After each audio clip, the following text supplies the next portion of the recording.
Hello everybody and welcome back to Wappelville and welcome to the jungle. I think that's how the song goes. Maybe. Not sure. But what we're going to be doing here is we're going to be painting up another one of the Archvillain lizards. These are called the Mato Riders and they're really absolutely fantastic. Look what we painted last night on stream right here. This is another one of them. This was really so much fun. Really had a blast with this. Yeah, so we're gonna be doing this one, a little different color scheme though. Hey, Armored Wolf, how you doing? So you see this picture down here in the lower left-hand corner. I thought maybe something that's more like that as far as our colors go, because we did sort of that more traditional green here. So I thought we would do a few different colors on these guys, and wow, really love these. I actually have another one printed out that is probably going to be for a tutorial video.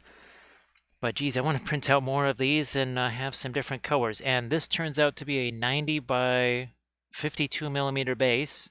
And I actually ordered some MDF ones. These are the GW ones right here, because I kind of need those for some other cavalry figs. I know that, well, there's 3D printable files, but that's kind of a lot of time and resin. If I had 3 printers, I would do it. Super Lazy Tom and Thranuel, how you doing? So sorry that this is later. I only just finished eating about 3 minutes ago. So I see there's a couple little support dots here. I might try and shave some of these off if that's possible here real quick. That's cool. Just sometimes they don't show up until you get some primer on there. And then you see them and you go, oh, well, okay, let's deal with those. So Super Lazy, unfortunately, it was supposed to be here Friday. Then they said it's supposed to be here Saturday, and now they don't say till the 15th. So yeah, it hasn't even been shipped yet. So that was a little bit of a foolie right there that they played on us. So yeah, we did not get any sponges, unfortunately. Hey Tom, yeah, so you finally get a chance to see this from the get-go. Now we do have a few more reds out here on the palette, just because, well, we're doing this red color scheme right here. So yeah, we've got the kind of the full range of cadmiums out there, just in case we might actually want to use those or whatever. We've got cadmium yellow deep, cadmium orange, cadmium scarlet. Now this is our Fanchon red over here. We got Terra Rosa over there. You got your radiant lemon. You got your Indian yellow over here. And then we've got a couple of other radiants. You got the turquoise, the blue, the magenta, the violet. Probably going to have to get some more Egyptian violet out there. We also have the radiant green over here. We're going to need some more of our other stuff here. I see we need some more spinel out here. Where the heck is our black spinel? There it is. I just looked at this one. That ain't a whole bunch of it. We're going to throw some more out there.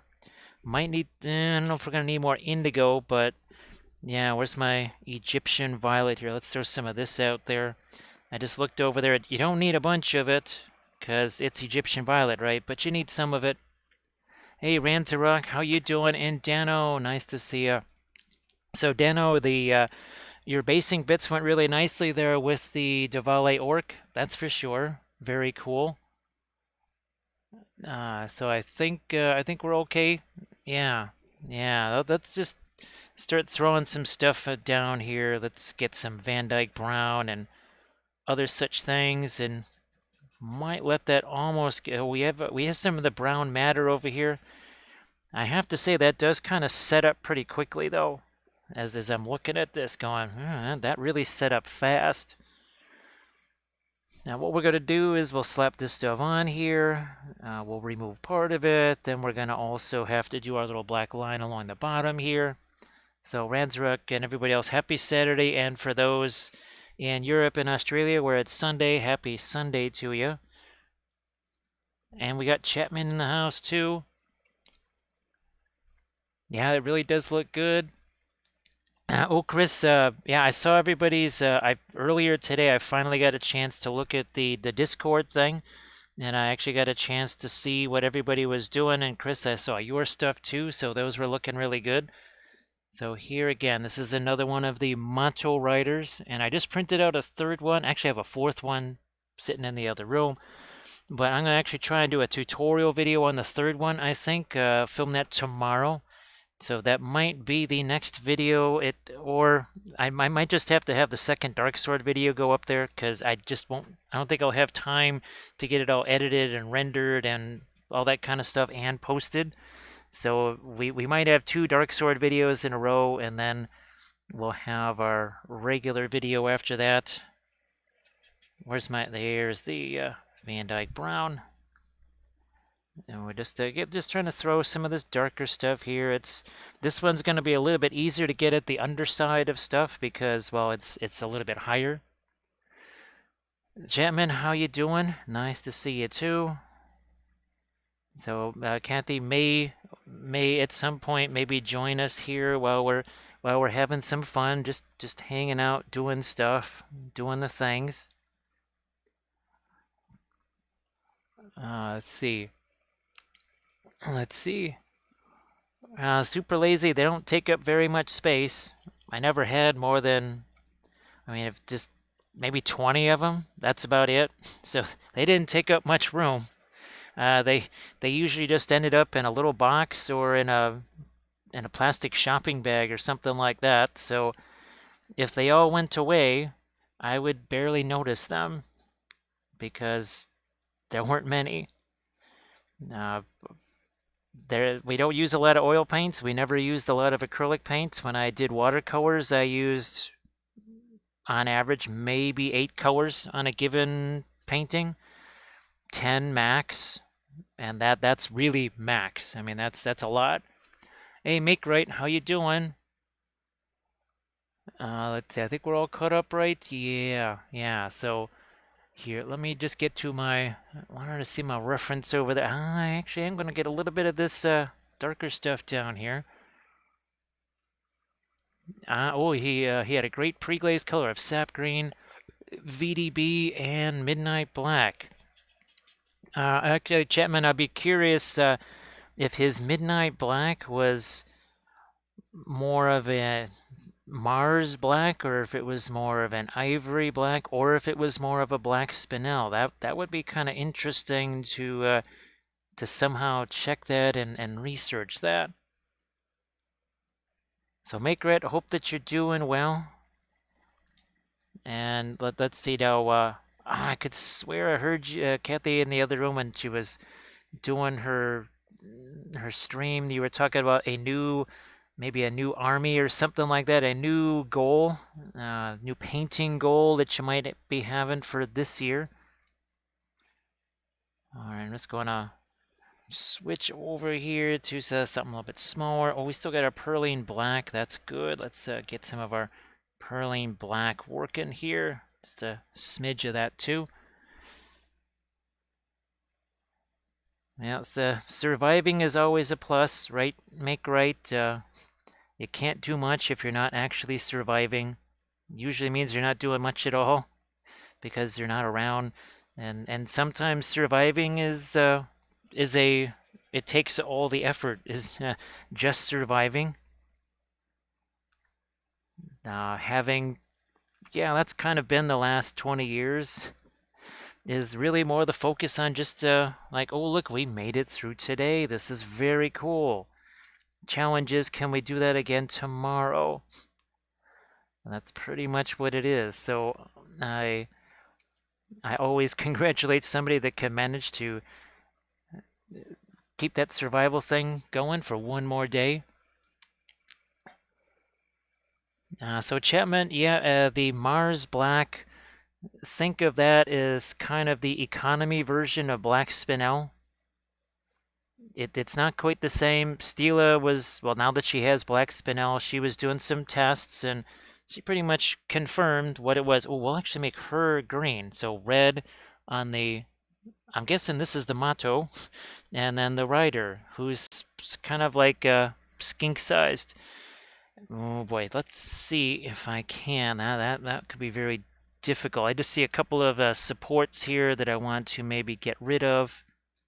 There's one sitting back here somehow. That's going to be difficult. There we go. We got rid of that one, and there's a couple of here. Because she doesn't have teeth. Well, at least I don't think so. Okay, that's a little better. All right.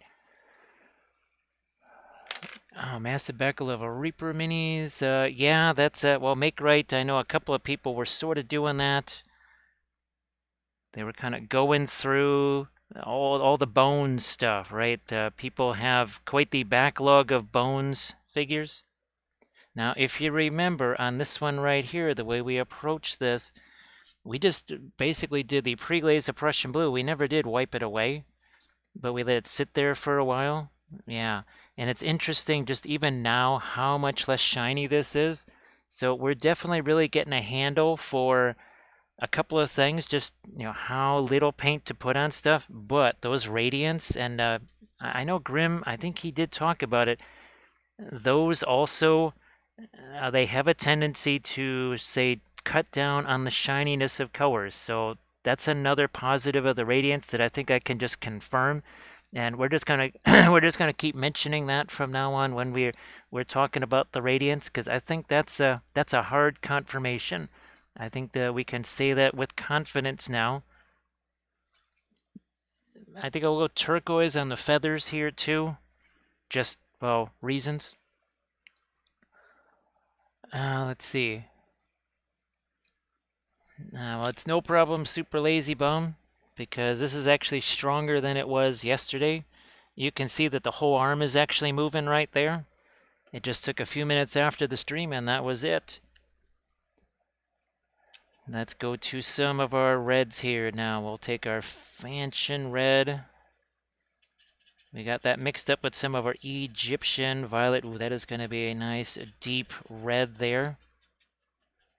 That is one deep red. Let's just have at it here. Let's just have at it and see what the heck happens.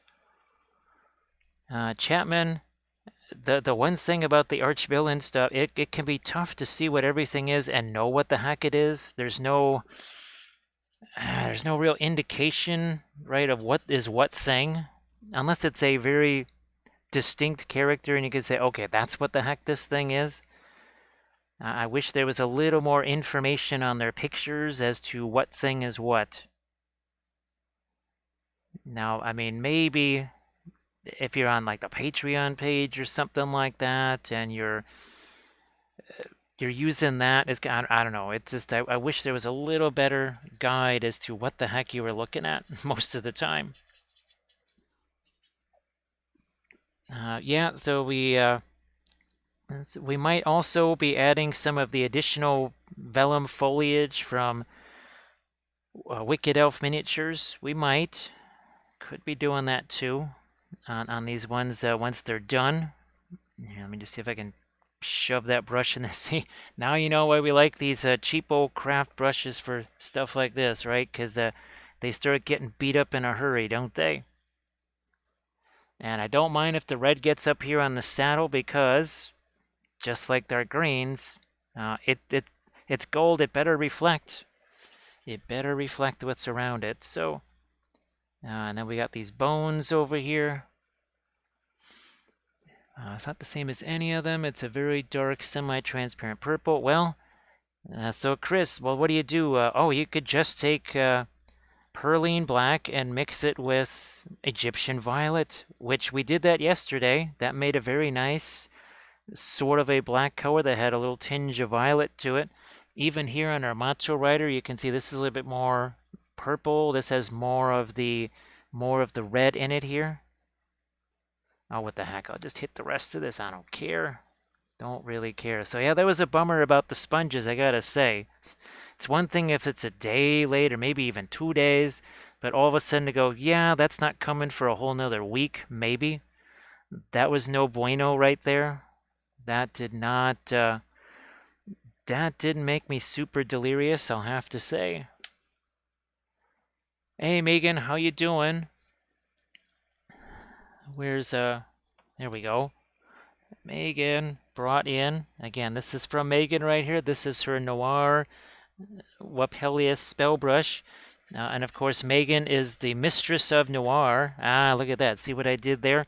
Now, actually, Megan, you should post some pictures of your Alfred there. Yeah, you should, Alfredo. Post some pictures of your Alfredo so that they can see that. and see just how you are the mistress of noir, for sure. I'm just trying to shove this brush down in here. I literally just want to get some paint on there. It doesn't have to be shaded or anything like that, because if I can't get the brush in there and can barely see it, nobody else is going to see anything there either. Let's see. Well, Dano, there really is no alternative. I had to cut up some of the old crumbly sponges right here. We'll have to do what we can with those. But Kathy had about 5 or 6 sponges in her area, so we're going to try and ration those out over the next several videos. I mean, I've been kind of doing that for the last week. I guess I have a whole nother week of doing that, because everywhere else I tried ordering those, it was the same thing. It would have been like the 13th or the 14th, and then I wasn't quite sure if they were the right stuff either. And I said, well, I don't want to end up with something that's all crumbly like those other sponges.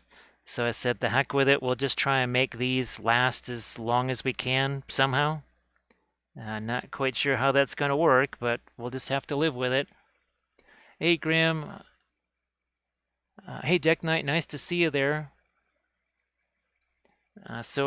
Grim, yeah, well, sorry about the craziness there, but just based on Dano's research, what you're telling me and other things, and just what we know, I think it's going to have to be a Saturn. I think that when we do try to get the larger format printer, it'll just have to be a Saturn. So yeah, Dano, just between Grim's experience and what you researched and everything else, I think we'll just stick with a if we ever get a chance to get that stupid large format printer, I think it'll have to be a Saturn. We've just kind of decided that's the direction we'll have to go there. All right, yeah, Megan, I know that you're playing hurt there, so well, I hope that you are less leaky by tomorrow, maybe. Certainly not by the end of the stream, but maybe by tomorrow.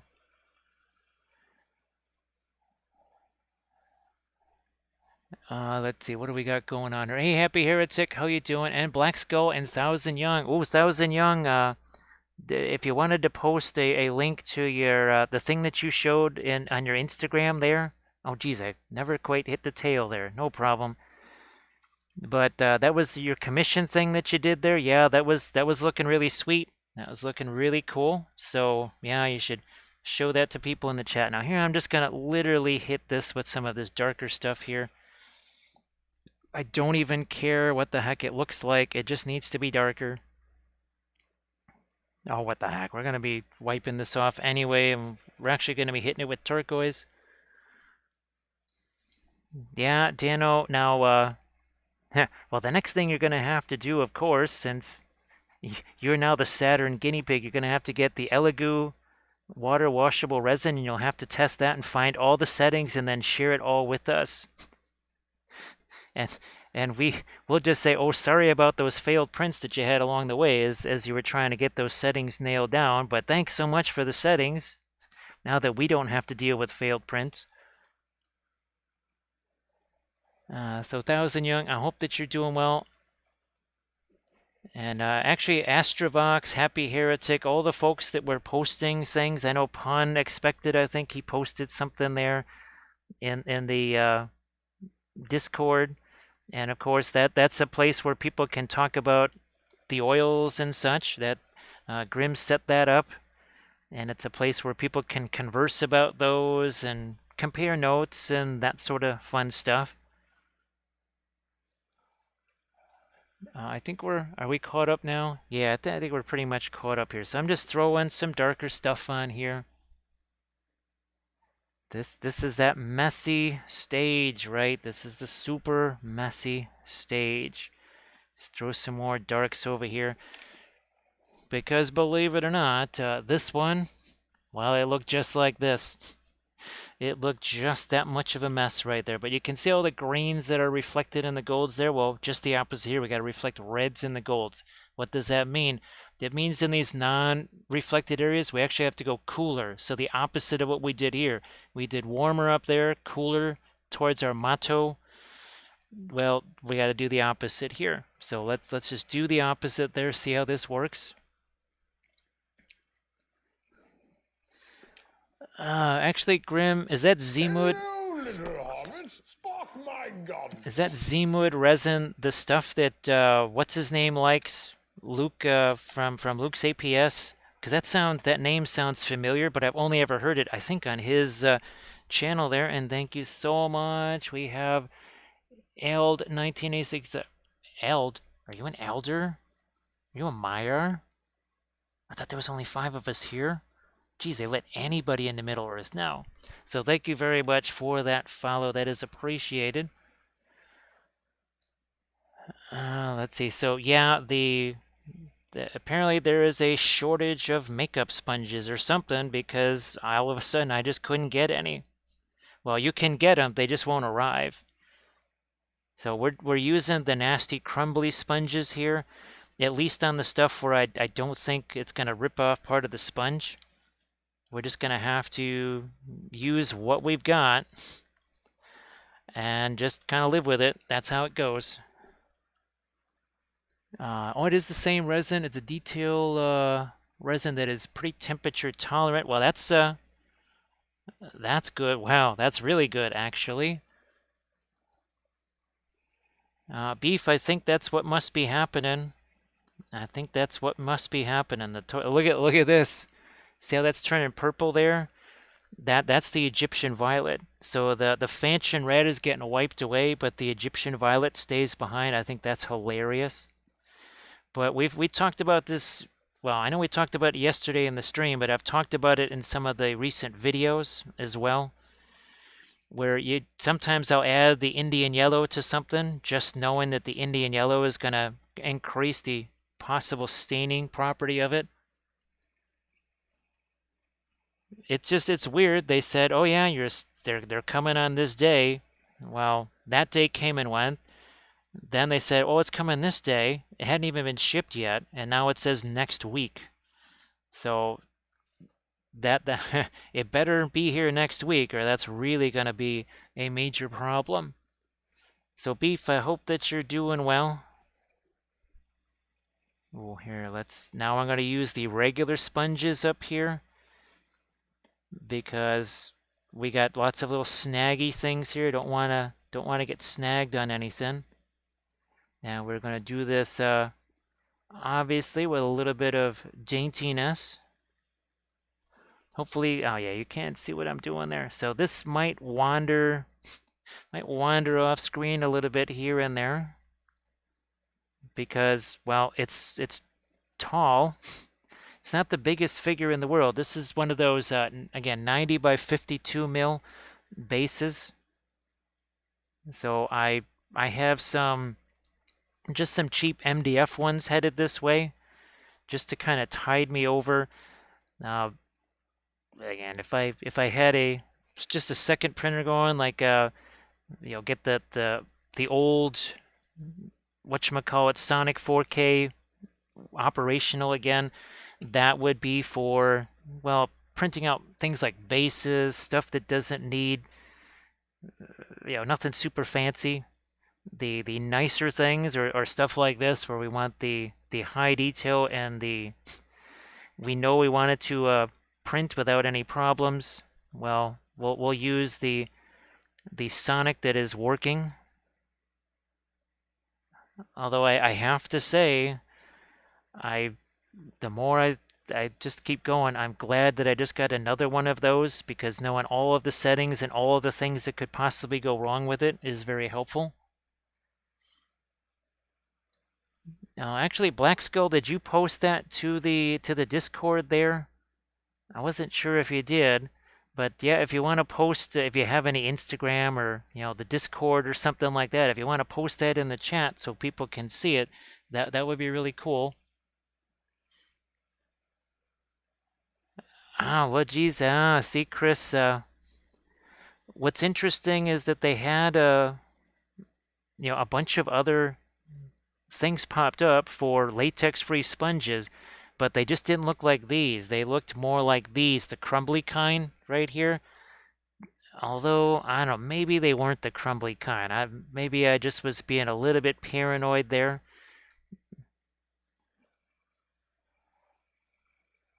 Yeah, so Black Skull, if you want to post that in the chat, that way people can see what you were doing. Okay, so as you can see now, we got a little bit more of our lights going. Where the heck? I might have to throw some more of the asphaltum out here and some of the other stuff as well. Just going to throw some darks into this here. Where's my spinel?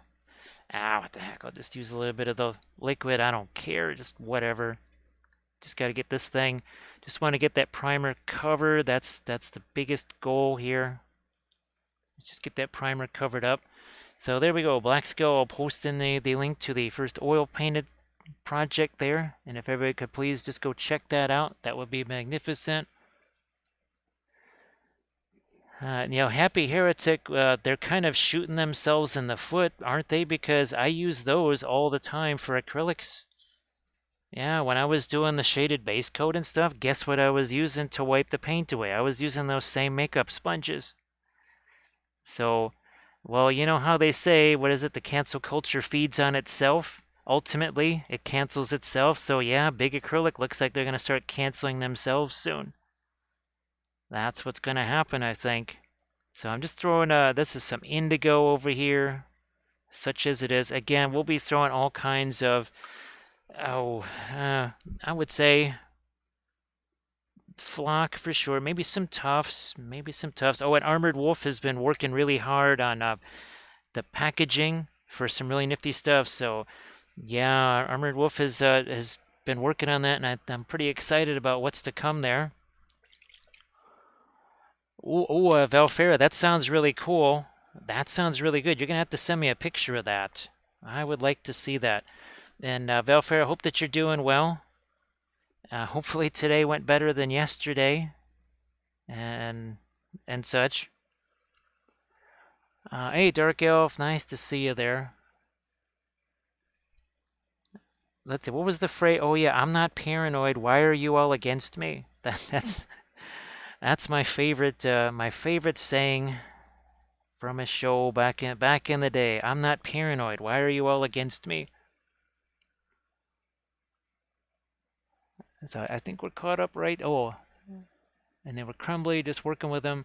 All right, well, Grim, what the heck was it called again? I'd have to grab the packaging to see if it's what the name of it was. All right, there's our little bit of primer on that, and well, we can't do much else. I'm gonna just have to get that cleaned up there. Now, Grim, were they this kind of crumbly right here? Or, I mean, literally this sort of crumbly, because as I'm looking at this, okay, there is a little bit of texture to this, but you can see how solid that is. So again, Valfair, it's really nice to see you. Nice to see you again. Oh, I need more of my Fanchon Red out here, wherever the heck that disappeared to. I was going to try and grab some of the Purple Matter and throw that out here, but I only had a few seconds to look for it, didn't see it, and said the heck with it, and just said, well, we're going with the Egyptian Violet. Because I couldn't find the one, we'll just have to go with the other. So a little bit of the Fanchon Red. We're going to throw just a smidge of our Cadmium Scarlet in there. Start to do some of the dry brushy process. Oh, look at that little bit of magenta that's left behind. That's doing exactly what I was hoping it would. Right? If we want a warmer red, what do we want in our shadows? Cooler reds. Yes. Ooh, Valfera, this might make for an interesting film noir here. Yeah, you might. Here, I'll just do this one side maybe, and then we'll do the film noir, and then compare it to the other side before it gets the same treatment. That could be fun to see. Here, let's hit this and continue it up the side. A little bit more of the Fanchon Red, not too much of the scarlet there. Yeah, this should be really, really interesting. I'm going to let some of that get onto my golds, of course, because reasons. On his face, here. So I think I'm just going to keep printing these guys up and painting them in different schemes because they're lizards, right? They can be pretty much any old color. All right, look at this versus this. Look at how magenta that is. Hey, Bithron, how you doing?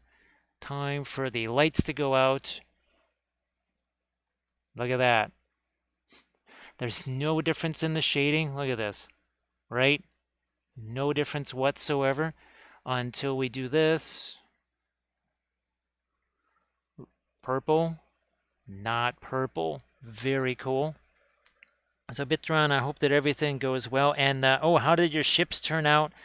Bithron, I had like 2 seconds to just, I was already on Thingiverse, loading up some files that Dr. Feedgood, it kind of alerted me to. And I just did a quick search for Star Trek, and there were actually some ships that popped up, some 3D printable ships. I don't know if they're even usable files or not, but they were free. So I thought, well, if I can print those up, and and there was some Battlestar Galactica stuff too, because now I can do the hollowing and the supports. At least I can do that much now. So, and I've talked about wanting to do a BSG ship or something like that. So, who knows? Maybe we'll be able to do something like that on stream. But oh, look at that! See the difference? Look at how that went from the magenta, the cooler magenta to the warm. So that's the Egyptian violet, basically underneath there. Yeah, I'll have to look back through the you and I, we send a lot of messages back and forth, and it kind of pushes things down that message stream right there. I'll go try and dig those out. All right, well, look at that. That's very fun. Here, let me see if I can't just get a little bit of a dry brushy reddish color on there. All right, not a radish, just reddish.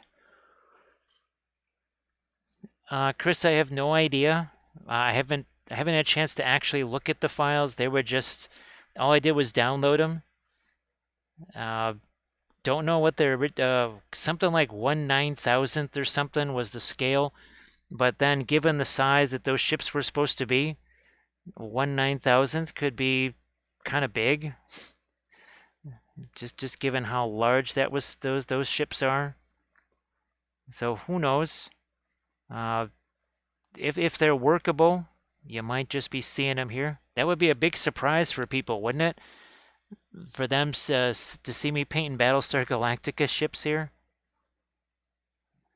That would be very fun. I could get behind that. And then we could do painted Spacescape backdrops for them. Just like, 1/350th scale, obviously for stuff like Cruel Seas or whatever, is pretty darn tiny. And then you get to 1/350 scale for an aircraft carrier, and it's several feet long.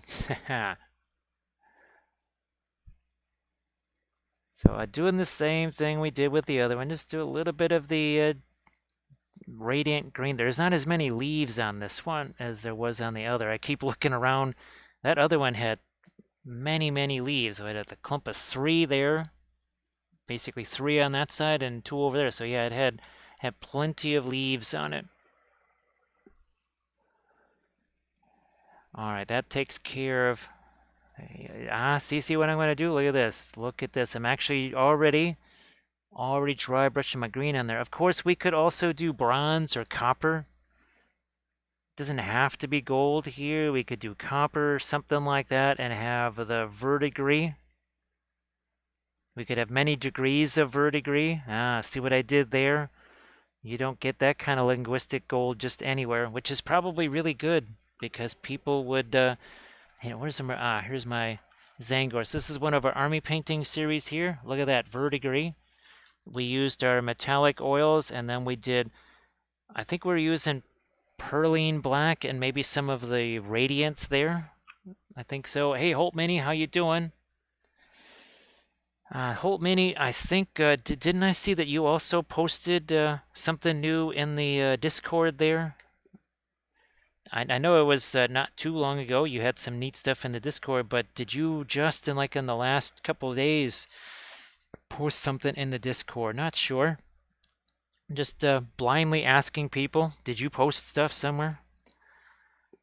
Just in case, maybe people want to show off some links. Oh, and yesterday, Grim, I think you might have went to bed by then, but we actually mixed the Radiant Blue and Prussian Blue together, and it it almost made something like a Cobalt Blue. So it's like Cobalt Blue just died again at the hands of a dread alliance between the Prussians and the Radiants.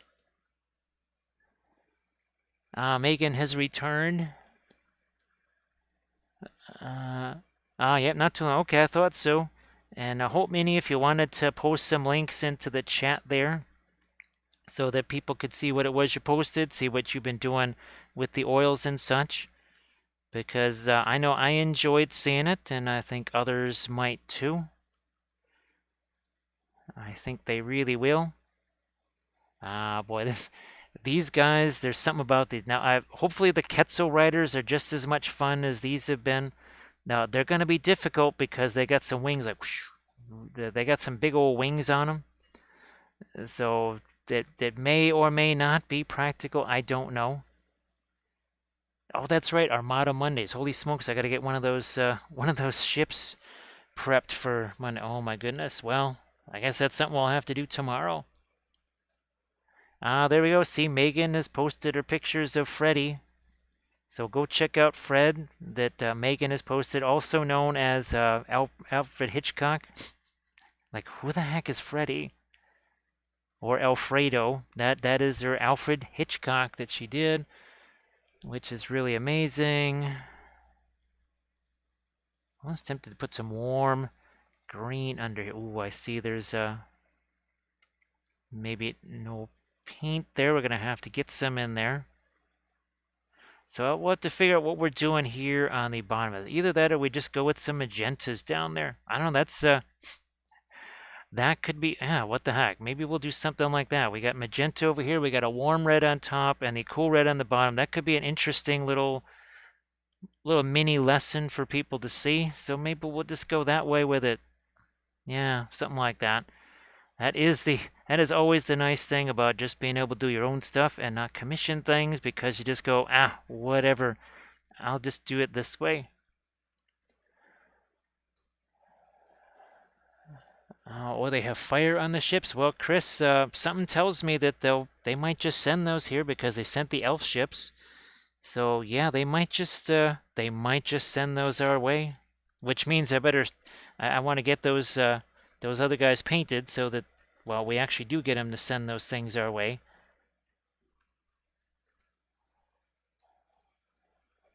Yeah, that's for sure, Grim. Just something. And I actually did paint some of the salamanders. Speaking of Mantic, what the heck is it? I almost said Wrath of Kings. The Mantics, what the heck is it called? Kings of War, right? Yeah, Kings of War. I did actually paint some salamanders. They're on the blog. Didn't paint many of them. I think I did 3 or 4 of them, maybe. And of course, well, guess what? Lots of fiery object source lighting. A huge surprise, I know. That shocks people. It totally shocks people. I don't know what the heck we're making here. It's some kind of a dingy yellow. It's gonna go here over on the bones. Just, I don't know why. Oh, this is the other thing I wanted. Yes, this is it. So look at this. We got some of the radiant violet here mixing with that same color. Now let's hit some of the... Now that we know this stuff is bones, that's the other thing too with the Mato Riders. At least now I know what the heck some of this stuff is. Hey, X-Braun, how you doing? Nice to see you again.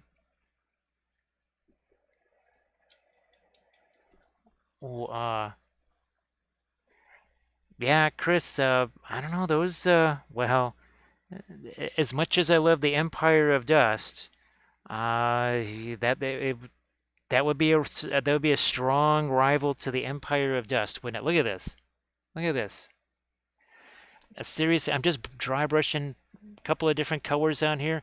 This has the color variety that would have taken even me several minutes, if not 20, 30 minutes to do just with the stupid acrylics here. This is insane.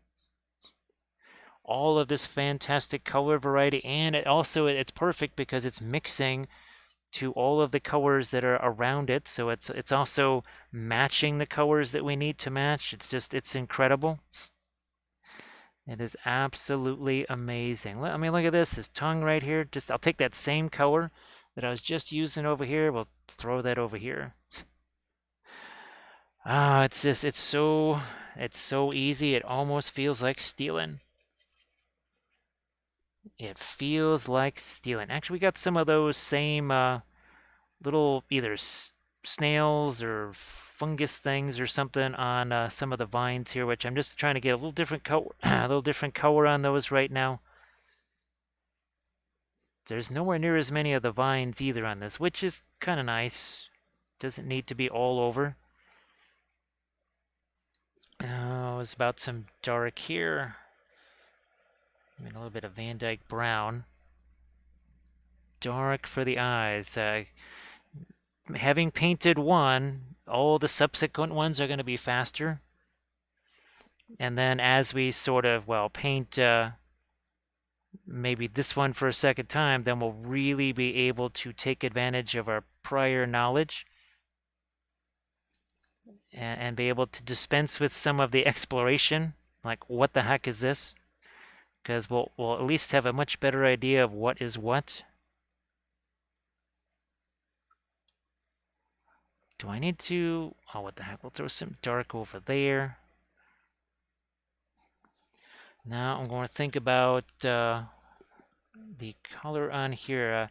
I'll just stick with Perline Black, I think, we'll get started with that here. Yeah, and then we'll get some turquoise for the feathers. I think that would be pretty appropriate there.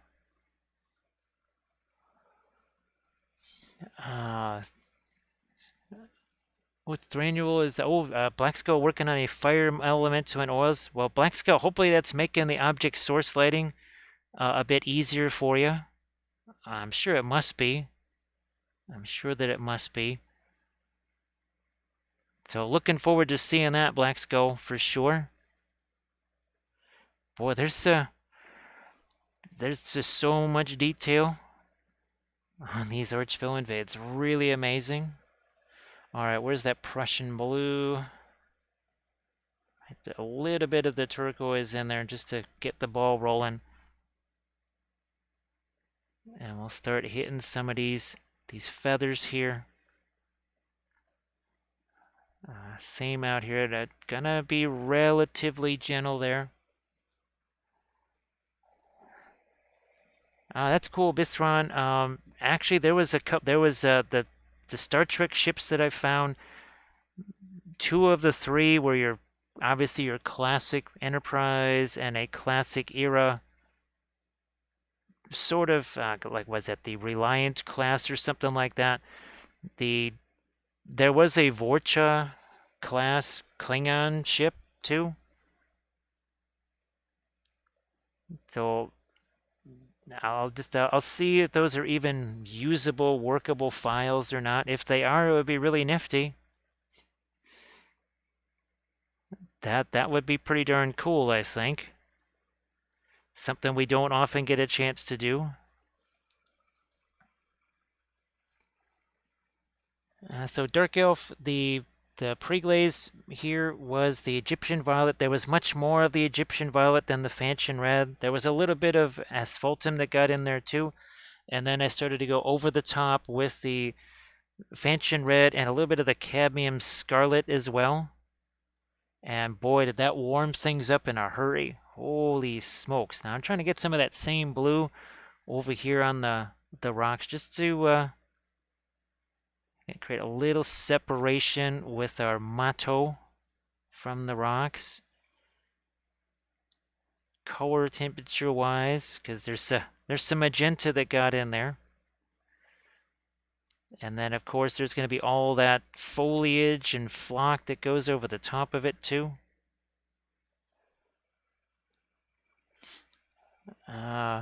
Hey Dr. Rhino, how you doing? Nice to see you again. So I think we're all caught up. So let me just see here. Oh, the star line. Oh, okay, that was a private conversation right there. So if I could print those up to be, I don't know, this big to kind of fill up the screen or something like that, that could be interesting. Holy smokes, look at this, it's Sammy Poo. Sammy Poo, Happy New Year. Hope you had yourself a good Christmas too. Well, at least not too crazy. So Sammy Poo, thank you so much for that sub. And nice to see you again. These are from Archvillain Games, not Archvillain Miniatures, but this is the one we painted yesterday. These are from their August release, I think it is. They're called Mato Riders. And here's the one we're working on now. And this is 46 minutes in. Yeah, 46 minutes in on this thing. That's all it is. That is all she wrote there. 46 minutes in. Actually, I need to get the paint out of this here. And let me get this paper towel over there so I can use that and maybe even clean this stuff out of the brush too. So just give me 1 second here. I booby trapped this one with Perlene Black on the other side.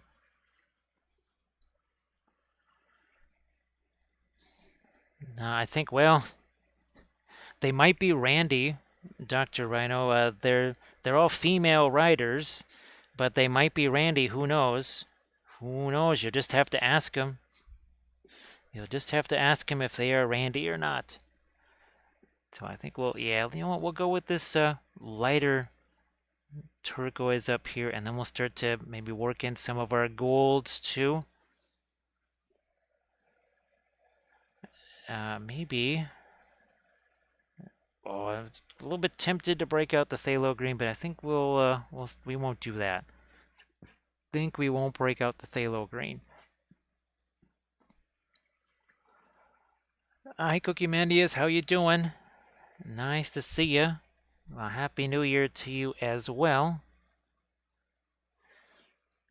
And Olive, it's the same as last night, which would be the gin mixed with the what's left of the holiday pomegranate 7-Up. I did not get a chance to go to the store at all today, so what I was hoping to do was just keep getting those while they were available, because it will be gone soon enough. You won't be able to get those anymore. So I'm going to have to, well, if I can, run over to the store tomorrow and try and get some of that. I think we're all caught up now, right?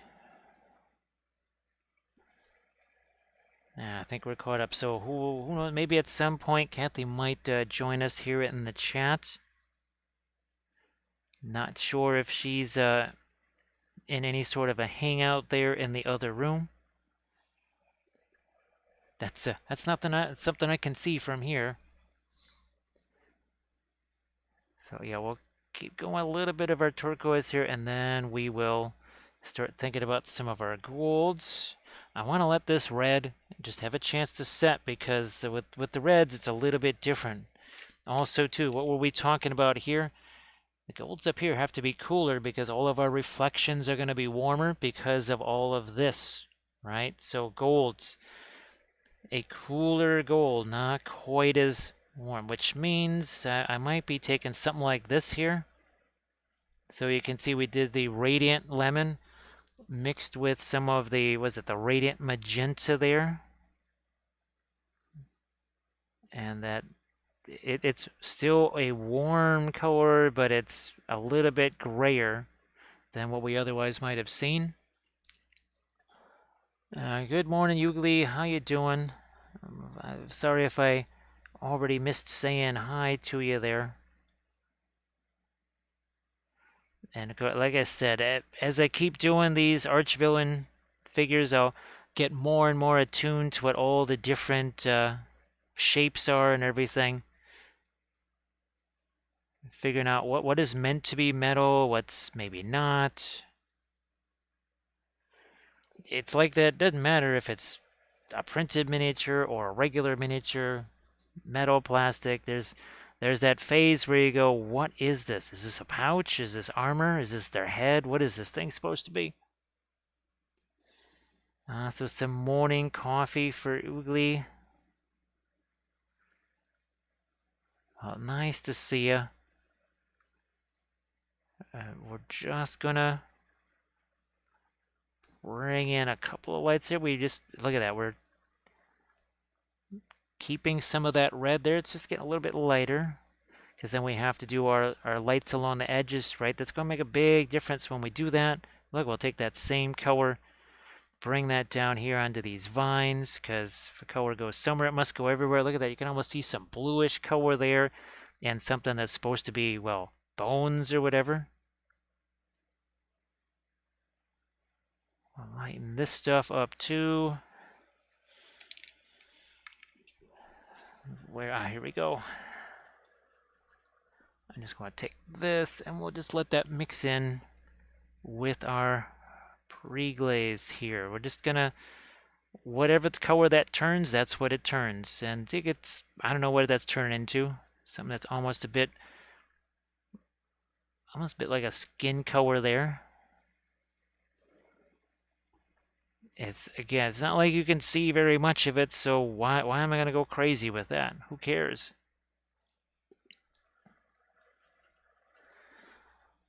I'm not quite sure what we want to do on the straps here yet. Do we want, you know what, might have to go a bit more of a greenish gray on that, which means maybe something like this here.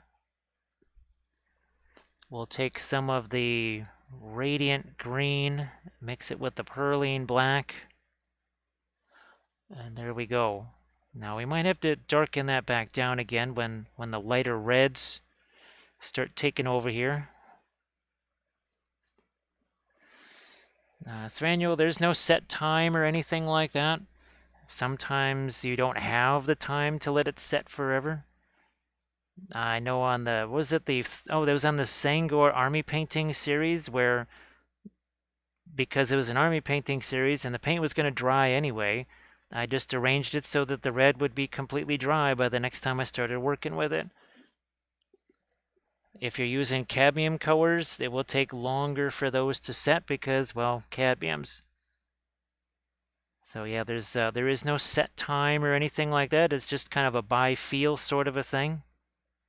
And it also, well, it just might be circumstances too. You may want to let it set there for another half an hour, but you may not have a choice. Maybe not so much for you because you can just sort of, well, stop working on things if you want to. For me, that's not quite the case, so sometimes we just gotta power on through.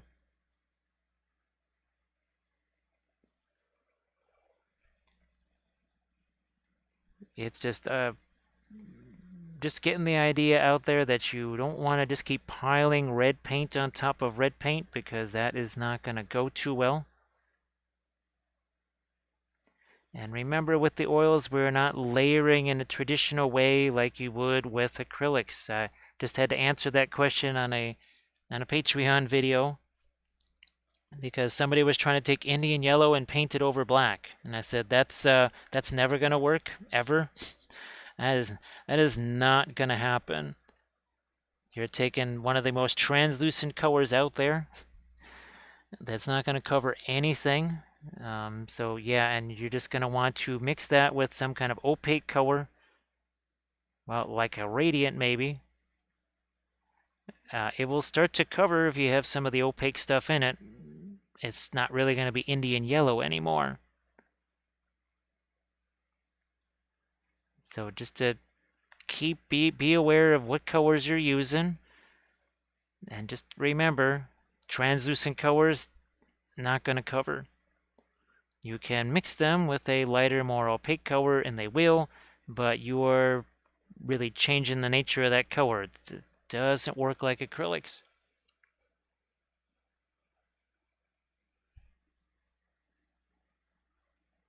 So yeah, you don't want to be a mutter. What was that, Jane? Right, the hero of whatever. That episode from I always keep wanting to call it Serenity, but that would be Firefly. The hero of whatever it was. All right, that's like a little bit of green. A little bit of green getting on some of these bones or spines or whatever in the world those things are. You can see just how worried we get about stuff, right? As in not very much. All right, I'm going to try and get the paint out of the brush here. We're also going to say thank you so much, Dark Elf, for those bits. Thanks for the bits, and we'll get a sip of our medicine right there. So thank you so much, Dark Elf. I hope it does, Dark Elf James. I would do more dragons. Well, it's the tactical thing of fitting them on screen. And then there is the getting of the large format printer to be able to print said dragons. So hopefully, at a certain point, we A, have the large format printer, and B, we have maybe a different setup for doing really big stuff like the dragons themselves. So now we're just taking a little bit of that cadmium scarlet, and as you can see, very gently doing a little bit of dry brush. You can see that darker color is getting on the brush. Definitely. What I might do here is zoom in a bit. Zoom in a bit, and maybe that makes it a little easier to see. Now again, the more of this red we pile on here, the more difficult it's going to be to get subsequent layers on there. It's just something you have to acknowledge and say, okay, that's part of it. And this purple that's here, right, that we started out with because, well, we started out with Egyptian violet mixed with the Fanchon red. That is becoming a nice temperature contrast to all of our shadow colors there. All the dragons will fit on the Mars 3. So yeah, Grim, you were saying that the build plate is a little bit bigger on that. So the hero of Canton. Okay, I just well, the reason why I thought it couldn't be Canton is just because that's where the Football Hall of Fame is, and I just thought that I was mixing up the Football Hall of Fame and Firefly, which I did get to see when I was a teenager in Boy Scouts when we were going to the National Jamboree in Virginia. So Dark Elf, we did a little bit with the cadmium scarlet. Right now we've got mostly the cadmium orange on the brush. Yeah, this is pretty much cadmium orange now. So we only did a little bit with the scarlet. It didn't do a whole lot. And because we don't, we're not doing layers, we went a little bit stronger and went with the orange as opposed to just the scarlet. Now, thanks, Bithron. So I think we're almost caught up there, and even this is still not straight up orange because well, we got some of the other paint on there, right? It's getting it's transferring from the brush or from the miniature to the brush. Can't try not to drop this thing. We need to get a little bit more of our orange over here, like so. And I like the idea of just leaving this the magenta darker color there because it's also very much the opposite of our other one here. All right, where the bottom of it was lighter. So it's might be a little bit of a reverse. Oh, it will be interesting eventually to Valfera when you duck out for tonight and we do your farewell noir I'll try to remember to have the two of them side by side in Noir, because remember, it was one of the Mears Miniatures figures where we showed the difference between, I think one of them was in one color, one of them was in another, very different color. But in film noir, they looked exactly the same. And by exactly the same, I mean virtually identical, which was hilarious.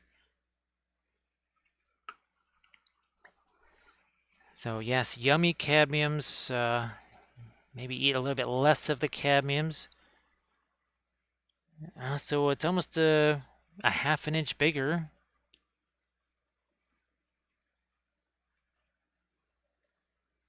Olive, less is more and more is way too much. You always want less. That's why we're doing a dry brush here, because we want as little paint on here as possible.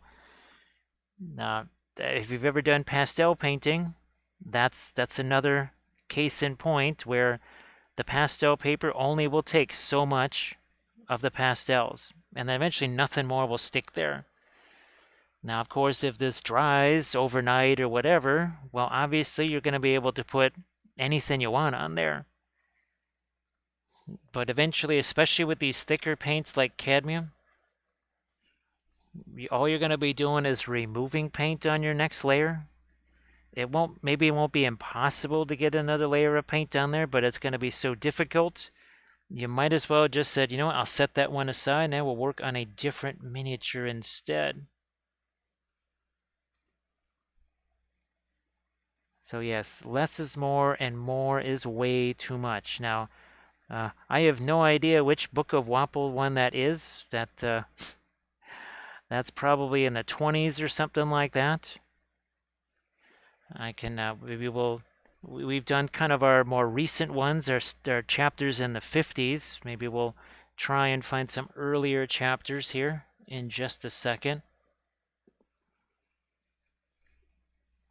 And also, think long, think wrong. Think less, do more. That was another, definitely something that was in our old Book of Wappel here. So let's maybe go back into, well, let's head all the way back maybe to the 20s here. I don't know, let's see what chapter 11 says. Let's see what that one says right there. Ah, yes, don't bear false witness against our Wappel oils. And we now actually have those technically, right? Because we mixed them with the thinner. Ah, look at this. Weren't we talking about this a bunch yesterday? We're working on the entire figure at once. We're not just working on the face or one little tiny part of it. We are working on all of it at the same time. And let's see what, look at that. Think long, think wrong. There it is. I didn't expect to actually find that, but there you go. We found it. Here, let's get back to our regular scene here. Back to our regular scene. Okay. Now let's see if I can get some lighter areas here in our goal, but once again, thinking more radiant lemon. We don't want to get too much of the cadmiums and the lights here, because we just don't want them to be that rosy. Right? We want our reflected light to be more rosy. Just because of, well, the color that the Macho is. Look at that. Look at that little edge right there.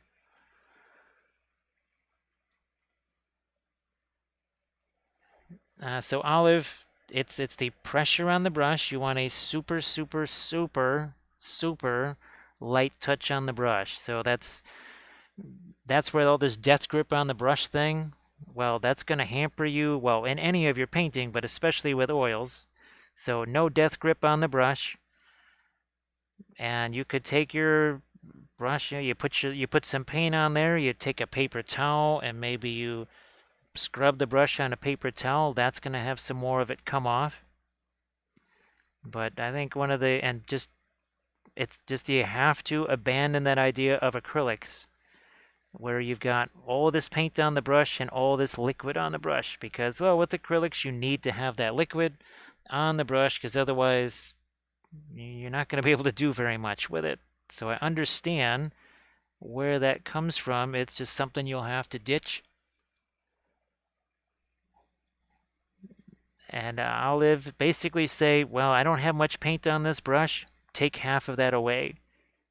And then after you've taken half of that away, take another half away. And you say, boy, I don't think I have any paint on this brush. Take some more of it away. You want less paint.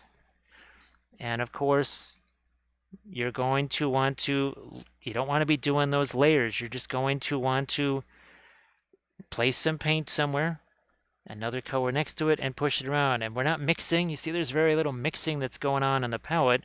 It's pretty much just me trying to get paint on the brush, and then the brush heads over here and does its thing. And you can see here, this is not some gentle layering up one level of color or something like that. That's the other thing that people will do, is they're thinking acrylics, and they're thinking of the oils as just super slow drying acrylics. Yep, Olive, once you have no paint on the brush, take away half of that. Once you've taken all the paint off the brush, take some more off. And, I mean, it sounds kind of ridiculous, right? It sounds like, oh, come on, give me a break. But that's pretty much the case, because I wouldn't say that if I hadn't run into it myself many, many, many times. I've run into that same thing, and the less paint that I've had on the brush, the more success I have had. And that's the other reason why these things are drying so much faster. Part of it is the colors that I'm choosing. Now, Grim, I think you were in for when I was telling folks that I think one of the reasons why even when they're wet, they're looking less shiny. Like this right here, there is no shiny on this whatsoever, even in the areas of red. And that, I think, has to do with the radiant colors, because they are also flatter. So yeah, I think that is definitely a thing. Well, yet another thing that the radiants do very well, and that is be a nice flat color, and just taking away some of the shininess that you otherwise might have in the paint. So again, there's another, even this line right here, that is mixing with the paint that's already there. Yeah, just like Grimm says there, doing the scumble, it's the dance wave that sweeps the nation and the world. And actually, Dano, do you think there was a certain miniature that you were painting where that thing sort of just clicked for you there, as far as the amount of paint goes? Or do you think it was just over the course of a few miniature, or was there one specific thing where you were just working on a miniature and you said, you know what, I think this is it right here? Because sometimes it's a very specific, easy to remember miniature. I know there was a lot of things that clicked on speaking of Archvillain, the Archvillain figure that you entered into the contest there. I know you were super happy about that one. So I wasn't sure if maybe that was the one where things just kind of clicked for you. Look at the difference that made right there. Look at the difference that made. And again, was that a gentle layer up? No, that was not some gentle layer up. We went strong with the lighter colors there, because I can always come back with any kind of a blending brush and tone those down. Yes, we can do that. We got some other golds. I'm not going to paint the head here just now, because I'm going to use that as a little bit of a resting point for my hand. And again, the lights that I'm putting on the gold here, these are much, not just cooler, but they also are a little bit more of a pale type of a color. They don't have as much saturation to them. What's not in here? There's no Indian yellow in here. Normally, what am I doing? For at least some of those warmer golds, I'm adding Indian yellow to it. Not doing that at all here. No Indian yellow there, because we don't want to get that warmed up. We want all the warmer colors to be in the reflected light, which is right here next to his skin. Ah, those trolls, okay. Yeah, okay. So if Dano, if you want to post your links to all those different things, I know that Olive could would like to see some of that and see what it was maybe that was kind of the figures for you where you said, oh, you know what, I think this is it. Because there's been miniatures for me, and that's why I wish I could hang on to more of them. There have been miniatures for me that were just breakthrough miniatures, I guess you might call them, where there was something that just clicked on that figure to such a degree that it changed everything afterwards. And I wish I still had those, but again, they were most likely commission figures or just a figure that I had to sell off anyway. Just like, well, the plan is anyway, these will be sold off too. Of course, fortunately, I can print up more of them and then just, well, don't be surprised if we're painting some more of these on stream, because if these are gone, I'm going to want some of them back. So we may be painting more of these on stream. Who knows? Because, well, these are so much fun. And especially now that we've done a couple, we can even have photographs of the ones that were painted and either try that same scheme or switch up the color schemes.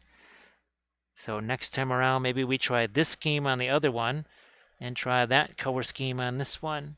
So say we all. So say we all. Which could be quite interesting, as we also say thank you to Zaxe. Hey, Zaxe, nice to see you. Well, geez, I hope you had a good Christmas and a good start to the new year as well.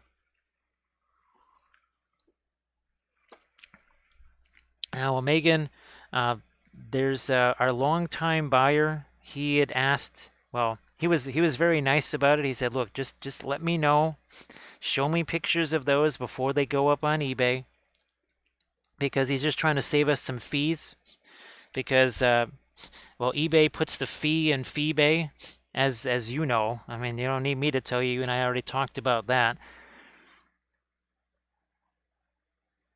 But who knows? He may not be interested in these. So if that does happen, I will alert you to that fact. Now, there might be some of the old Rohan riders. That's it. Yeah, some of the old Rohan riders that I might throw up on eBay, because that could potentially be that would be the funds for getting that the new printer there. Mostly because I have all of these Rohan files now, and let's see, he had somebody that was kind enough to send some just the old plastic GW Rohan riders. So I was thinking if I could just do about 4, maybe 5 of those, that could be enough to get us that new printer that we're needing more and more and more. What's weird is just given Grimm's experience yesterday and today, and my experience of just not long ago, I just want to have another operational printer here. Just in case. It was different when it wasn't 90% of, well, now it's more like 95% of what I paint is all 3D printed. But so much of it is 3D printed that I want to have, well, just like with Grimm, right? You kind of need to have a secondary one.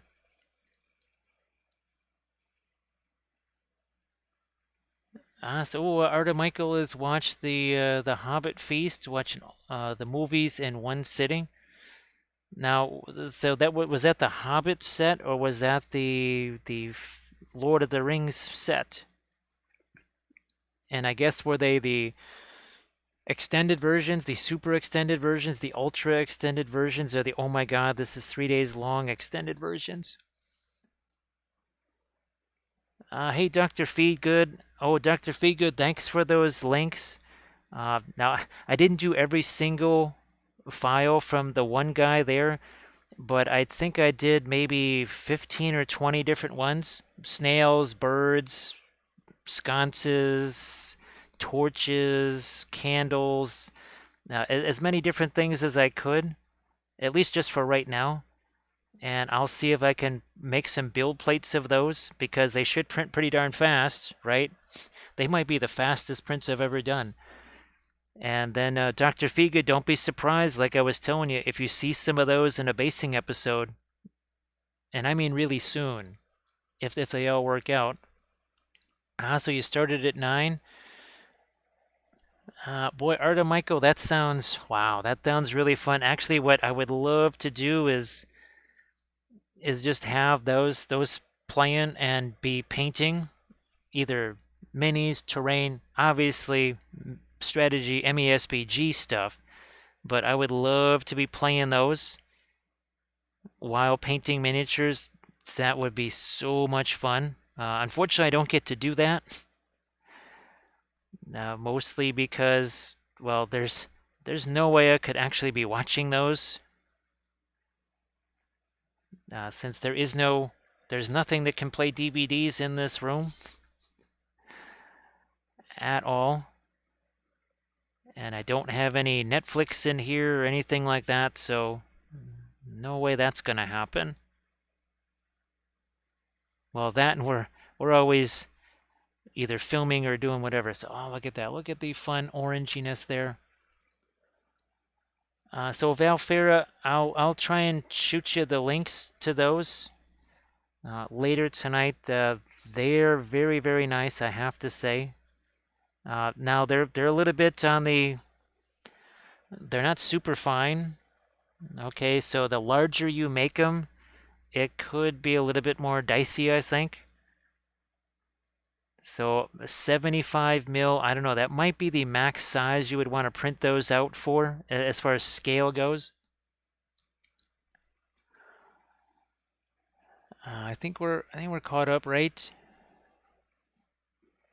Hey, Mr. Grumson or Mr. Grunson, how you doing? Nice to see you. Well, happy New Year to you and all that good stuff. Thank you so much for Grumdy. Thank you for the bits, Grumdy. How you doing? Boy, Grumdy, these things, well, you know me and Lizardman. I mean, huge surprise, right? I would love painting Lizardman. But there's just something about these guys, these Mato Riders. Ah, man, we did this one last night, and this was a blast. So I think well, these are getting sold off. I will have to print these again, and then we'll reverse the colors on these. That would be really neat to see, this color scheme on this guy and vice versa. So we might just might have to do that. Hey, Legion of Grey, how you doing? Let's see, what are we? We're an hour and 18 minutes in. 1 hour, 18 minutes. Oh yeah, Grumdy, yeah, the great, we have the great sponge shortage because they said it was supposed to show up on Friday. Then Saturday, they said it's supposed to show up on Saturday, and now it says next Sunday, like the 15th. It went from showing up 2 days ago to now it's not showing up for 7 days. And Loim, thank you so much for that sub. That is appreciated. We'll grab ourselves a little bit more right there. Oh yeah, he's like, oh, that's tasty. Love me that pomegranate stuff. Geez, you can only get it at Christmas, and I gotta say, Christmas is mighty toasty down here. So thank you so much.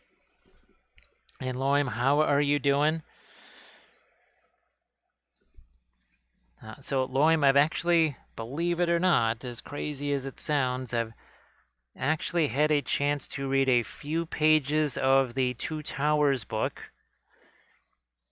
Mostly, well, I saw one of the lore videos by, not Men of the West, Broken Sword. And he was one of his beefs about the movie Aragorn versus book Aragorn is he said that book Aragorn was very sure of himself and was, I'm the king, or I'm going to be the king. Whereas in he almost made the original, like the Lord of the Rings movies sound like Die Hard by comparison, right? The reluctant hero. And as I'm reading some of this, now of course he does reveal to and when he sees Eomer for the first time, he does, he has the sword with him. He has Narsil with him, right? And he reveals that he is the heir to Isildur and such, and that he's going to be king of the reunited kingdom. So I think that's how that went, right, Loim? Yeah, Grumdy. We've had to resort to the old crumbly sponges here. Uh, Fortunately, Kathy had a handful of sponges that she never used with the when because she wasn't doing the oils anymore. So that's basically it. That's all we have as far as sponges go right now.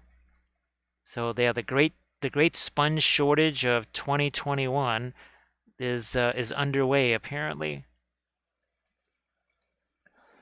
Oh, thanks, Bithron. Thank you so much.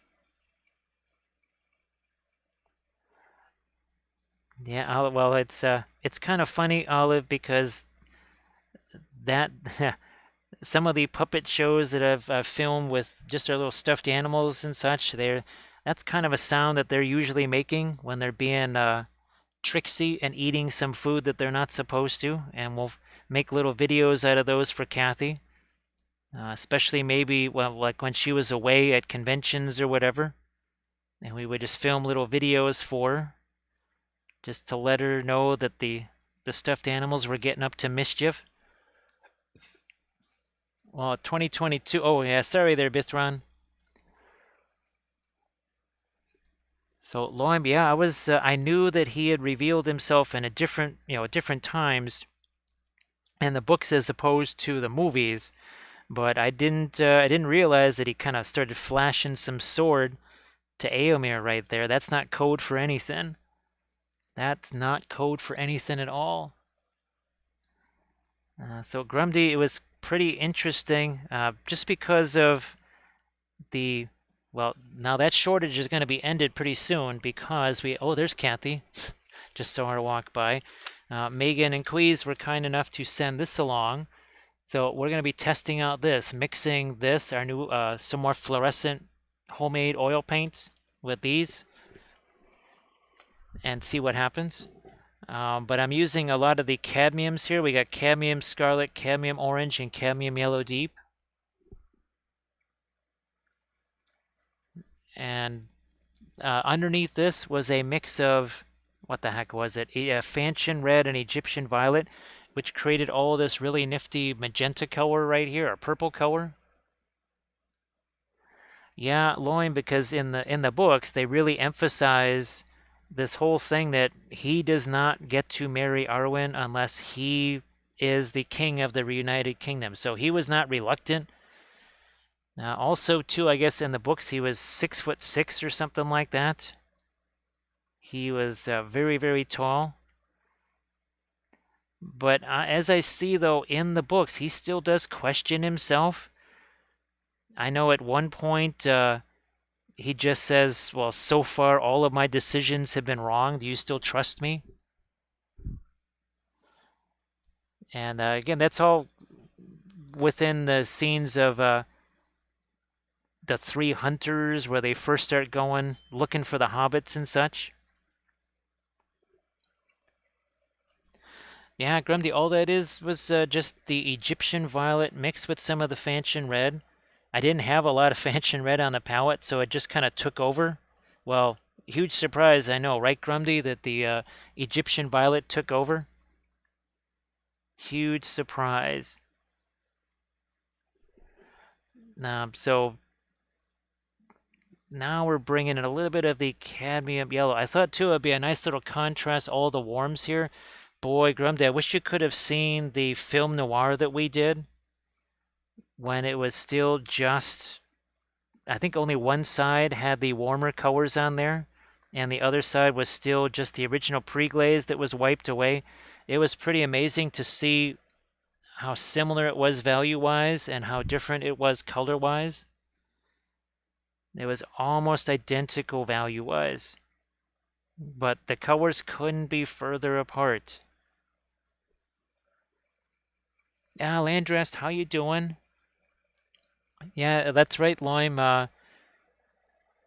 He wasn't flashing that thing around. I mean, he took it with him everywhere. Whereas in the movies, he just kind of has a regular sword for, well, first half of the trilogy at least. Maybe even longer. Actually, no, I think he doesn't even have it till Return of the King, and as far as the movies go. So, Landrist, how are you doing? I think I might have to start getting some of the AK interactive ground cover stuff and everything else because we're gonna start running low on our Luke's APS stuff soon, and I don't know. I better have some of that on hand. Let's put it that way. So yeah, Loim, I haven't. Again, it's only been maybe 20, 30 pages or so. I can basically look at maybe 4 or 5 pages a day. That's about it. That's all there's time for, even if it's that much. But we'll see if Elrond in the books is as grumpy as Elrond is here in Wappelville, because Elrond is one grumpy elf around here. He is the grumpiest elf in Middle Earth, which is understandable given how Gandalf has pretty much turned Rivendell into Party City. Look at those warmer colors in there. Boy, it's so different from this. Again, this is what we painted yesterday. For the folks that aren't familiar, you can always go back and watch all of the previous sessions. They are saved as highlights, and it's the whole session. It's like a YouTube channel. Oh, speaking of which, I do have a new video on the YouTube channel. I just posted that up earlier today. Hi, Corn. How you doing? So I don't have, well, it's actually somewhere. I have the old metal Sauron figure. However, I have the new RN Studios printable Sauron. And I do have one printed. I don't think he's quite the right size, which is weird because all the other RN Studios Lord of the Rings figures, I had to shrink them down like crazy. But I'm going to be printing another Sauron figure from RN Studios, and we'll just use that. And we'll paint him up in a typical Barad-dûr fashion. I think we're going to have the fires of Mount Doom at his feet because reasons. Hey, Nerryfield, how you doing? Well, we actually we did bring you up earlier. We were talking about you. Because, well, also to trying to get the Armada ship prepped for Monday. I just realized that I still have to prep that. Because I was thinking I might be painting one of these on Monday. I said, no, I will actually be doing one of these in a tutorial video on Sunday.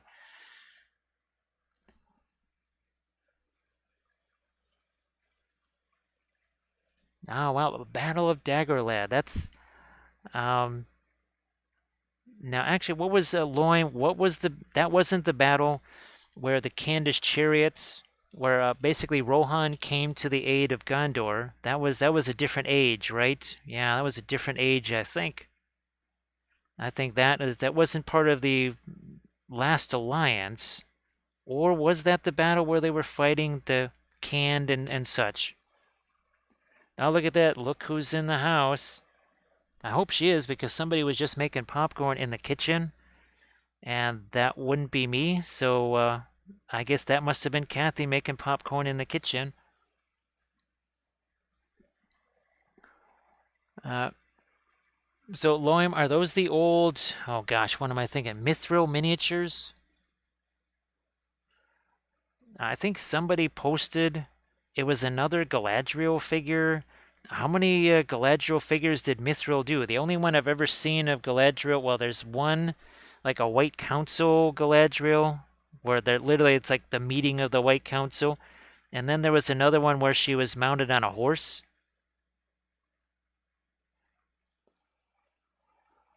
Let's see. Oh, so they're the GW ones. Okay. I think I know I have. Well, you saw me painting Glorfindel. Actually, oh, there's now, of course, they're fail cast, but I do have Elrond.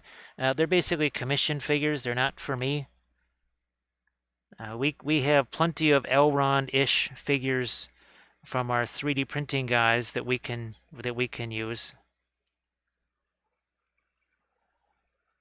I think we're all caught up. So yeah, this is gosh, I think this is the first time Kathy's been able to hang out on stream since maybe around New Year's. So let's all say hi to Kathy. She was back to streaming this week. You know what? We're gonna add a little radiant lemon. Boy, I don't know. A little bit of the Indian yellow in there too. Why not? Why not do that? Let's see what we can get here. This might have to be thicker as well. So I think we're all caught up right on the chat there. It's lots of greetings for Kathy at this point. We'll give him maybe some bright greenish eyes. So that means probably Prussian blue, I would say, mixed with some of our cadmium yellow. Either that or Prussian blue and the radiant lemon. One of those two combos right there. And thank you so much, Nearyfield. Appreciate the bitses there. Thank you so much. We'll get you a salute there in just a second. I'm just trying to keep track of where I'm at here. And we can still go lighter than this should the need arise, but I don't necessarily want to do that just yet. So Nearyfield, thank you so much for the bitses. You know that means a lot. Thank you so much. So Legion of Grey, if you're just going to get two, I would say the lemon and the green, because I use the greens all the time, not just for green, but actually for a lot of my non-metallic metals and such. The radiant, I use it all the time for skin tones, for golds. So if you're just going to get two, maybe those two. If you're going to expand out two more, I would get the violet and the turquoise. They're all useful. Every single one of them is useful, but maybe in that descending order. Fortunately, they're not expensive. They're only a Series 2, so they're not going to be very costly. Not exactly cadmium pricing. And oh, look, there looks like Happy Heretic has posted a link to either Instagram or Discord for some painted miniatures. I do believe with the oils, right, Happy Heretic? And of course, again, speaking of the Discord thing, remember Grim set up that Discord there so that people could kind of chat about the oils, compare notes, ask questions, all that good stuff. So please go check that out too. And again, feel free to post there, ask questions, do all the stuff. Now, we will be coming back into this with some of our darker color to sharpen up a few lines here and there. It wasn't as necessary. Remember on the other one, we did a bunch of pin line washes on these things. We don't quite have to do that here. Don't have to do that quite so much. As we welcome in Lothar. Lothar, how you doing? Thank you so much for that sub. That's appreciated. Thank you very much. And thank you so much, Armored Wolf, for posting the link to the Patreon page where the most recent video that's, well, we might be posting this before I get a chance to do the basing video, but this is our most recent one here. People have always been asking about white. Well, white marble, white armor, white cloak, right? And blonde hair for good measure.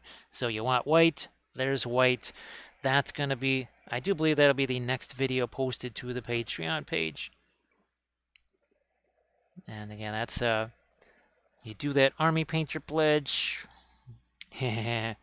speaking of speaking of watch parties, you're gonna need a watch party because you're gonna need many days to be able to watch a third of the videos, because there's pretty much 1,000 hours worth of videos coming your way, and every month, about 20 to 24 hours of new videos, so you'll never run out, ever.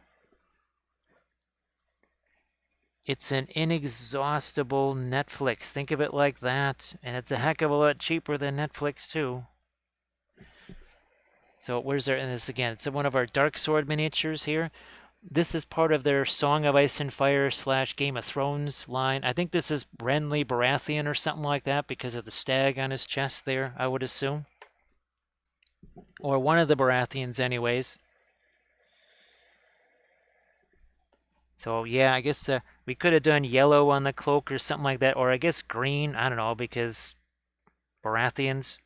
But we wanted to paint something with white because people asked, so that's what we did.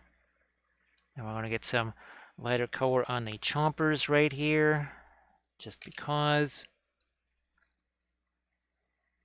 Something like that. Again, these are from Archvillain right here. Now these were printed out on the Sonic Mini 4K. We've got the Quetzal Riders. We'll be working on those too.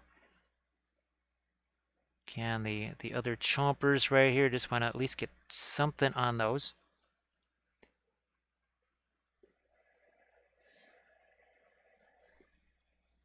Do we need to? Yeah, we'll wait. Not really going to do much here because I can see that I'm going to be resting my finger on that many times over the course of doing this.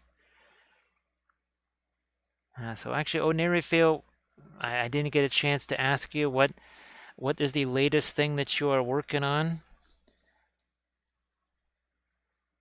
And hopefully, it's been months now. Hopefully the finger has gotten to the point where, well, fully healed, but also you're just kind of used to it now, as such as it is.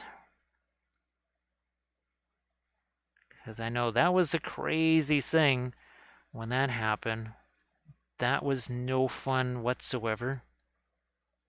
Here, let's bring up a little bit more of our yellow right there. I know, I guess we got to do that over here too. We did it on the other side, but not on this side. No big deal. DiMarino, how the heck are you doing? Nice to see you. DiMarino, you'll get a kick out of this. I think it's Titan Forge. Yeah, I think it's Titan Forge. Their newest series or release is it is bears with hussars on top of them. So yes, so it's winged hussars riding bears. And I just thought you would get an absolute a kick out of that. So it's like when the winged hussars arrived on bears, no less. Oh, actually, Nerryfield, this is did you see this last night? So I've been trying to rearrange things. Look what I found. And apparently I have grabbed onto this box like 3-4 times and not realized that this is what I had in my hand. It was about a year ago. I think it was January 9th when we painted this in 2021. So yes, look at this, Nerryfield. That was the other thing that I wanted to show you. Yeah, we found it. So we found Prinkles. Well, the successor to Prinkles anyway. We found that. And I thought you would really be overjoyed to see that. That is another video that I'll be filming this week. That'll be the first conversion video where I'm taking some 3D printed bits and sticking those on a not 3D printed miniature. So all hail Prinkles. Now this, of course, will be Pwinkles, which is going to be really hard to say over and over again, especially at the end of some of the longer streams. But who knows? If I can get that video filmed this week, maybe this coming Saturday, because I think we want a longer session for, but maybe this coming Saturday, we could be painting our brand new Pwinkles.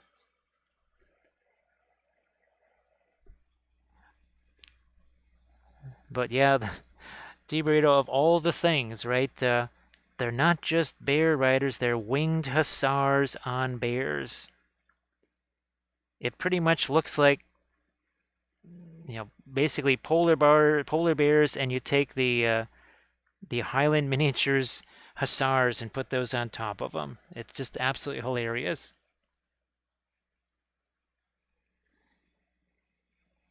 So that's oh, that's going to be really fun, isn't it? In every fit, we're going to have the return of Pwinkles. Yeah, that's going to be a blast. We just look at how that warmth compared to all these cooler colors. It's not just darker, it's also a cooler color. Of course, now bear cavalry, so to speak, might be against terms of service on Twitch right there, depending on how bare it is. So yeah, we have to make sure that there's at least enough clothing on them, because if they are too bare, that might not be good as far as Twitch goes. All right, now again, this I'm going to go with more of a magenta there. I'm looking at this. I think there's enough dark there. So what I might, ooh, this is what I might do is take the, we'll make a cadmium green out of radiant green and cadmium yellow. Poof, there it is. Should be pretty darn opaque. See if we can give him some eyes right here. They're not terribly big, I gotta say. They're not really, really big. There's that one. Spin this around, get the other side. Well, I'm glad that you're able to kind of relax there, D. Marino. So, D. Marino, did you go ahead on some of the conquest stuff there? Because I know that you had been, there was a lot of the naps that you were doing, and then the conquest stuff kind of took over a little bit there. And well, 40 millimeter just kind of became the theme for the second half of 2021 for you, it seemed like. Now, speaking of that warmer green, we're putting some of that down here on these leaves. And these leaves are actually part of the print. So the Mato Riders, the base is one piece. The Mato is the second. The third piece is the rider. That's it. Nothing to, there's no mold lines, nothing to, barely anything to assemble except stick the critter onto the base and stick the rider onto the critter, and that is it. That's all you got to do.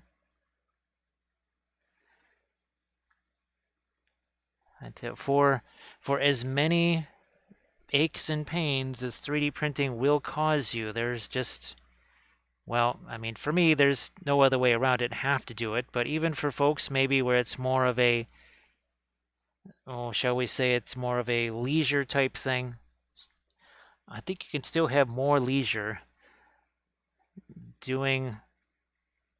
Now, of course, if you don't wear gloves and stuff like that while you're handling the resin, you might have some lesions too. But your leisure time, I think, is going to be enhanced still with a printer.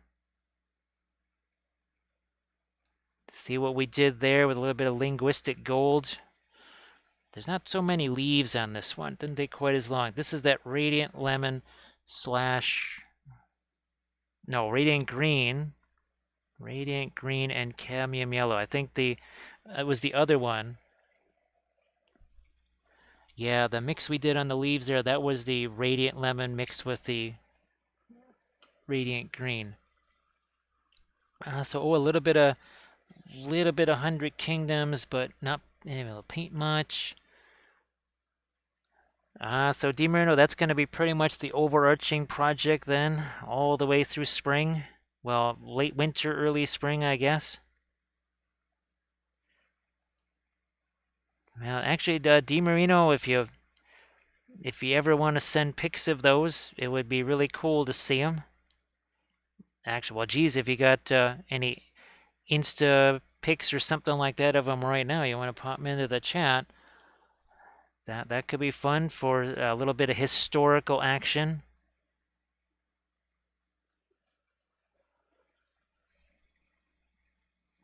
Here's some more.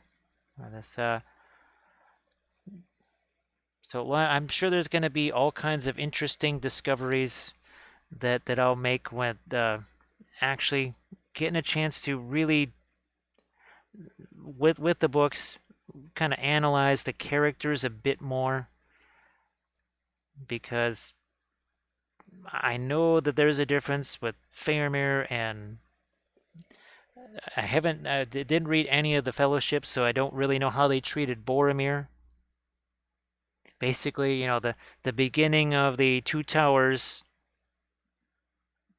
spoiler alert, he's pincushion Boromir right at the start of it. So I didn't really get to see much interaction with him. But that should be interesting to see. That the scene, obviously, between he and Frodo, just how that actually works out in the books as opposed to the movies. Spark my ganja. Thank you so much, Lucky Talent. I appreciate that. He says, oh, jeez. Is this a spiny Balrog? What is this? He's all red, man. He's like, what, dude? I'm just red. You're the one who's standing on fire, it looks like. So I would go put that out. It's like, wait, what? What? So thank you so much for that follow. That is appreciated, Lucky Talent. So you have a unit of cav and 2 infantry units to go. Back to this green over here. Just starting to throw some of these lighter greens onto the Mato Rider at this point. And yeah, there is a whole bunch of teensy little details on the Rider. Oh my goodness. Lots of teensy little details.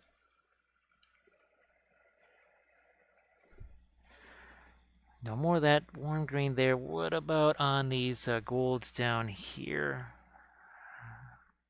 Something right about there. I'm trying to see if I've actually been sticking my hand on that. I know I've been sticking my hand on this stuff over here, so we won't do very much on that. I think it is time to start getting some lighter highlights in places, though. Where's that Radiant Violet? Here we go. Radiant Violet, just to gray down that white a smidge.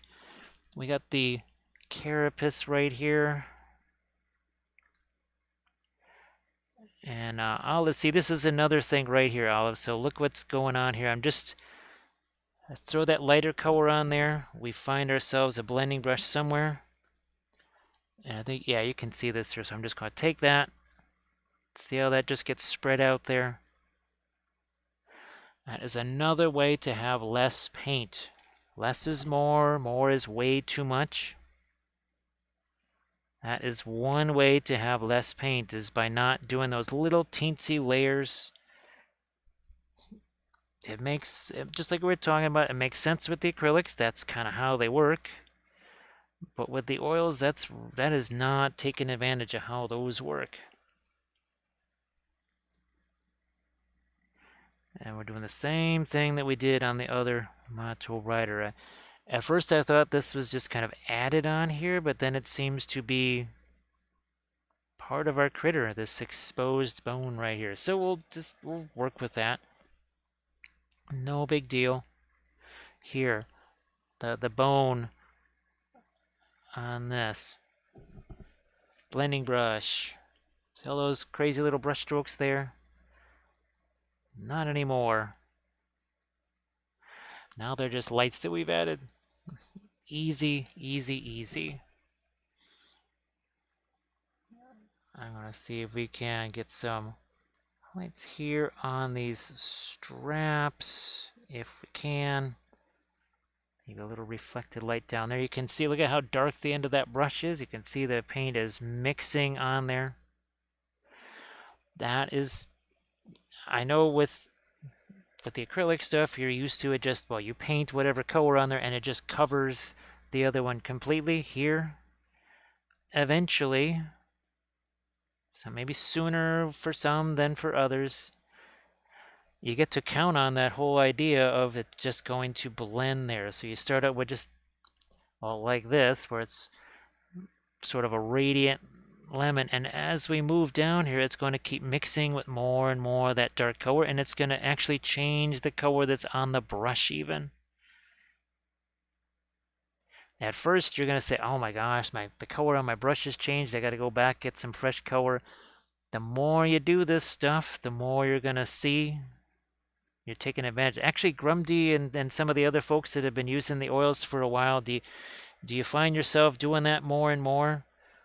And actually, oh, Grumdy, if you want to show some pictures, right, some Instagram pics of all the amazing things that you painted with the oils, please go ahead and do so that people can see what is possible. Well, everything's possible with the oils. I paint vehicles, terrain, tiny miniatures, giant miniatures, busts, whatever. I don't care. It's just a miniature. It's not a big deal. And here's another case of me just throwing this somewhat lighter color there, and it's just going to mix with what's already here. It mixes with that, changes the color, gives me a little bit of a reflected light there. Same over here. Instead of me having to glaze that or add other layers or whatever, that's just going to take way more time than I want to spend on it, that's for sure. To get the same darn result, that's the same, or actually a better result. All right, here's another case. See right there, see that hard edge there? We'll grab, this is our blending brush. And we'll try and get that centered up for you so we can see. Look, I'm just going to take this paint and I just pull it over to the side. Look at how smooth that is. Over here, same deal. See that weird crazy edge there? Not anymore. That's all gone. Nice and smooth, right? It's like an airbrush, just without the hassle.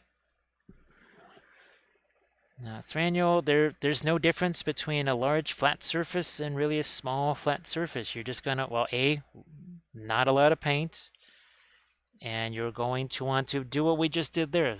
Slap some color on there, grab that dry blending brush and push it around. It's gonna be the exact same thing. And I know maybe for some folks it can be a little bit, well, they think there should be maybe a special way of treating a certain type of area, but you find that it's really not all that different. I mean, this is not exactly a giant flat area here, nowhere near like a rhino, right? But I'm doing the same thing. I just slapped some color on there. I took this blending brush that has no paint on it, and I just pushed the paint around. So that is actually Thranule.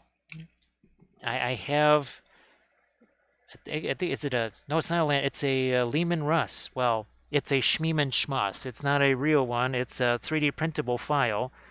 And that was something that I was going to hopefully purchase in the next couple of weeks. And if I can get that to print well, then we could actually do things like vehicles. And I would have the same vehicle, which means that we could try it in several different types of color schemes, and some weathered, maybe some not, maybe more as a winter theme, maybe more as a jungle theme. So just, I know people have been really kind doing the donation stuff the last week here, and I've been trying to set aside some of that so that I could buy that file and then maybe use it for some vehicle painting. I mean, it's not like it's a super expensive file or anything like that, but it would be nifty for sure, because we could do, I mean, we could just basically paint it like it was our T3485 here.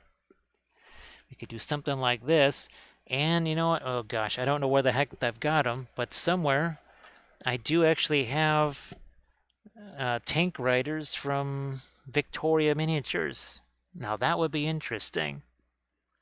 Basically like Imperial Guard, right? It's her Imperial Guard and some Imperial Guard tank riders. Look at this, we got some Scroll Keeper there. How you doing? Yeah, Grumdy, isn't that right? It's a little bit of, you have to set aside the past a little bit to set aside some of the acrylic stuff. Oh, thanks, Scroll Keeper.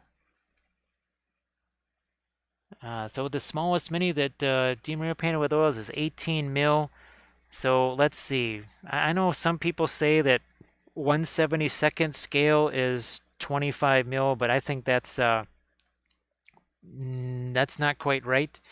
I would say is 1/72nd scale potentially 1/18th? I like that super lazy. Acrylics rule with fear and oils rule with love. Yes, the Linseed Brotherhood is all about the love, right? It's the love paint. So how you doing, Rocket? Nice to see you. Sorry if I missed you there. The chat is it's moving along briskly. I might have to go back and see if I missed anything. Let me see if I missed anything here. I think we're caught up there. Is there a V in the house? There is a Vliger Dragon. So if everybody could please give Vliger Dragon a follow, that would be great. V, I'm guessing you probably have maybe a Monday piano stream that you're going to be doing. I'm not sure if Monday is always piano streams, but something tells me that's probably what you got planned. Well, plans change around here a lot, so that I understand too.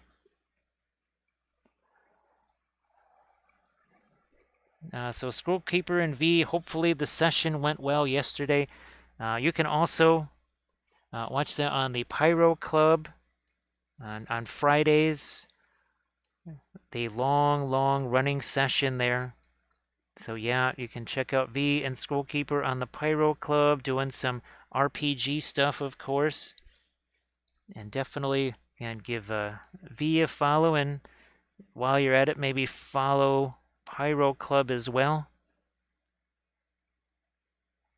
I'm just trying to get my couple little highlights over here on the carapace. Well, Scroll Keeper, because of where my camera boom is, because of this being so tall and large, that actually it looked like you said it was great. We defeated a nature god with an unsettling amount of grease. That's seriously, that's what it looked like as I was looking at that.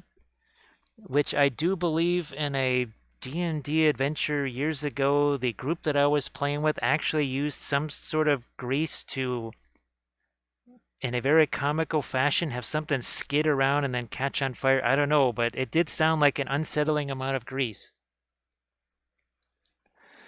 So, oh, you jumped on a bad guy's head last night. Actually, that's the other thing that someone did. It was a gnome. It was a gnome bard. That's right. And they jumped off of a critter onto another critter, sort of Legolas-like. Just imagine a very tiny Legolas. Yeah, something like that. So there we go. Yeah, that was Woody Saws a Log. And that was part of our dueling bard combo of Big and Rich. That was me being Rhaegar the Glorious, who was about 6'6" tall or something like that.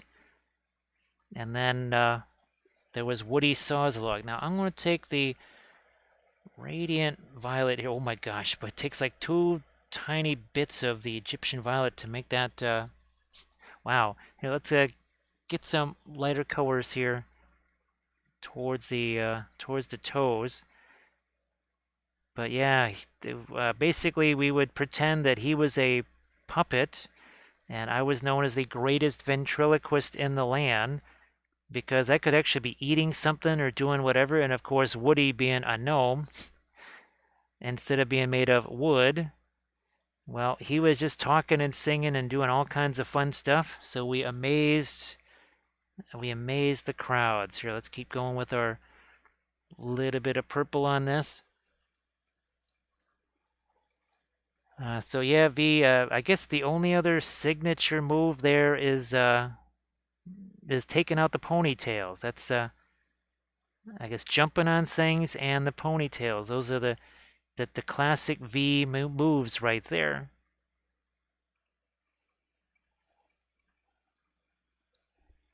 So let's keep going with the not too much of it though. I almost put a little bit too much of it there. Just like weathering and chipping and all that kind of stuff, and get awful excited and then end up with too much of it there. Now we need to do some of the lighter colors here on the underside. We don't want to go too far because we want well, we certainly want the warmer colors to be on the dorsal side. Yes, this is the ventral side we're working on here. Just recalling all those days of doing starship drawings and always referring to dorsal and ventral, which now apparently we might be able to print up some 3D starships.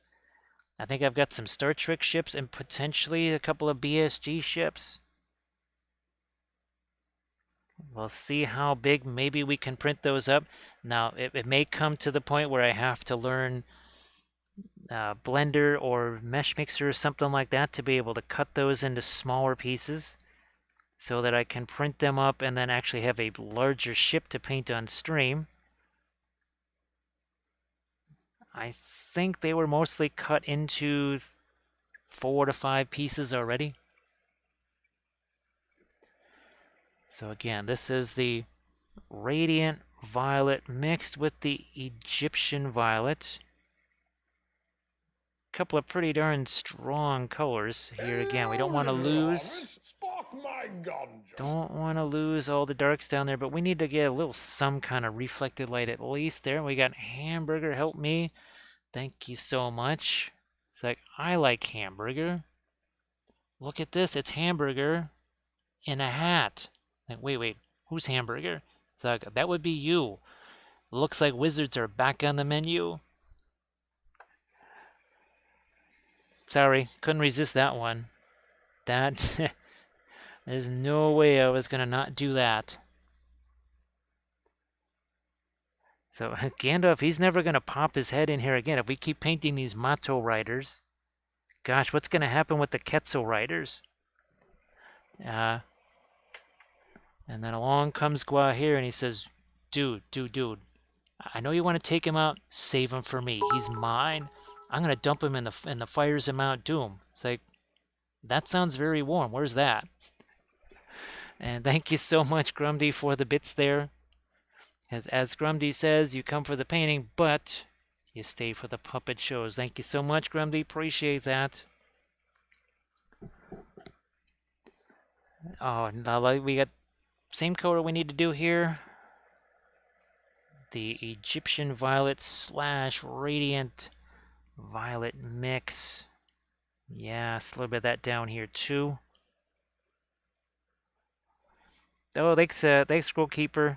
That one, boy, I've painted a bunch of, well, I've actually sculpted 3 eagles myself too, but it was very ingenious by the printing goes ever on, because in Lord of the Rings, those inevitable scrums that happen, and you got yourself 3, 4 eagles with their wings spread out all over the place. It gets kind of comical at times, but that sitting pose, like that perched pose like that, is perfect for playing Lord of the Rings. It looks really cool too. It looks really cool, but man, is it so much easier to play with something like that. I could see that working for D&D or any kind of RPG, right? Instead of the wings all over the place, wings are folded and tucked like that. Makes life a little bit easier for sure. Oh, and by the way, for folks that are just kind of coming in here, 2 hours and 4 minutes ago, this was nothing but primer. There was nothing on here. I think, what did we paint on this one? This was 5 hours last night, something like that. Maybe 5.5, start to finish. Again, there was no paint on this. 5.5 hours later, poof. And this is 2 hours and 4 minutes. And that's it. Well, 2 hours, 5 minutes now. So I think 3 different poses from the printing goes ever on. Again, the other two, more of a standard type pose with the wings outstretched. But even there, it's more of a pouncing type of an eagle. And I think that also kind of helps keep the wings out of the way a little bit better. Ooh, really liking that magenta / violet contrast here with all of the warmer reds.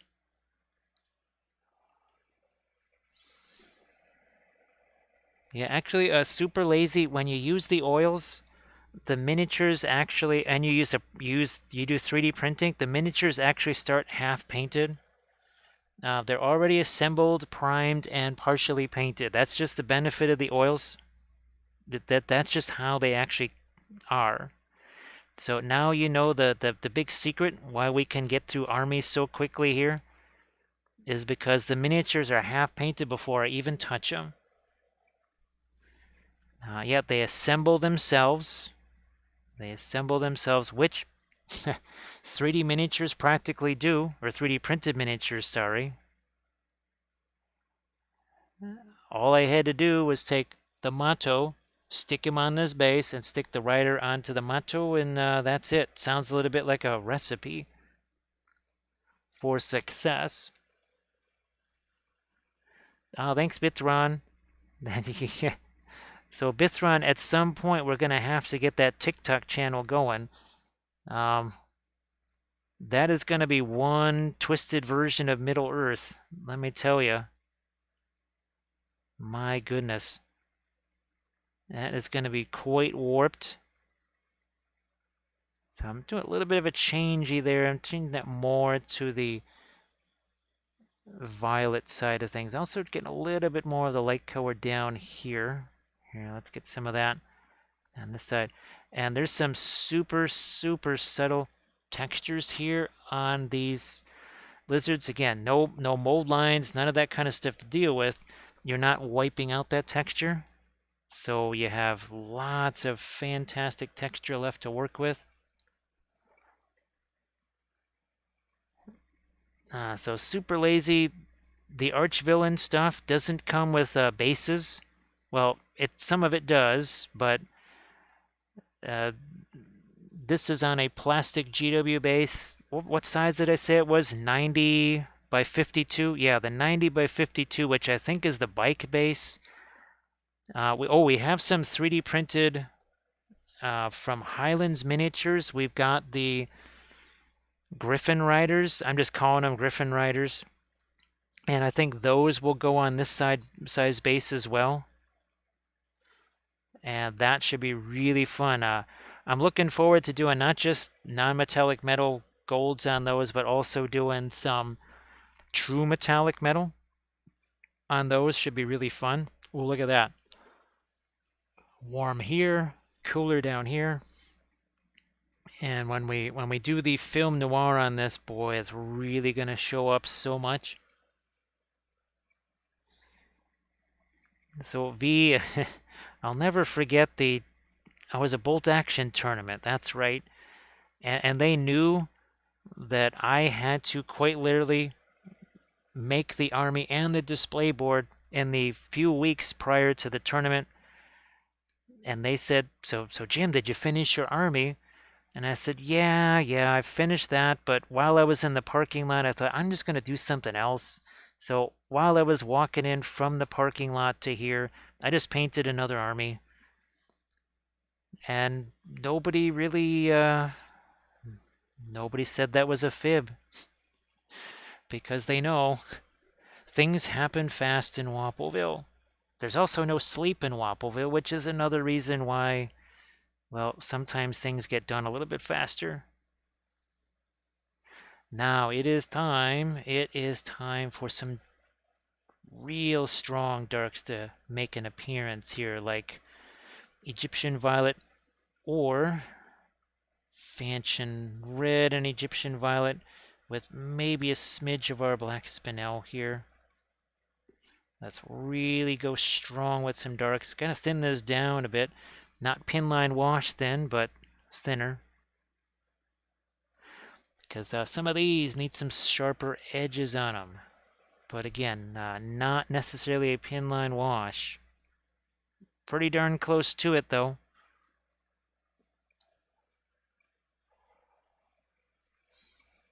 So Super Lazy Bum, gosh, we did tons of bolt action stuff. I've got, what, 17 different bolt action armies in various stages of either completion or underway. Yep, 17 different bolt action armies. Of course, oh, around here, late war is, say, June of 1940. That's late war for me, but I know other people prefer the whole 1944 and beyond era. But in the Wappel household, we like it early. And I really do enjoy bolt action. That is the game that we went to when Sigmar happened, and all of my armies got Sigmar'd. Well, first we went to Flames of War, but then the group I was with, they went from Flames of War to Bolt Action, and therefore I went to Bolt Action. And I absolutely loved Bolt Action rules. We do have 4. Yeah, we have 4 Bolt Action battle reports on the YouTube channel. Hopefully, with the new phone, we might be adding those Lord of the Rings battle reports. But love me some bolt action. See the difference between this and this here? It's a little bit sharper. And well, I'll show you some of the bolt action picks here. Once I get these guys pretty well rendered here. But with all the different camos, and of course even the Russian troops, very different from the French, very different from the English. And then you start to get into some of the camos and such. You really have actually a lot of variety. And then, well, painting some Italian Bersaglieri. Bersaglieri, sorry, not Bersaglieri.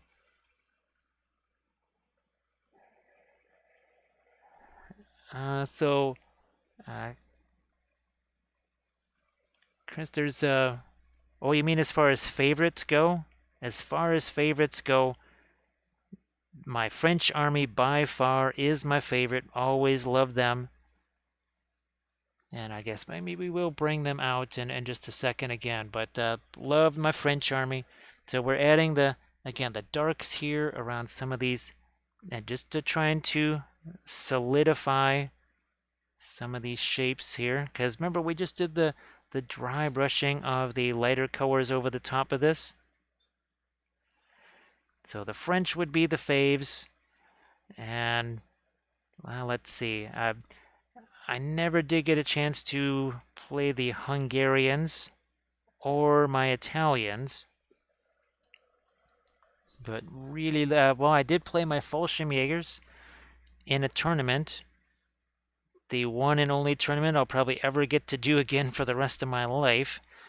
But yeah, we did the Fallschirmjägers. And they were Monte Cassino themed Fallschirmjägers. So I guess for right now, those will have to be our second favorite. Although the early war Germans that I have, it was fun to play those against the early war Soviets. So look at that. See the difference right there versus up here. See, it's a little cloudy, a little murky there. Much more resolution down there. So Super Lazy Bum, that is one of the reasons why I moved away from bolt action, because there was just way too much.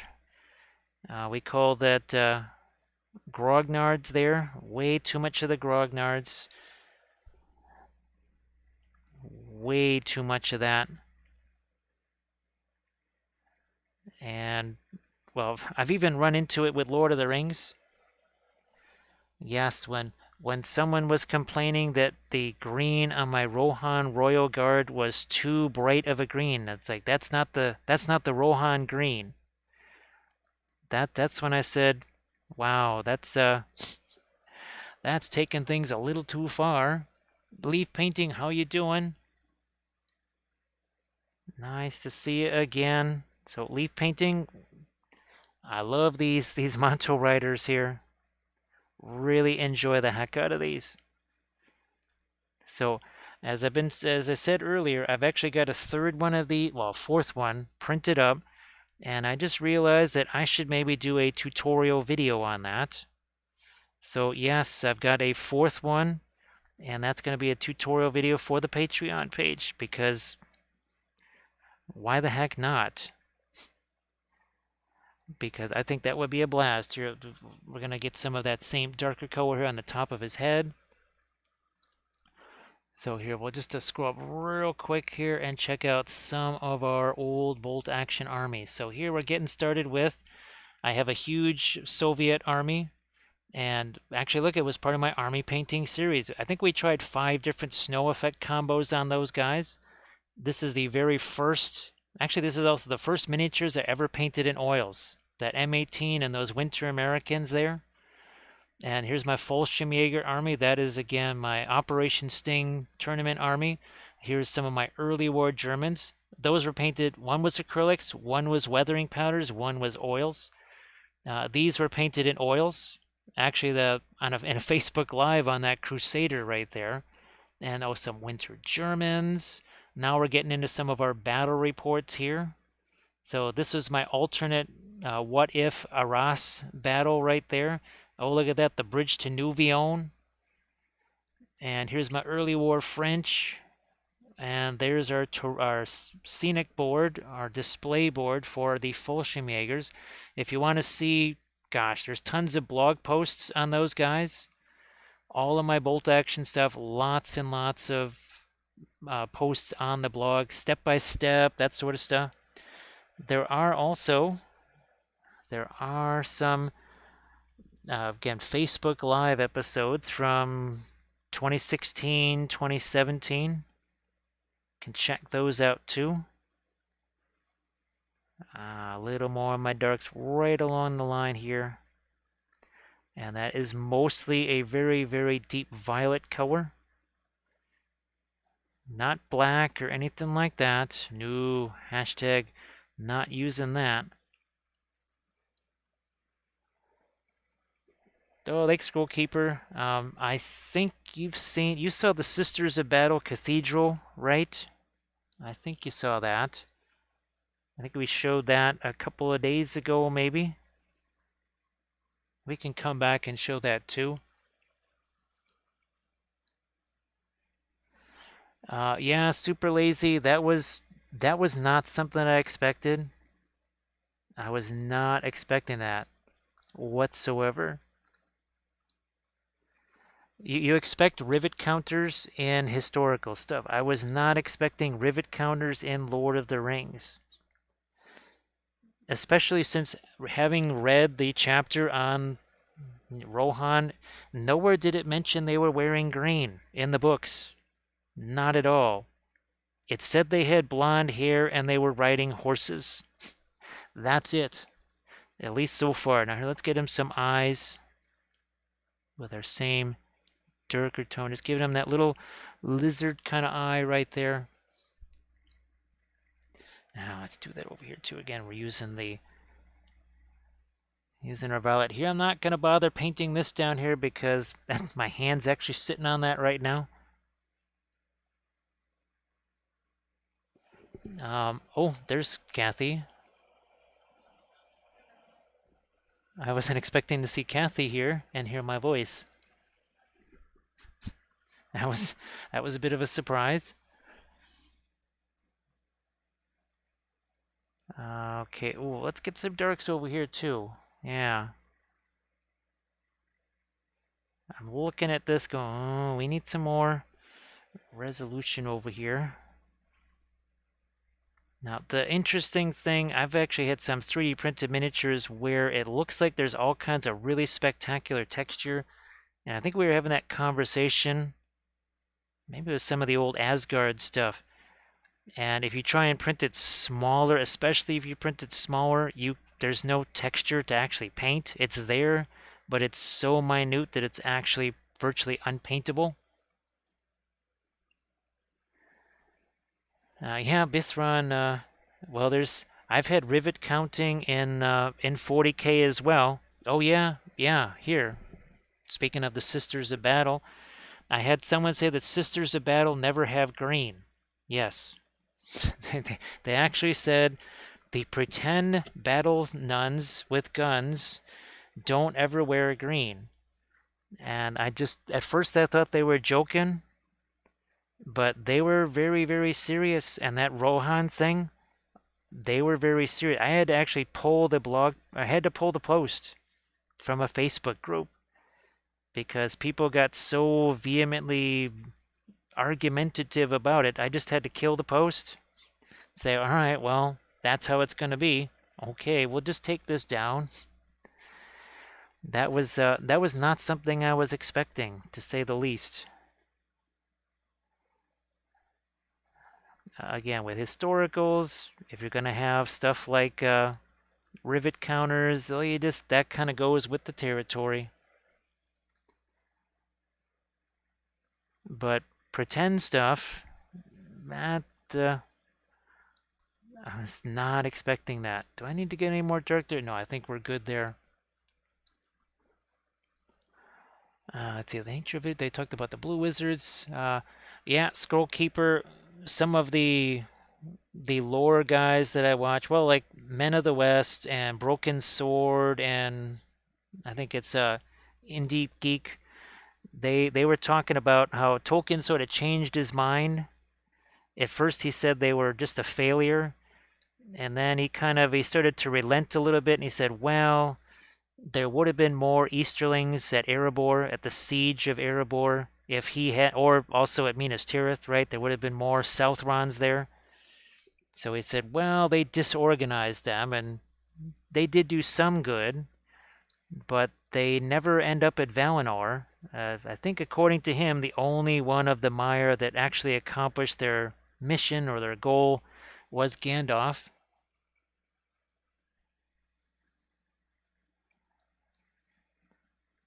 And that was kind of a neat thing to see. That's why we always with Schmandorf here, the much bigger and tougher older brother of Gandalf. He's one of the ones that went east. Actually, where's there? Oh, here we go. Speaking of Easterlings, this is a 3D print here. This is from Kolbe, and he's got some really interesting files. He's got the pikemen, the archers, the swordsmen, but some of the shields that he has are really nifty. And he also did Easterling trolls, kind of like the one that I sculpted, except with weapon variants, and, well, I could print as many as I wanted. So when I do my Mordor troll allied faction to my Easterlings, I will be sure to have some of those trolls there, because that could be very fun. We'll have our beefy chiefy troll that we sculpted,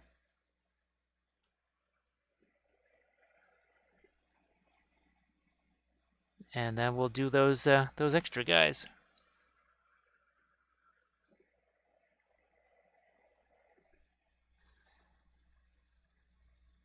Actually, what I might do,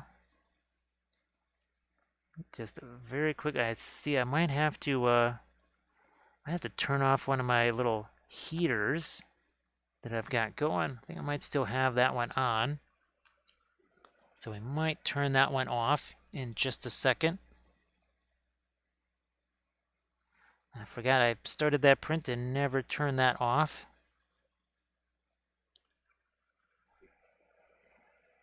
So we're just taking some of our Van Dyke Brown here, just trying to solidify a couple edges down here. And same over there. I see we missed a little bit of our pre-glaze down in there. Little hobbit, spark my ganja. Thank you so much, Coker. Appreciate that. And Gandalf, we got fast Gandalf who's showing up now. He's like, fly, you fools. It's like, oh, man, forgot. Maybe the bird's gonna get him. Because, lizard kind of slow. Thank you so much, GW, making me like initiative 0. Yeah, that we were never resentful about that. Initiative 1 lizard men that move faster than everybody else. They can walk faster, but apparently they're just they have slow reactions, I guess.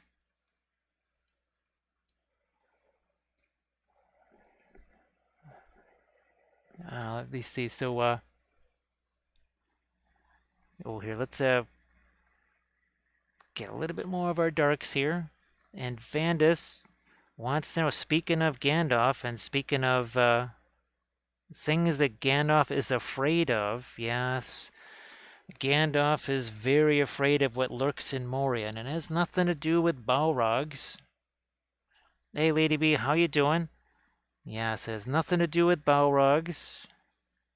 Nothing to do with orcs or dwarves or anything like no dragons or whatever. Yes, what is he terrified of? Well, these little guys right here. Yes, they are the mimes of Moria. Yes, they are French. Yes, they are mimes. Look at this. They wear top hats. They wear berets and chef's hats. Now look at Charles de Gaulle. He's only a 2-star general, but when you have a mustache that dapper, I mean, do you really need more than just 2 stars? Speaking of stars, these guys thought they were the stars of the team. That's Francois and Pierre. Not so big on the blocking and the tackling and the rough stuff, but they were master sommeliers. So if you have a question about a Pinot Noir or anything like that, just ask them. Now, this is a team that I did back in 2006, so there were no such thing as plastic goblins back then. That was just take old metal figures and hack those things apart and do the best you can with green stuff. Oh, that's about all we could do with those. So yeah, that was our return to Blood Bowl back in 2006. And they actually did go to the playoffs twice. Twice in the playoffs. Of course, they were doing lots of things with imaginary boxes and imaginary ropes and maybe every so often rolling a cheese wheel out onto the field, something like that. Very mischievous, the mimes of Moria. I actually did do a little stadium for them. Of course, it had some fleur-de-lis on there.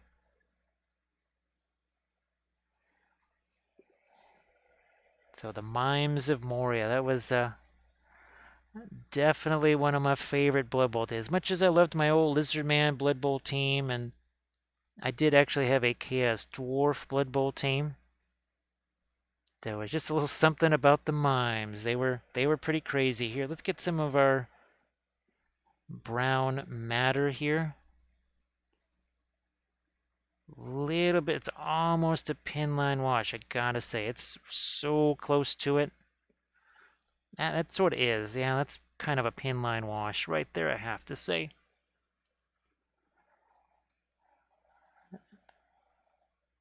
Let's see. Oh, I think we're all caught up. And there's Kathy back in the chat again. I'm gonna just darken up the tops of these just a smidge there. Something like that. Here, we'll lighten this up too by darkening the edges. See how that, look at that. See how sharp that got? We darken the edge, everything else just looks lighter. Utilizing again a little bit of this brown matter, which is we used it on some horsies just the other day. We're doing, oh yeah, actually Loim, oh, you didn't get to see the Candice Chariot that I was working on. That was also really fun. Yes, Candice Chariot. That was a 3D printed one from Medberry Miniatures. Okay, working in some more of our, oh yeah, let's do some of that right here. See, that's it's not the darkest dark we could put there, but it has that same red color, right? Color goes somewhere, it must go everywhere, especially if you have nearby metal colors that are supposed to be shiny, like gold. You just have to do that. Now, we haven't really done any sort of our brightest highlights here. Speaking of our gold, see if we can mess around with that. Let me grab my thinner here. Sometimes I'll just keep some of that on, right? They're sitting on that white to let it just kind of break it down, almost like how we thin the paint down, sticking it into the jars. Now let's get some of our lightest light highlights here. Remember, this is that whole working in, not really stages, but letting the paint have time to set. Right, we worked on all the other kinds of areas before we came back in here to add these lighter lights, because it gave this paint here a chance to set. And you can see we're not doing the lightest light everywhere, just this one area. And it's kind of in a line like this. We call that a little chain of highlights. All right, well, Velfera, we'll get you your film noir in just a second here. Thanks so much for hanging out as always. But now, ooh, it should be interesting now that we have the cooler colors down here and the warmer colors up there. Watch what happens in our film noir as Velfera heads off for the evening. Oh, look. No difference anymore. Because there's no difference in the value. They're the same value as far as light and dark goes, but totally different color. Right here, let's bring back our color again. Now you can really see that magenta. Now what we're going to try and do here is do this. We're going to bring both of these in. Well, first we'll show the side by side, red versus green, essentially, right? Well, here, let's do our film noir again. And oh, look, it's all just values. But you can see the way we painted our metals. You see that extra kind of sharp highlights there versus maybe some of the softer stuff on the plants and our lizards there. Edge, remember, edge contrast. There's light, there's dark. Yeah, that's cool, that's cute. As we say, welcome in. Nixel, how you doing? So Nixel, we've done at least, gosh, we've done at least 7 or 8 puppet shows already. So how you doing there, Nixel? The puppet shows, they happen when they happen. They are totally spontaneous. Ooh, let's get, speaking of a light edge right here. So Nixel, I hope things have been going okay the last week or so. Everything's treating you good there. I'm going to get some light back on this side too.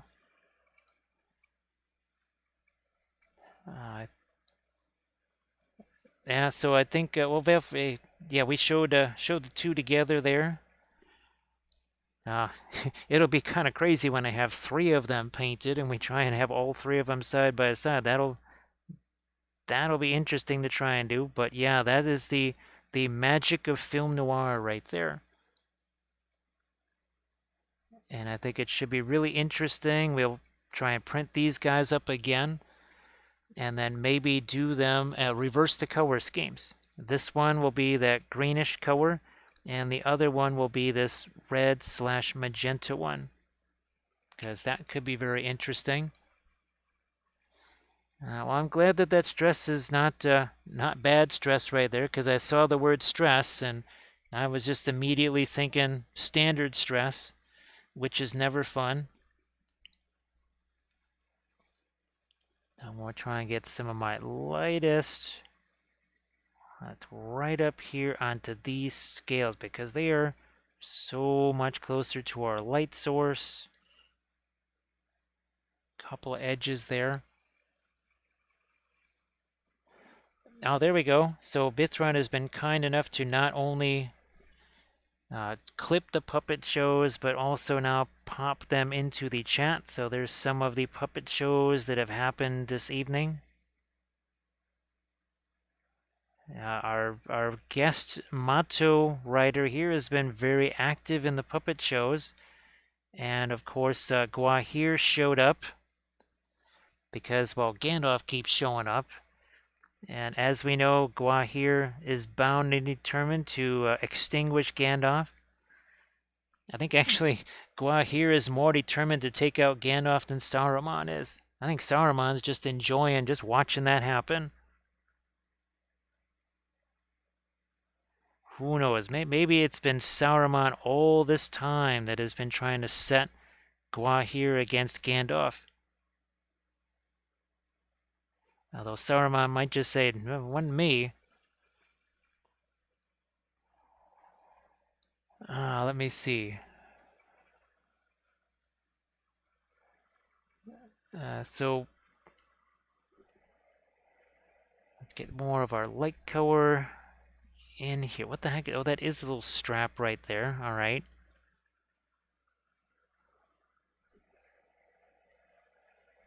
So a little bit of the white, a little bit of the yellow together.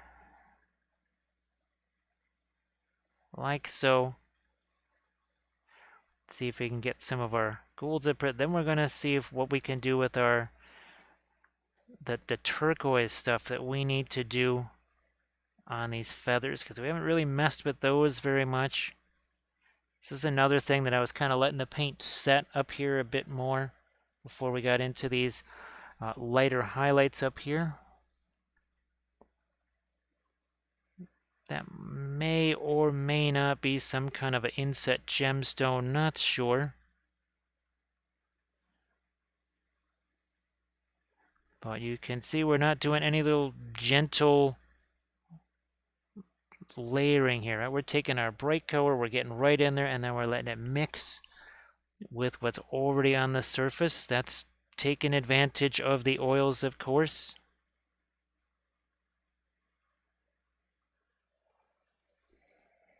So thanks again, Bithron, well, for making the clips in the first place, and then getting them so that Nixel could check them out right away.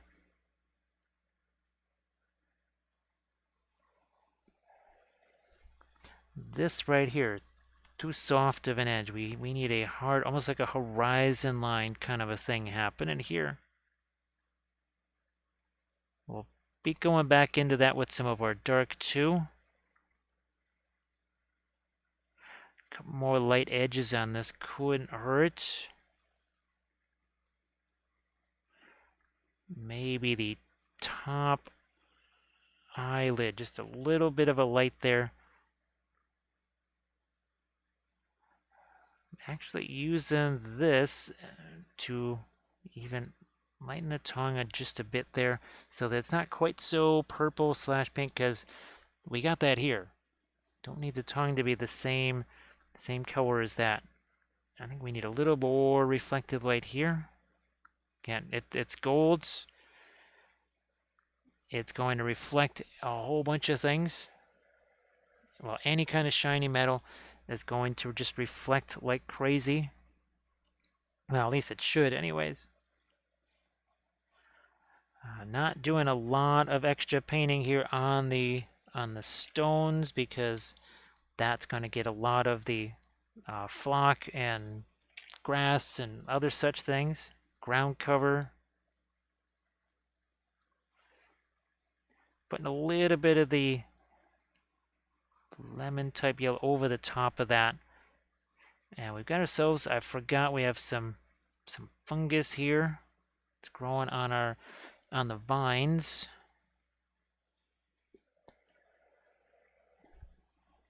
Now they're gonna have that reflecting. Maybe I'll get some of the stone there, so we won't make that too. All right, take that blending brush time. You can see what we did down here. So a little bit of blending brush there. Hey, Dr. Jelly Dragon. Nice to see you again, and of course, thank you so much for last night. Really appreciate the donation there.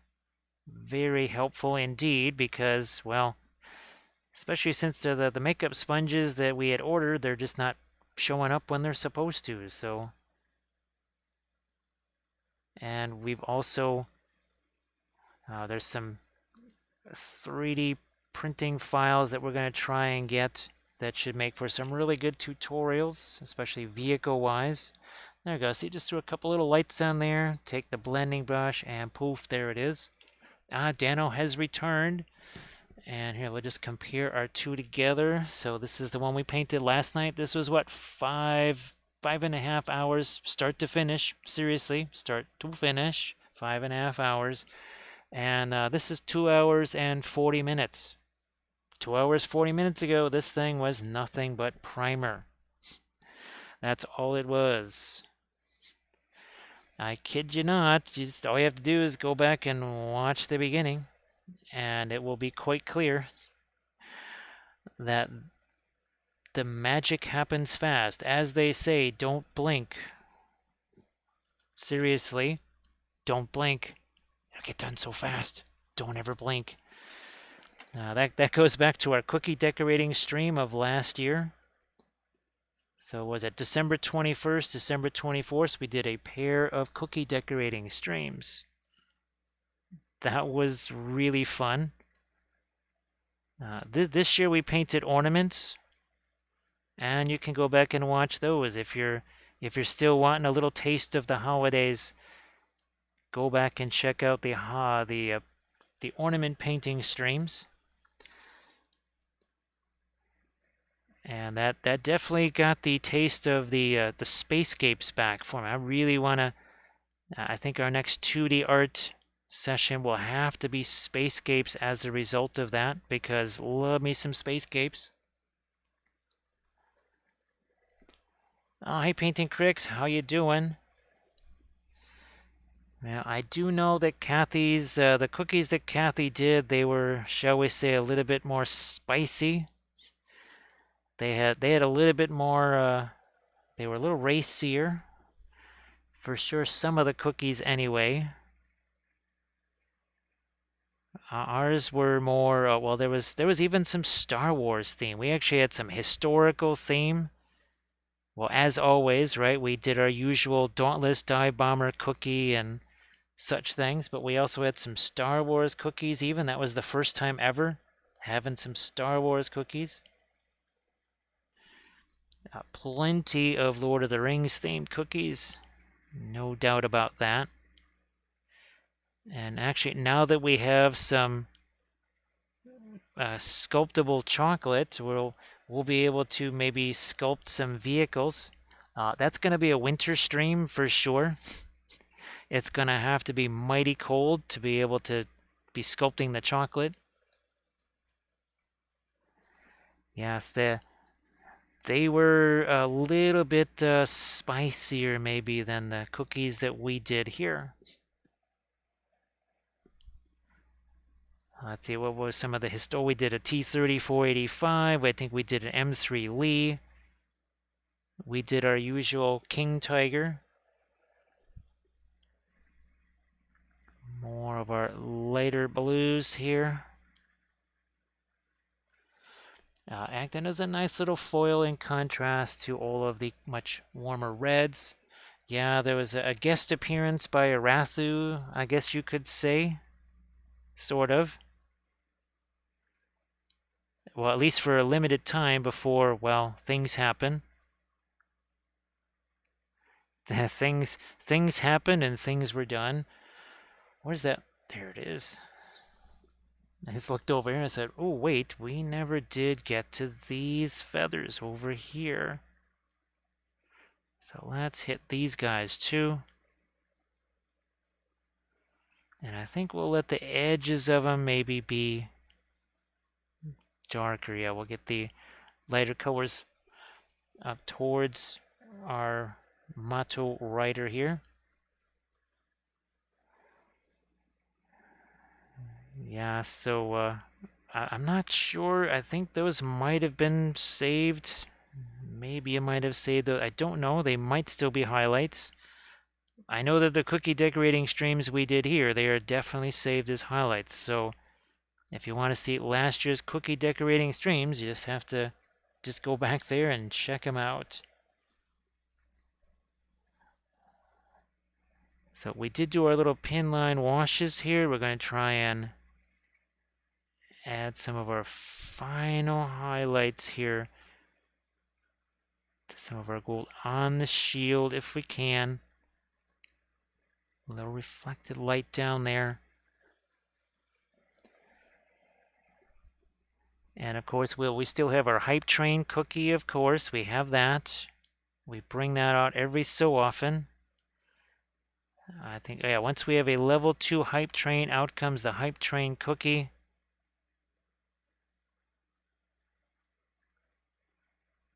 I think that the Star Wars stuff, I actually took one of the soldier cookies and we cut away some of the parts of it and we turned it into a stormtrooper. So yeah, we had a gingerbread stormtrooper.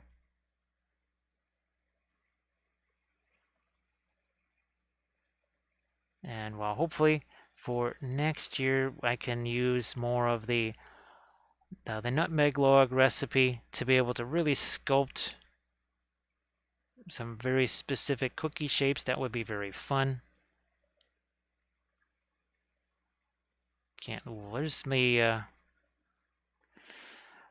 gonna get some of our greens in here again. I think I'm gonna try Prussian blue and radiant yellow. Let's see what happens with some Prussian blue and some of the cadmium yellow deep. That's a pretty warm green right there. Because if we want to have the blue here, we want to have that warmer green act as a contrast to it. And I might darken down the, yeah, what the heck. I might even do that as a inline wash with the Prussian blue here. See what happens. Can't hurt. And it's not a traditional glaze. See, we're just touching the brush to it. That's all we're doing. That is all we're doing. Just touching the brush to it here. And we're letting the paint do all of the work. See if I can get my brush in over on this side. Bam, there we go.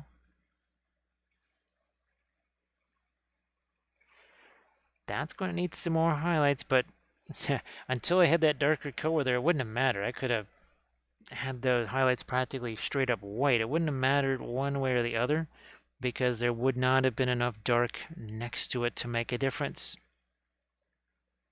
You must have dark to show the light.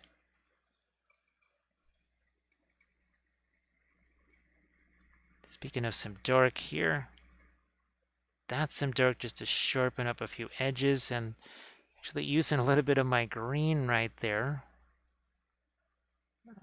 There we go. Yeah, that was not looking quite sharp enough.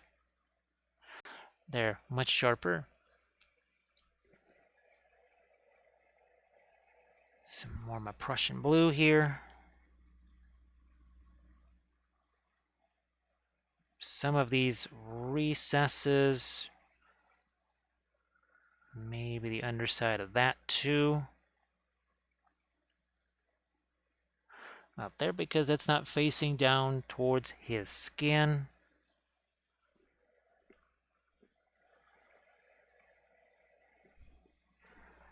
More darks over here on his toes. There's actually, I don't know, it looks like some cracks that they've sculpted in here. We'll finish those off a bit. They were looking a little soft, a little smushy there.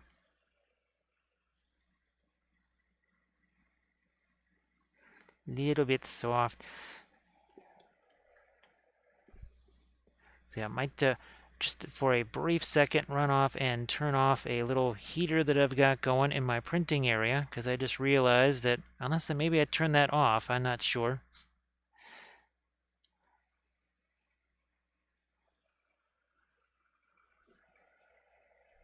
Now, because we are printing, well, we printed another one of these. We've got I don't even remember what the heck it is that we're printing now. Oh, it's some Diwali. That's it. It's the new Diwali stuff. Yes. Heck, it might already be printed. but trying to finish off our Harad army. So what, more Merchant Guard, Suladon, and then Serpent Guard. Yes, that's right. Almost forgot. So just taking some of a little bit of our darker Van Dyke brown here. Now I want to maybe hit a couple of my lightest lights here. We're taking the Radiant Violet. We mix it with the Egyptian Violet. Let's see if that's light enough. Just about light, maybe a little more. And I also think I got to thin this down. This is something that just starts to come to you the more you work with the oils, is how thin or thick do you need to go. There is no formula for it must be this thin to stick over this thick of a paint, because every paint is a different consistency. If it's any kind of an opaque color, it's going to be a thicker color just by the nature of the beast. And your darker colors tend to be a little bit thinner and not quite so thick because they're not opaque. They don't have white in them. You add white to it, it just gets thicker. And that's actually true with the acrylics. I think maybe people don't notice it that much, but it's just the same with acrylics. Heck, even watercolors, when you're using any kind of opaque white watercolor, it's the same. The white is thicker. Might let a little bit of my... Okay, that's not white. It might look like white, but that is definitely not. It's still got enough violet in there to make it an actual color instead of just white. Because when stuff is just white, now looks a little peaked.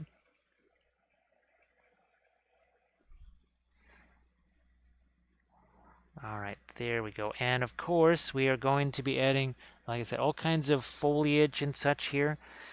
Right now, obviously, we don't have any of that foliage on there. Eventually, though, once the paint is dried, we'll certainly get some flock to create almost like a bit of a mossy look to it. Maybe some grass tufts on there. No flower tufts, though. I don't think we'll be using those. But lots of ground cover. So some of the Luke's APS ground cover. So all this stuff that just looks like almost volcanic ash right here. All that is going to be very much a whole lot more colorful for sure once we add the Luke's APS ground covers. Right now we're just taking some of the Radiant Blue. I might lighten this up a bit more because again that is not by any stretch of the imagination white what we've been adding there.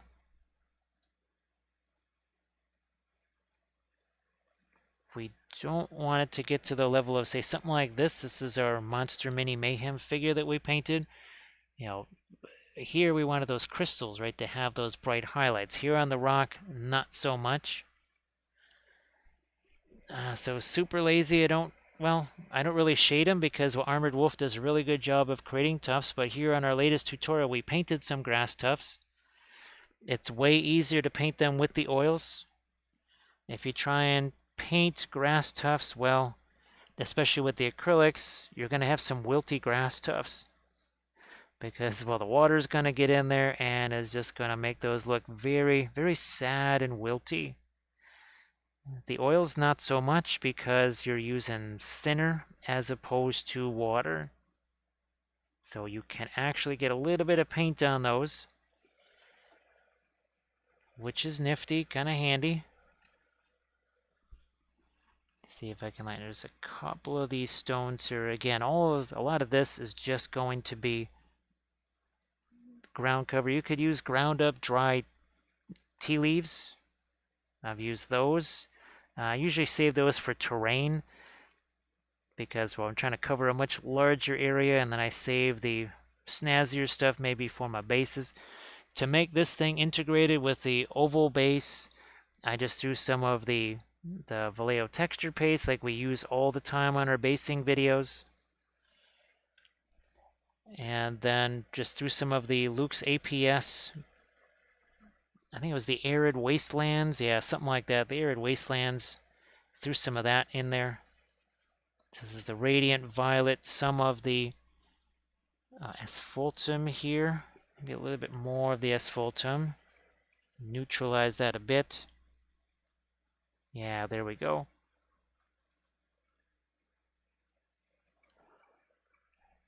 So you can shade them. That's really not something that I would want to be doing all the time. It's more of a, well, we could really use some, maybe these are just too bright.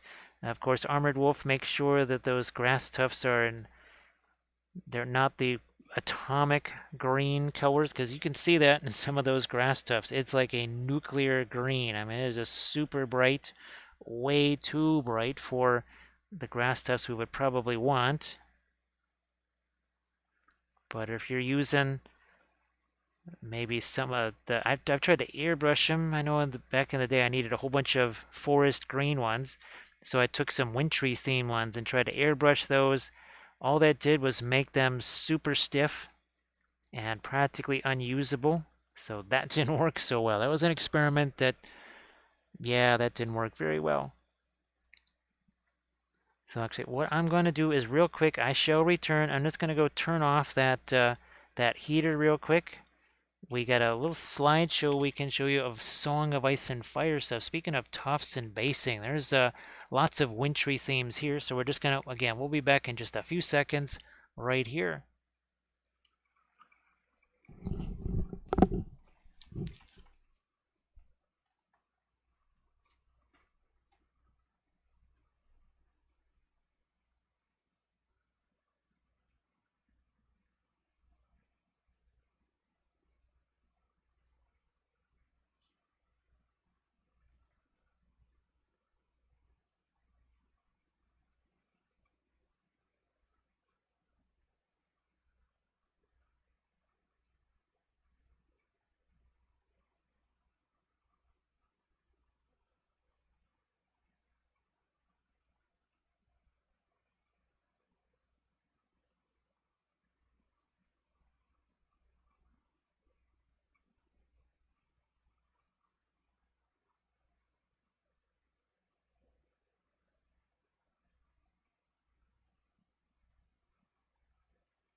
We're back. Sorry about that. Yeah, the print is done, but yet the heater is still on. So that was kind of a waste of electricity that was going on there that we had to, we wanted to stop that. Let me see if I can get back to my scene here.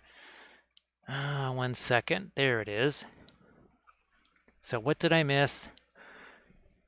Looks like we didn't miss too much.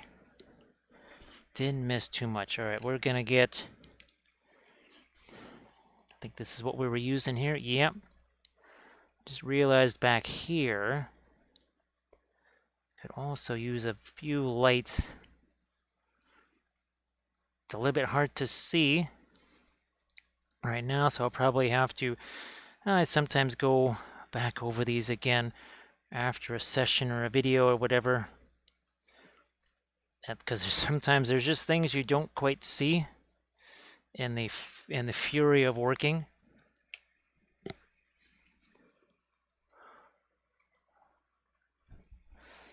What about the plants right here? I'm looking at those. Blending brush here, because some of these lines are a little too sharp. We're gonna just tone those down. Again, the huge, huge advantage of the oils, being able to tone these lines down. Same thing with freehand. Same thing, maybe you're doing some tattoos or whatever, and we can say, you know what, that looks more like a painted on design as opposed to some kind of subdermal tattoo. You take your blending brush and you can tone those down very nicely.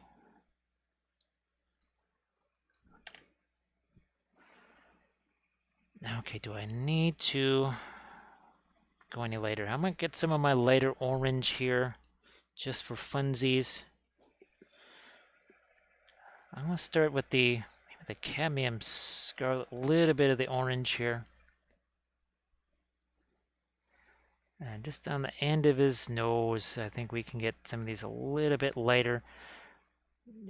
Again, this is something where I had to let this paint set. Now, I know the question earlier was, how long do you have to wait for something like the red to set before you go back into it?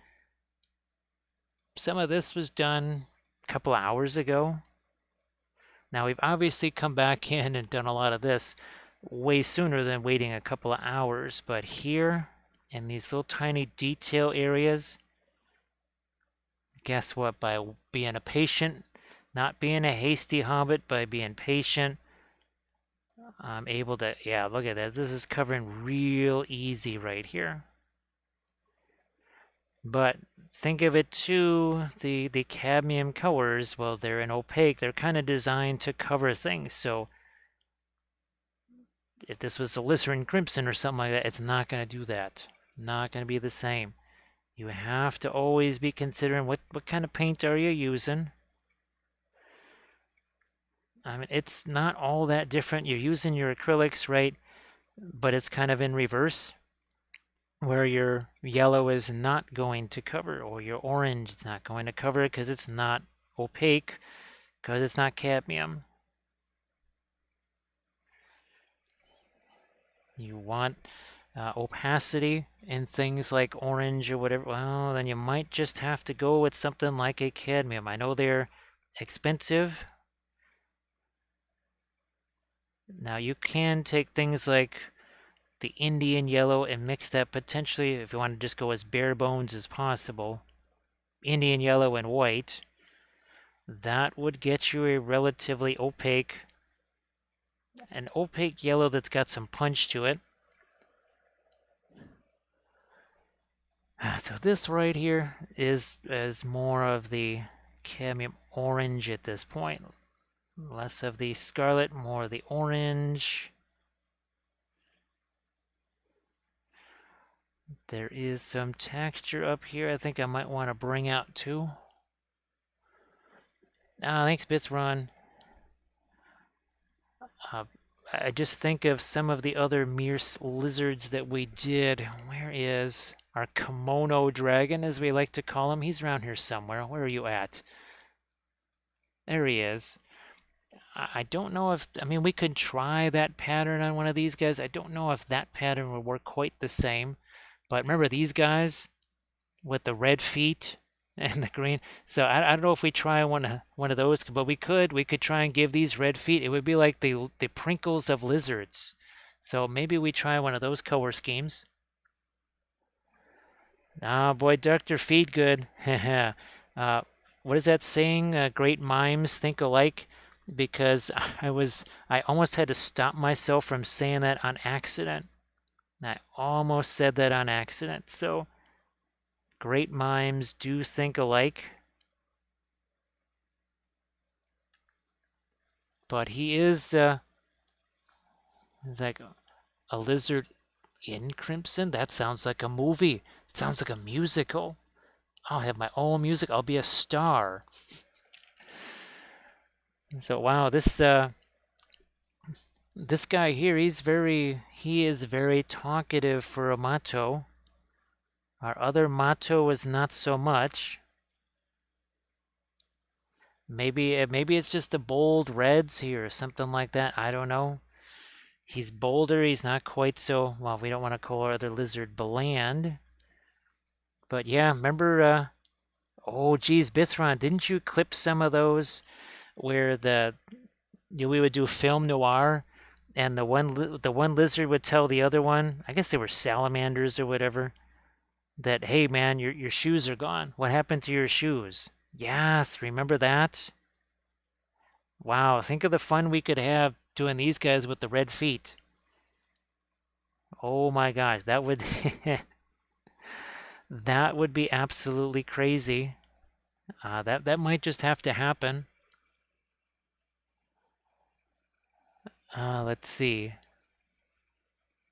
Mato means worm in Finnish. Oh, ugly. That makes sense. That makes sense, doesn't it? Because actually, didn't somebody ask in the chat if these were worms or something like that? As in, what is that? WYRM? Yeah, I think that someone asked about that. So that makes sense, Ugly. But in Dakota, Mato means bear. Like, wait, you're saying that I'm naked? Wait, what? Oh, gee whiz. Oh, wait a minute. I got this bone thing on my tail. Oh, but otherwise naked. Yeah, I see what you mean. So yes. Sorry, couldn't resist.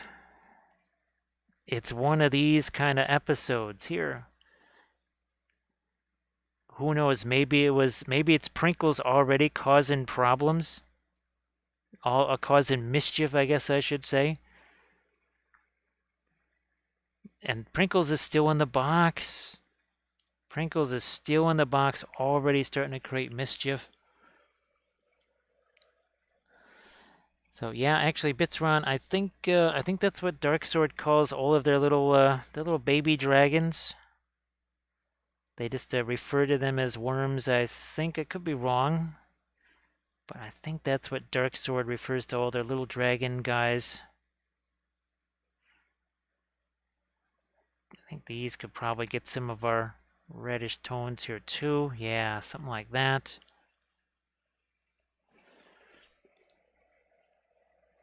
He's like, well, wait, so not naked? That's cool. Says, dude, just get with the program here, man. It's like, if I was naked, would I be standing around like this?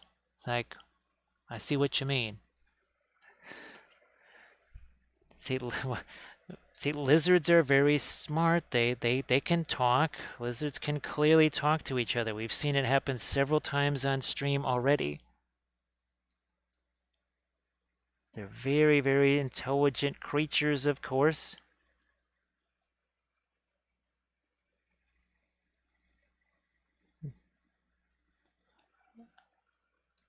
But the except well, these guys, they're certainly not going to sound like what's his name, Cumber Buns or whatever, that did the voice for Smaug. At least I think that was his heavily altered voice, right?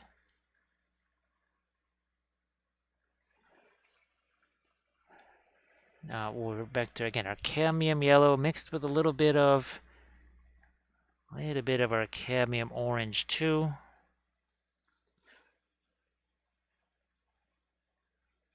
I'm gonna try and get a little bit of that lighter color here on the bottom end of these scales right here. We did that with the green one. Did it with the green one. Let's see what happens on this guy here.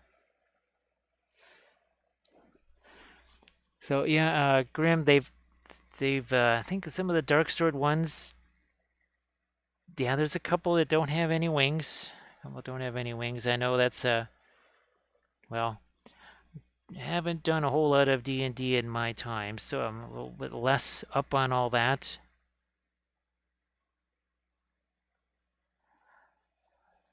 What about, oh, he was, yeah, I think we need to sharpen up a couple of edges over here too on the bottom side of these scales.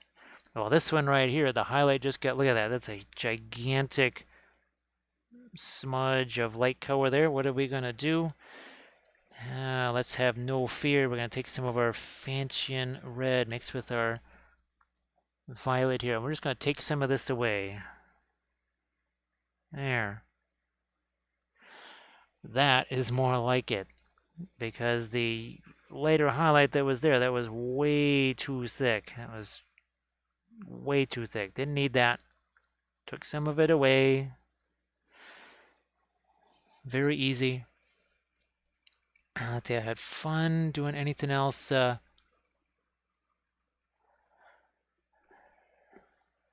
yeah, the those definitely. Well, I'm not quite sure why the super heavy reliance on the CGI stuff with that, when in the earlier movies, when they just didn't do much of it all. I don't know Hello, if it was little something where August. Spark my ganja.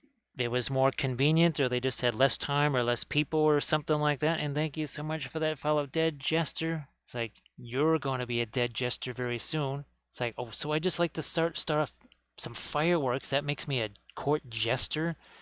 It's like, well, we're not going to take you to court, but you do a lot of funny stuff when you on that pipe weed. Silly Mouse, how you doing? Welcome back. Nice to see you again. We're continuing with our Mato Riders here from Archvillain Games. Archvillain Games. And some of the other things we've done just recently from Archvillain, the Daughters of Sekhmet, and then we did actually 3 of the Sons of Sekhmet. In fact, I just did I almost said a blog post. Wow, that's the Wayback Machine. I just did an Instagram post on the 3 Sons of Sekhmet that we painted on stream. Those guys were really nifty. I'm gonna try and see if I can't get some of the ice trolls printed up from last month's Archvillain, and then some of the demons. That's, well, it'll be easier when we have more printers here or whatever, but I'll try and again get those other demons printed up, because I wanted to do, speaking of red, I wanted to do some red skin tones. And yeah, we've done them on some small scale things and even this, but I thought maybe on some of the larger demons it could be interesting to do a more of a reddish skin tone on those, with maybe, because the Sangors, I mean, they had some red skin on them. Where the heck did he go? He was around here somewhere. So yeah, our Sangors that we did as part of our army painting series, there was a decent amount of red, but we went with a warmer, or sorry, a little bit, a little more subdued. Look at this. See the difference? How this is a cooler skin tone, and that is much warmer. Look at all the yellows there compared to these. So we had that conversation, right? Warm versus cool. Does yellow make it warmer? Sort of, kind of. I mean, you can have a warmer green. Well, that means probably there's more yellow in it, especially since yellow and blue is what makes green. Oh, I doing well. Just woke up super early. Oh, thanks to Silly Moss. Very happy to see how fun these are to paint. So this is the one you saw me painting yesterday. Here is our new one from today. And oh my goodness, these are a blast. These are so much fun. There's all this really amazing texture right here to paint. And of course, the cleaner something is, just as a sculpt slash, well, in this case, print, you can do more with it painting wise, because you're not struggling to almost paint in the details. The details are there for you. Now here's another situation right over on this side. We had to cut away some of the highlight. I just did that right there on this little scale. That highlight got too thick. Here, not enough of difference in the scale. Blending brush time here. So see what that darker patch there? Here, last one, layer. Did I do a bunch of layers there? Oh, heck no. Took this, slapped the darker color on there, take this blending brush, smooth those out. This is how you end up with the less paint on there, right? Less is more is way too much. This is how we keep it from being too much. This is how we make it less. It also takes a heck of a lot less time to paint it that way. Well, Kathy's going to be saying good night, so we say good night to Kathy. Good night to Kathy and all of the other taters there in the other room. And of course, you can join Kathy if she wants to. If she's still around, she wants to shout out her podcast that she's going to be doing tomorrow. More Than Dice. More Than Dice. I don't know if there's a specific subject on hand, but Kathy will be podcasting. There's my Perline Black. So yes, More Than Dice, a podcast. That's where you can see Kathy on Sunday night. A little more dark here. Same here. Maybe underneath the knee. We'll say that's her knee. And I do believe the official part of the podcast begins 7 p.m. Central. 7 p.m. Central. I'm going to maybe bring some of the red up here too. Why not? Fanchon red. Little bit of the Egyptian violet. Just a little bit here. I don't need a ton of it. Try and get my line finished off here. Can you see what I'm doing there? Yeah, you can. Look at where we're holding. Again, we just got 2 fingers on the brush here. That's it. 2 fingers on the brush. No death grip on the brush. And certainly no hands on that metal ferrule. You don't want to be doing that. It'll actually, all kidding aside, your hands are going to get sore. After all, if you got the death grip on the brush like this, your hands will just start hurting. I've seen it happen to people. We're doing the same thing down here on this surface where we're taking this sort of darker color here. Back to my blending brush. Bam, there we go. This one also needs to get shaved down just a bit. And we're going to welcome in Pun Expected. No one expects a Pun Expected. Pun Expected, how you doing? I hope you had yourself a great stream, and, well, thanks for the raid. And, of course, if everybody could please give Pun Expected Painting a follow, that would be sensational. The old Pun Expected, I saw your post there in the Discord, so, well, you're probably stuck behind an ad wall right now, but if you can hear me, and you want to post, want to share your post there in the chat with the thing yet, I believe it was earlier. Well, no, it may not have been today. I only saw some of the Discord stuff today, so that's why it's registering as today, but maybe it wasn't actually today. You know what? I'm gonna put some red on these guys just because I think that would be a nice little contrast to the turquoise/blue right there. So Auto Racing, how you doing? Nice to see you. Welcome in. And again, if everybody could please give Pun Expected a follow. We love our Twitch community. We all support each other. And Pun Expected, I think I saw that you were streaming. I was just trying to snarf down some food. I started later here. Yeah, I meant to start hours sooner. But it's another one of our Mato Riders. A little co-stream. Painting with, oh yeah, so actually Pun Expected, if you have some pics of that, later on or something like that you're going to post to Discord, I'll post that so people can see it. So this is the Macho Rider that we painted last night. You know what, I'm going to zoom out here if I can, so then you'll be able to see both of them. And thank you so much to our new little Hobbit, Auto Racing. Are these guys going to race each other? I'll race you to that wizard. I bet he's going to be very tasty. Yeah, they're talking about eating Gandalf, by the way. So we painted this one last night, all done with the oils. Pun Expected, well, also was using the oils, I'm sure. And this is our one tonight. So 3 hours, 19 minutes ago, this had no paint on it. It was just primer. I think we did this one in 5.5 hours, something like that. Yeah, 5.5 hours on this guy here. So, and you think we're kidding. He's like, you shall not. He's like, yeah, yeah, yeah, you shall not pass. Dude, I can just like walk right past you. He's like, yeah, you know, the Balrog kind of did that. Well, he sort of dragged me down into this big pit, and then there was a fight, and there was like water, then there was snow. It's like, woo, snow doesn't sound good. So there's poor Gandalf. Oh yeah, the red one always goes faster, right, Grim? Red always goes faster. Which, oh my goodness, that's right.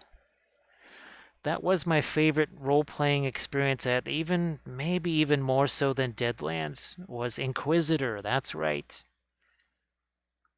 And I had a character that I had done, and he was part of the Imperial Guard, and he kept being the sole survivor in all of these other battles, quite by accident. It's very much a Inspector Clouseau kind of thing.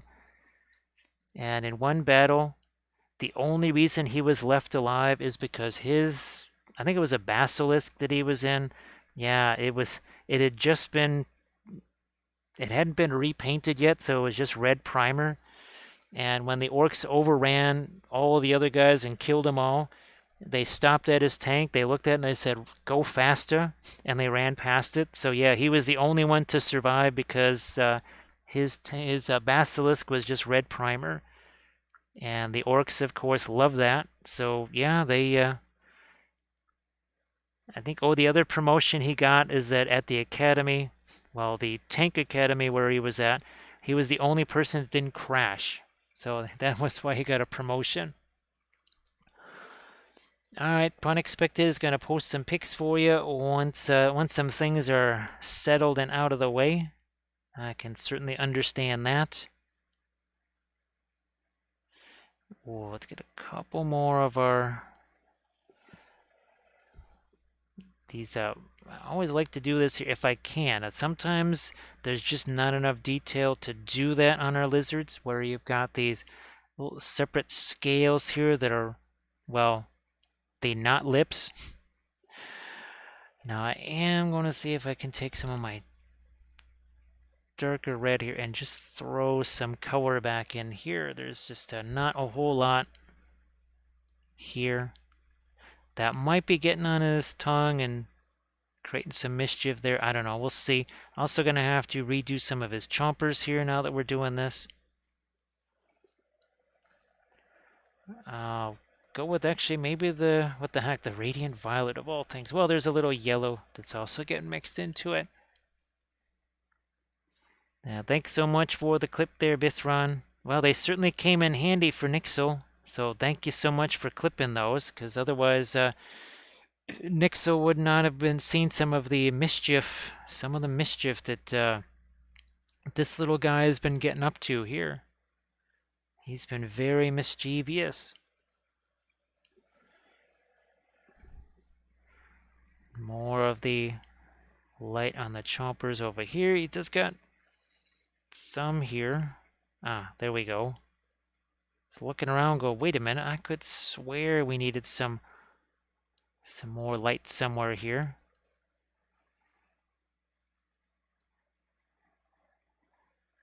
Now, ooh, wait, where's my blending brush here? What do we got on that side? Now I'm gonna go over here where I know I have some violet and some Fanchon red. I just looked here and I saw that we just didn't get a whole lot of paint over there. It was a little bit difficult. This is the other magical thing about the oils, is that you can really get paint into some very hard to reach / tight areas for sure.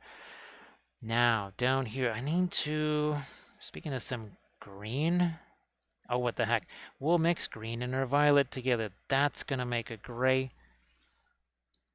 but a more interesting gray. At least that's the idea here.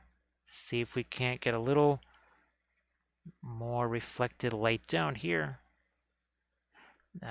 Not like it's shiny leather, but just a little something.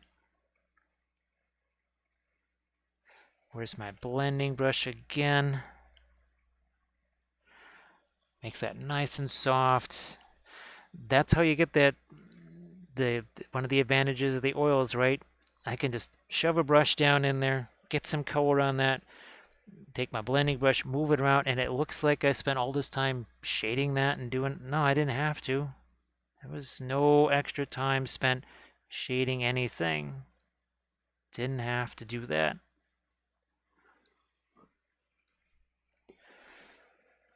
I've got my white out here. We might try and lighten up some of the ends of his teeth,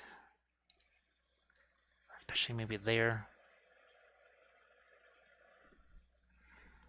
Can you see that? Yeah, looks like you can. Actually, those are darker than I thought they were, because that's having much more of an impact than I expected. All right, his tongue here, which all of a sudden I just got some flashbacks to the old creature caster figures. Remember the eyeball and teeth demons? Yes, there was a whole bunch of extra tongues on those guys too. Yeah, that's before the time of some of the folks in the chat here. The old creature caster eyeball slash teeth demons. Even the eyeballs had teeth. That was some crazy miniatures. That actually was where the first we used the yeah, that was the first one with Egyptian violet. Was that creature caster demon? That guy was nuts. Where is he at? That's well, this wasn't the first one. This one came right after it here. But where's our creature caster demon? Boy, that's scrolling up a long ways here. A long ways. Where the heck is? There it is. That was this guy. Yes, these two. That was pretty insane. As you can see, lots of eyeballs and lots of teeth. Thousands of them, in fact. Too difficult to count them all. Where's my scene here? There it is. We're back to our lizard again.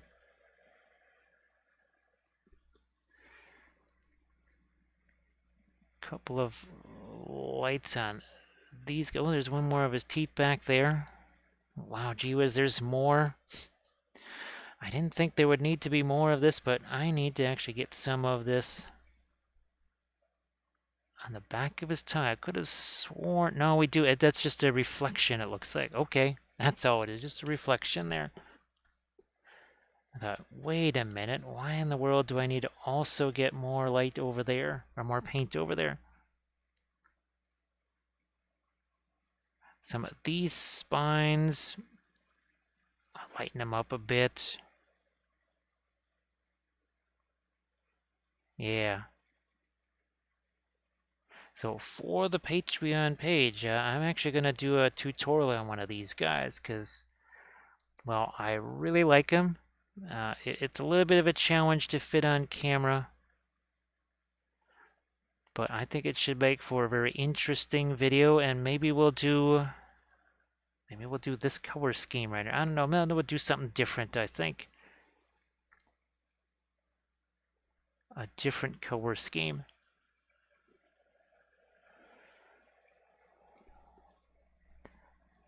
Okay, do I want to get a little bit of a... Yeah, let's put a little more light down here on the ends of these scales here. Same up here, just a bit more light. We're letting that mix. If it doesn't mix enough, I'm going to take a blending brush and we'll make that mix a little bit more. Oh, thanks Auto Racing. I appreciate that.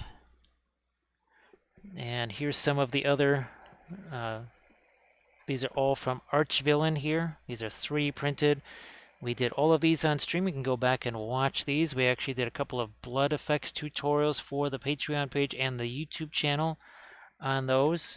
And then, of course, we did some of the the bigger sons of Sekhmet here. Where are they at? There they are.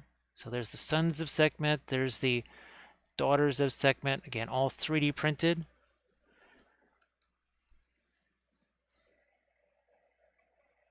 Actually, yeah, boy, Grim, there's so many fun colors. And it'd be interesting to see a desert tan lizard with, well, let's see what color we would want to do the rider. Speaking of the rider, I want to get some of my darks over here on some of the gear on the saddle here. So thanks to Auto Racing, and of course, Pun Expected just put it to the Discord. Yeah, so go check out Pun Expected, link to the Discord. See the nifty thing that Pun was just working on stream. So Punt, was it a relatively long stream, or was it more like a 3-4 hour stream or something like that? Again, today was a bit of a busy day, lost track of things, so hopefully it wasn't too exhausting of a stream. Where's my greens? No, not just that. We need to get a little bit more of the red into that. Do these little straps right here. We're going to throw some of our lighter color here. We never really did anything with that. Blending brush. Boom. Here we go. I'm going to zoom back in again because we're not going to show both of our guys at once. There, we're going to zoom right back in here. After a 5-hour stream here. Again, 3 hours, 31 minutes ago. This had no paint on it whatsoever. It was just some Stynylrez primer that I brushed on, and that's it. We started with our usual pre-glaze. We wiped off what we could, given our extreme sponge shortage here. We did what we could. Seemed to be enough.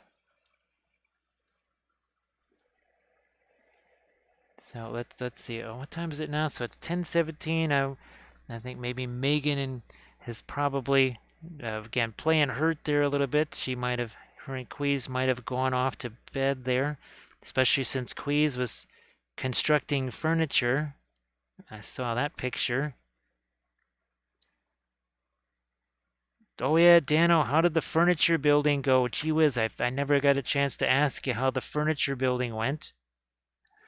And did you get some IKEA meatballs with that furniture? Because, well, you should always have the meatballs with the furniture and the Allen wrenches. Oh, a little bit more light there.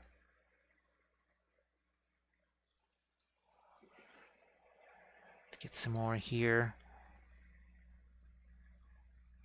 So, Grim, I was just going to ask you just in a Instagram question there.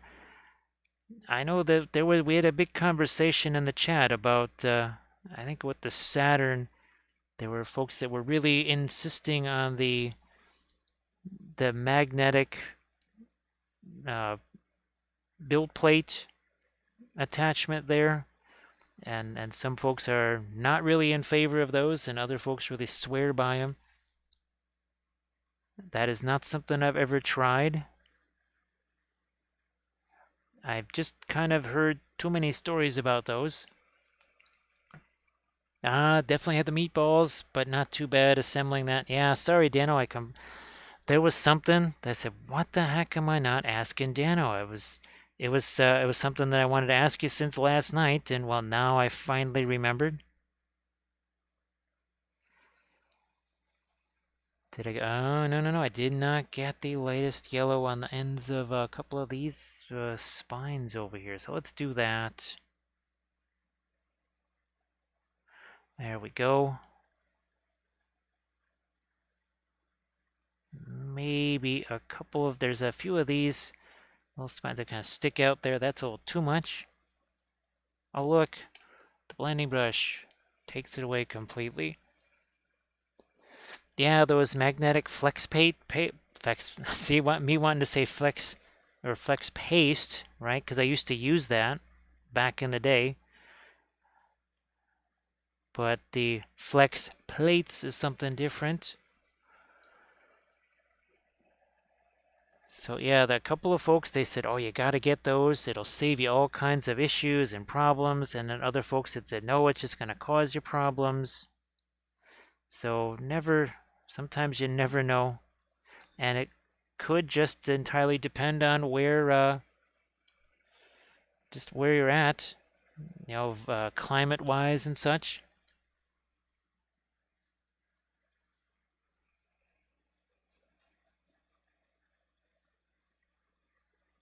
There, I'll get a little bit of our light over there, some over there.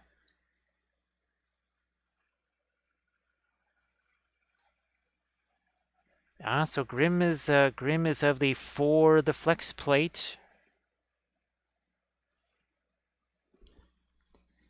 Grim is all for it. Well, Grim, I'll tell you what. If we get that other printer, the old Sonic going, that's going to need one of those flex plates. If that makes it easier for stuff to come off, because that stupid plate, if you remember when I got the new one and I said this is so different, because the old one you practically needed a jackhammer to get the print off of there. So that actually, Grim, that could maybe solve some things, because that's one of the things, right? Demetrius, thank you so much for that follow. Hello, little hobbits. Boy, I thought I heard that sound on Kathy's phone. There's a lag here for sure. It's like, wait a minute, I thought I heard Gandalf, and then I didn't, and now I just heard him. So there you go, there's Gandalf. And thank you so much for that follow, Demetrius. I appreciate that. Here, let's get some of our light on this end here.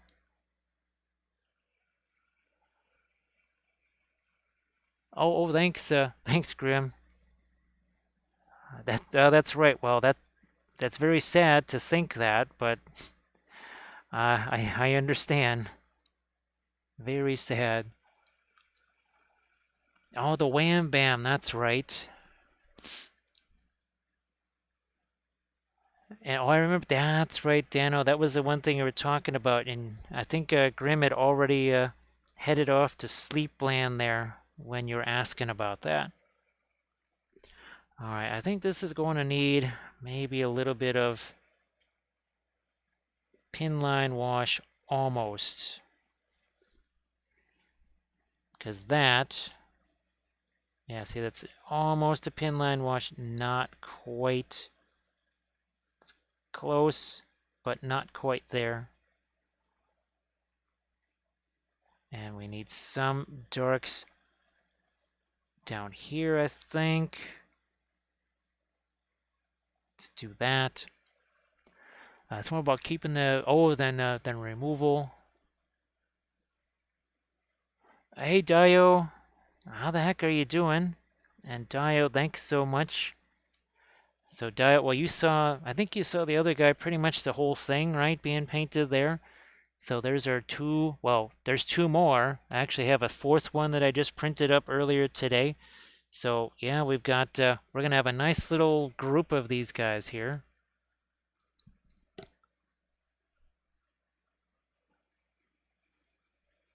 Let's see, that would. So yeah, oh, that's why. Yeah, see, that was the shocking thing about the difference in what was supposed to be two identical printers, which were nowhere near identical, is that the new printer that I got, stuff comes off of that plate so easily, and the other one, I practically have to chisel it off of there, which is just nuts. And that might help with this one right here, with the old one. And maybe things won't want to separate quite so much from the supports.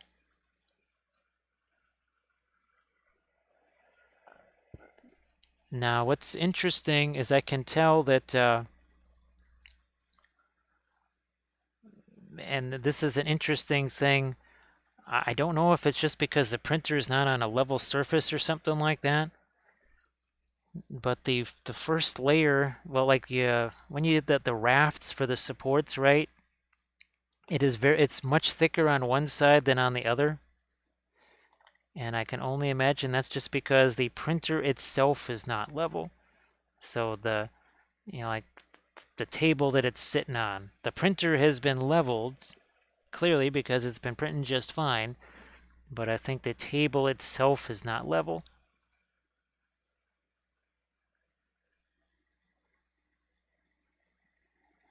And I don't know, could see that magnet being an expensive thing to replace if it had to be replaced all the time. All right, here, let's just getting some of our lighter radiant violet down here.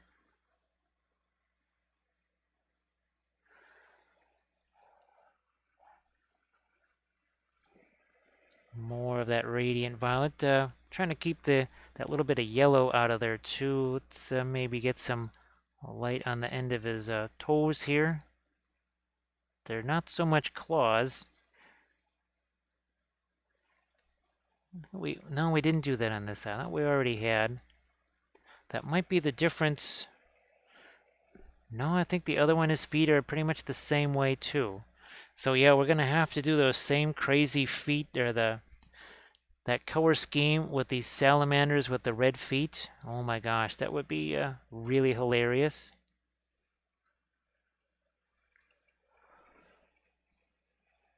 I guess I'll be curious, yeah, Dano, to see what the cost difference might be with those. And yeah, just like every so often I'll say, oh yeah, bits around here, get this, and he'll be like, well, that costs a little different for me than it does for you. And I can understand that creates just a little bit of an issue there. Here, I don't want to lighten these up too much because there's a big old Mato standing on top of them.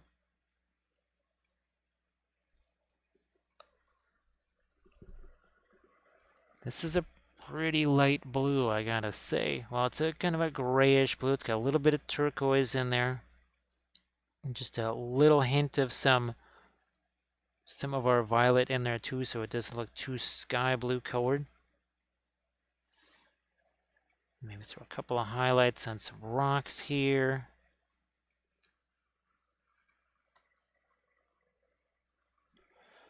Where are we at? Where are we at? Do we need to do any more of that here? Boy, as much as I would like to put some of that here, I just have to remember that it should be in shadow and shouldn't go too crazy with that. Let's see what we can do maybe for maybe some highlights on our leaves. We will take maybe some of the white here and we'll mix that with the radiant green and see what happens. This might need to be thinner, but only one way to know. Put some paint on there, see what happens. So that clearly is the right consistency because it sticks with no problem. As you do this more and more, you'll just kind of get the feel for that. How thin does it have to be? How thick does it have to be?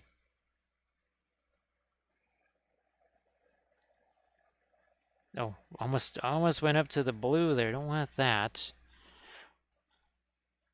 This leaf right here, I feel like I can get some brighter highlights on it, mostly because there's not that much in front of it here, right? So not so much in shadow.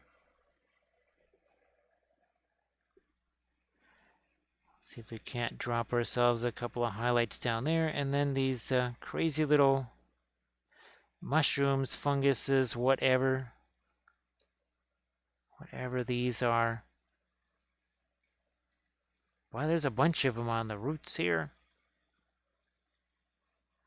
There is a whole, wow, there's some more over here too.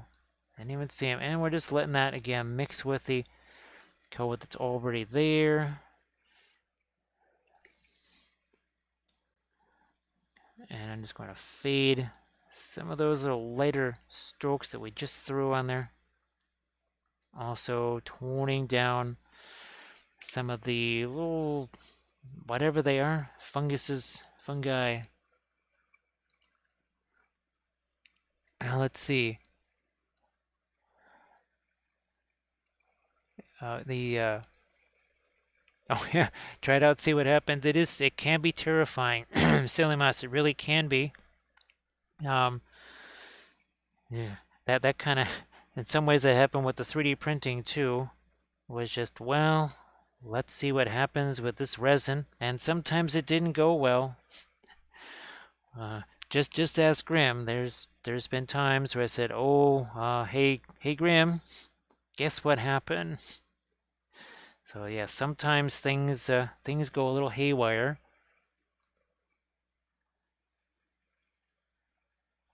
Let's see, need to be where you cannot print for 3 days. You really need to, oh, nearly let the adhesive cure. Okay. Mini Scribbler, how you doing? Mini Scribbler, nice to see you.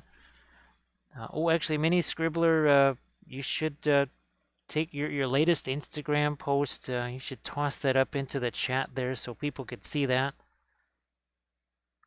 Yeah, I'm pretty sure. I don't know if I asked you. I might have already asked you, and you might have already done it in a previous session. But I think, yeah, you should throw that out there. Here, let's get a little bit more of the... There we go. That's better. I'm glad that you're doing well. The Filament Flex Paste for the Saturn are $45 here. I got Mini Scribbler, you might as well do both. Do them both. What the heck? Do both of them. Twice the fun.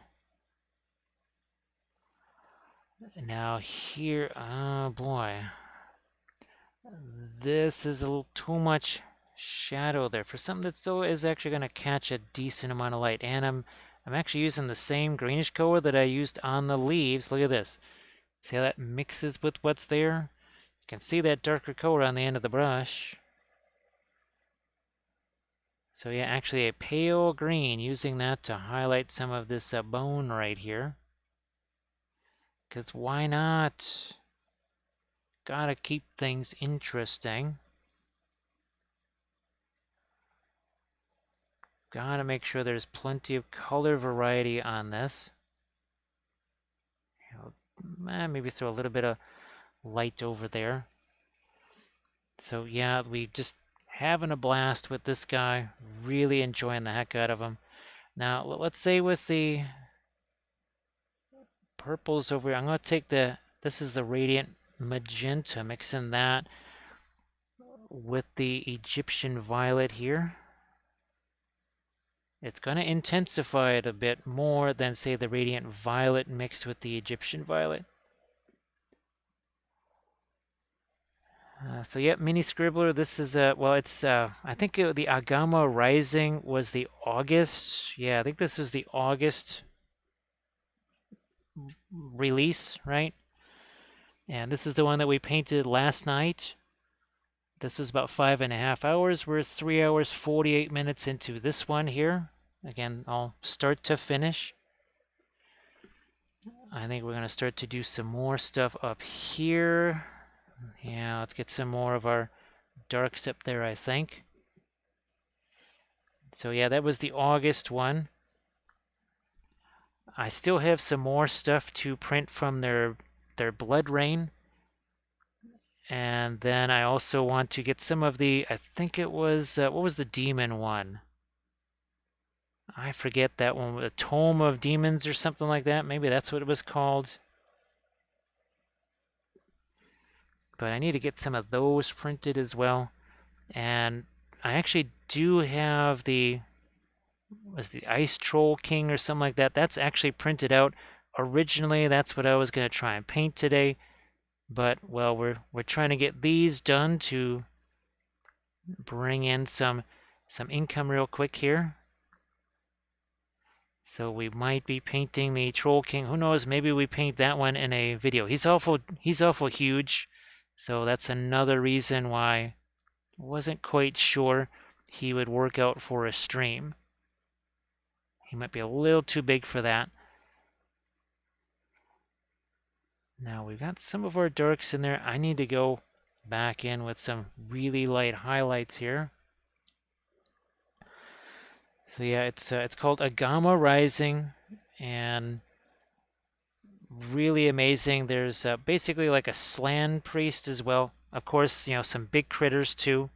It's it's Archvillain, right? They always have a big critter or two as part of it.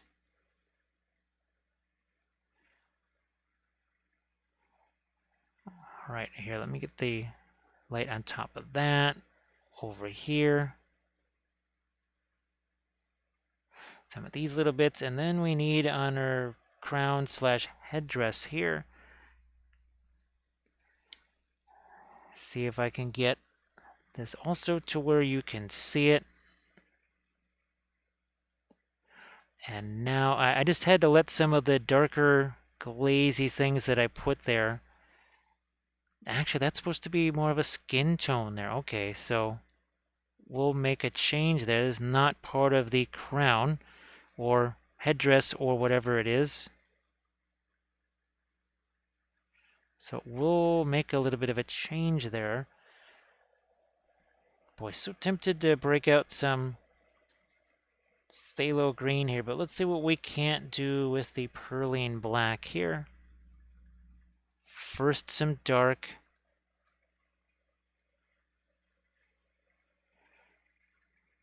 Like that.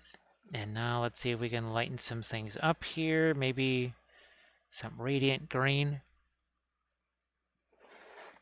I'm glad that was helpful, Mini Scribbler. Really glad that it was. And I know that it can sometimes be a little bit esoteric there. The warms and the cools and this and that and the other. I know it's very different than the usual kind of miniature painting terms, but hopefully it all makes sense in the end. I'm going to try and get some lighter colors here on her leg. We really have not done much with the rider here, so we'll try and get some more action on this. All right, Tillyman, well, sorry to hear about that. Yeah, I think that's another reason why I gave up on playing video games. I would be playing Civ or whatever, and or even like the Blood Bowl game or whatever, and it would just crash on me. And I'd say, well, that was several hours of my life I don't get back. I mean, it doesn't matter anyway because I would need to have a whole entirely separate computer just to be able to play those things on, because all of our computers are busy doing other things.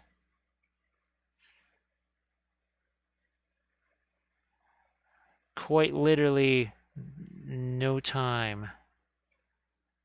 No free time for that. But studying, I think, might just have to be the way to go. Well, Mini Scribbler, yes, I think the entire house should just be a color chart. That way you can paint in every single room, and you'll have a reference wherever you go. I like that plan. Yeah, that sounds like a plan to me. A color chart in every single room. Think of the resale value there. That would be sensational.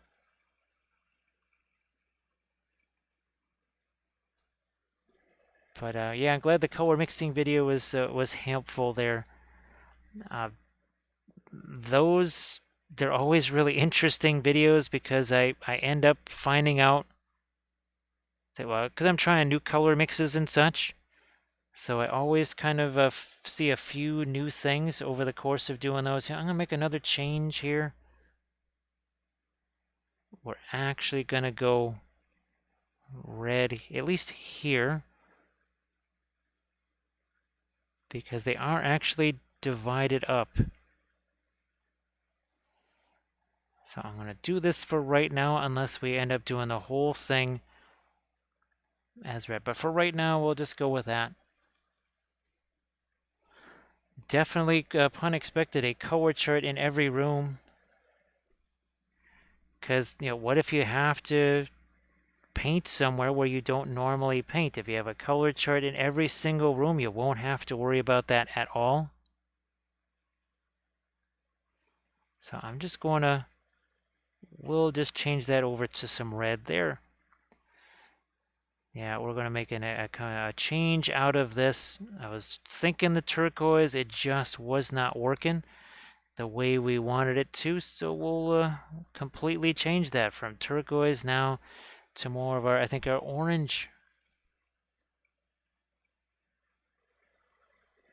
So Mini Scribbler, yeah, I hope that you like working on those little boards there, and these type of color charts, these have also been fun, where you take this color, mix it into that, and then there's that, I cut it with white, because sometimes cutting it with white reveals something different about it, and I've done this on a few color charts right here, because, okay, it's neat to see this mixed with this, but a lot of times you're trying to make it lighter, right?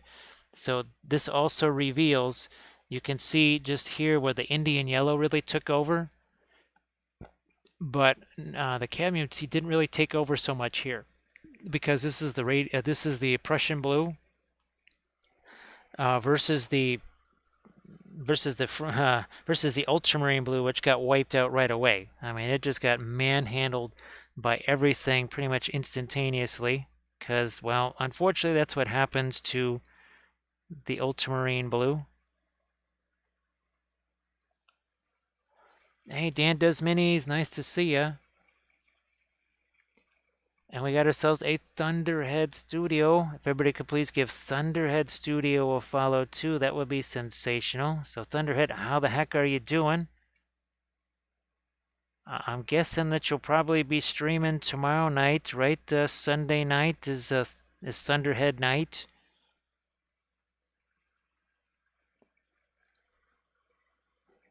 Yeah, Mini Scribbler. Well, actually, that's the one thing. Well, there's a lot of things I like about the Williamsburg paints, but this is the actual paint on the outside here.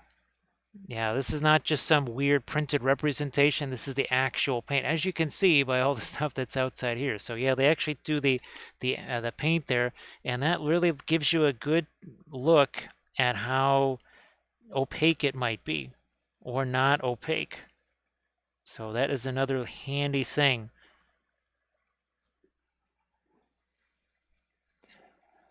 We'll be doing some oil painting on a limited edition Vader tomorrow. So folks, if you want to see that, if you're not already following Thunderhead Studio, give Thunderhead Studio a follow, and then you get to see that.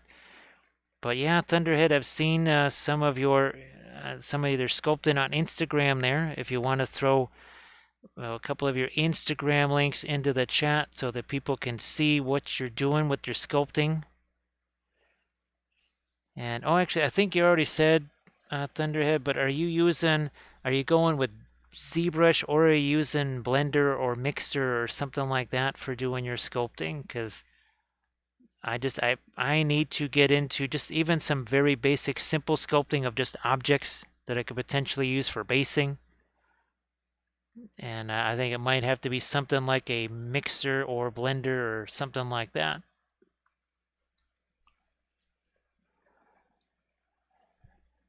So again, everybody please give Thunderhead Studio a follow here. We're just trying to, I'm really glad we made this change here,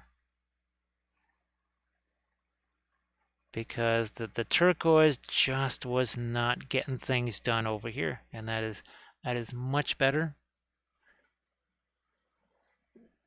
So a little bit of 3/6 and some ZBrush, okay. Yeah, I only got a chance to play with ZBrush, well, twice, technically I guess 3 times. But it was nothing more than just literally pressing buttons and making things go boom. Quite literally making things go boom. Because that's what I do. I try to break every software I run across.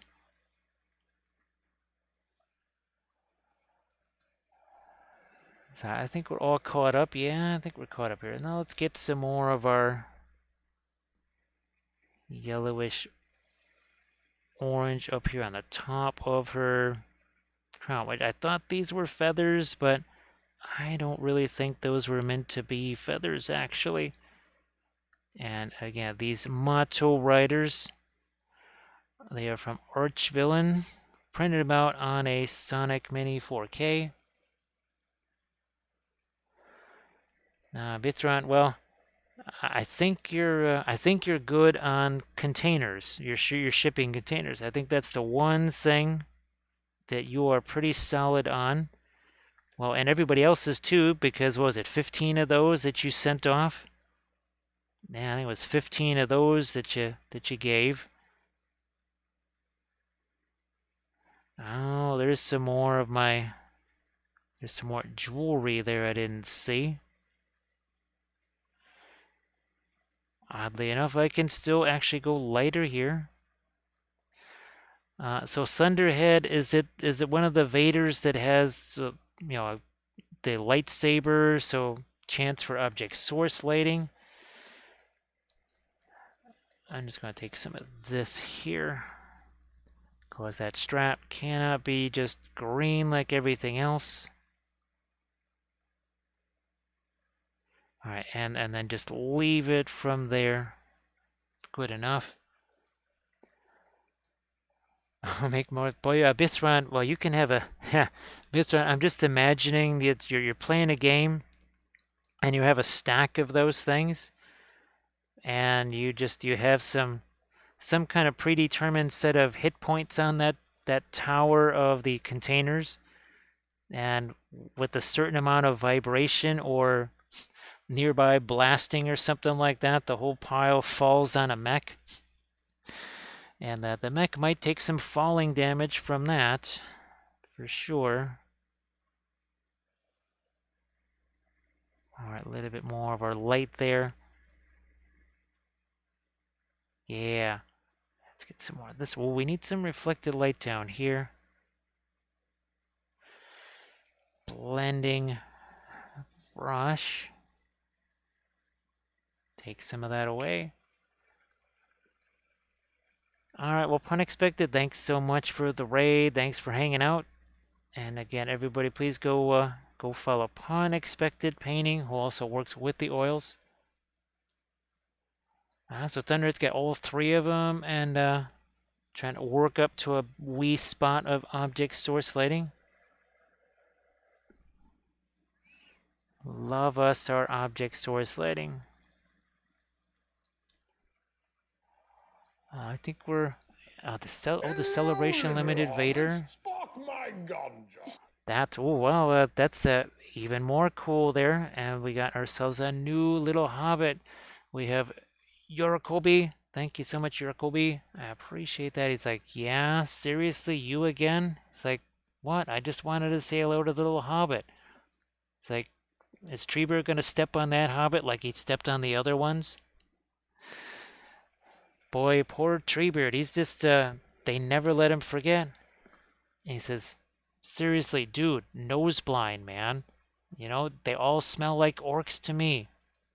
Don't tell me I smell like an orc to you. It's like, well, sort of.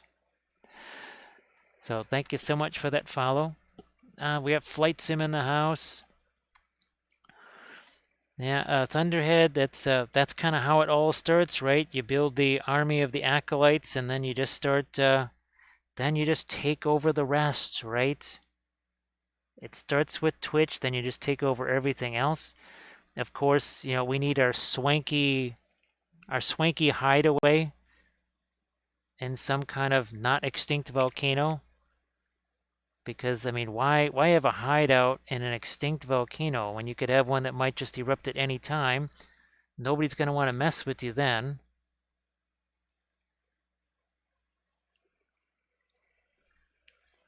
So, yep, there we go. Hashtag Linseed Brotherhood. And, of course, everybody is welcome into the Linseed Brotherhood. We're always looking for new members. Just always make sure that you drink all the Kool-Aid and wear your robes. You might wake up a few months later after drinking the Kool-Aid, but and find yourself in a different place. But Drink all the Kool-Aid. Where's my green? There's my radiant green here. Wow, that I tell you, those radiants, they do they also set a little bit quicker. I wouldn't call them fast drying by any stretch of the imagination,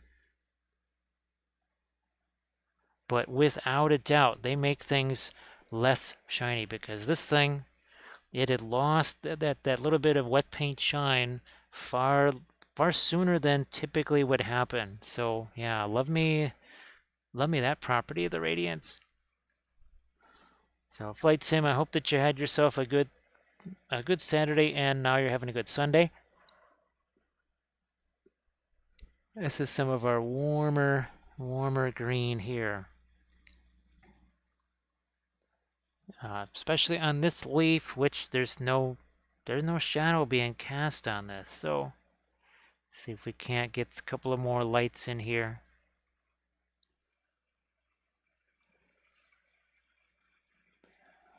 Oh yeah, that again. Well, Grim, if you want to post the Discord link there, so that Thunderhead and others in the chat and such watching can also enjoy conversation about the oils. Again, you just have to make sure you drink all of the Kool-Aid. The effects only last for a few years, and then you should be almost back to normal again. A couple more of our lighter tones here on the edge of this leaf. However, not well, we're going to take the radiant green. We'll mix it with some of the perlene black, so we've got ourselves a kind of a grayish green here. I'd like to get some light along the edge of this leaf here instead of it all just being dark on the oh, that really adds a lot. I might have to do that elsewhere too. Let me look at some of the leaves on the back. Sure enough, yep, this one over here too. Although I might also have to come back in with some darks on that one. Hey, Death Company, nice to see you again. Well, the Kool-Aid, the Kool-Aid, it's a super secret ingredient that's in there. It's a super secret ingredient. It does cause you to suddenly forget about acrylics. So that is the one side effect we know for sure of the Kool-Aid, is that you suddenly forget that acrylics even exist. And you might start chanting things about Egyptian violet or radiant colors or something like that. You never know what the side effects can be different for everybody.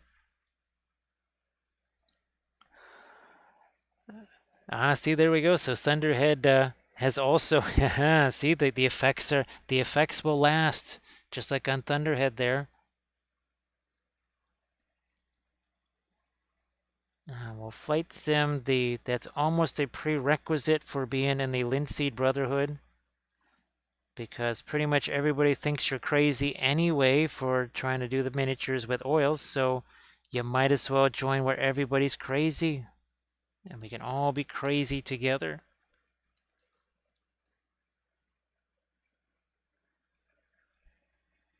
So yeah, actually, so Thunderhead, like you're talking about the wet dry brushing, well, we're kind of doing a little bit of that right here, right? We're just taking that blending brush. There's even some paint on it. Don't even know what's on there. And we're just taking that and using that to smooth out some of our paint there on our leaf. Got my much lighter color. I'm going to see if I can do that on the ends of his toes here. Just a little bit there. So Thunderhead kind of likes a little bit of citrus tang from the dioxazine purple. Of course, cadmium makes it go faster. Usually the end makes it makes it go right to the end when you taste the cadmium.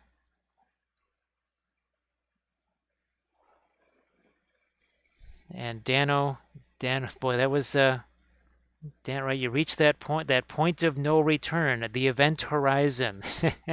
It's the event horizon of oils, where all of a sudden you just go, yep, can't go back, not going back. When you find out just how much easier things can be, like all of that magenta violet color that's on the underside, that just kind of happened. The same thing with the other guy. A lot of the mixing and blending, all of this, the reflected red-ish color on the golds there, that happened pretty much by itself. I didn't really have to do anything there. It just kind of happened on its own.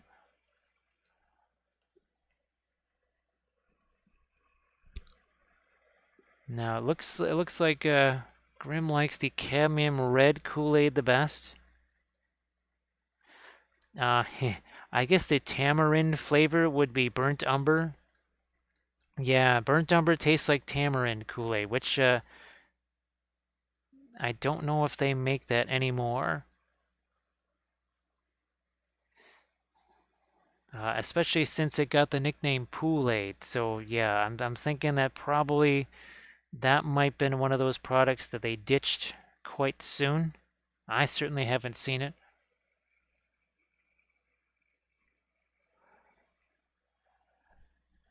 So yeah, super lazy. Believe it or not, the only paints that I had, so remember you were talking about the acrylic paints a while back. That's all I would have for the most part is just some of the Reaper liner and clear paints laying around. That's about it. Everything else, well, there really wasn't that many to begin with.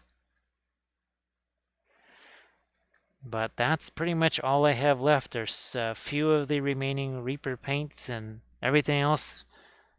I think there's some of the GW paints that we just kind of ended up with after Adepticon years ago because the jars had been opened and I think they were used for a class or something like that and they just couldn't be used for another one.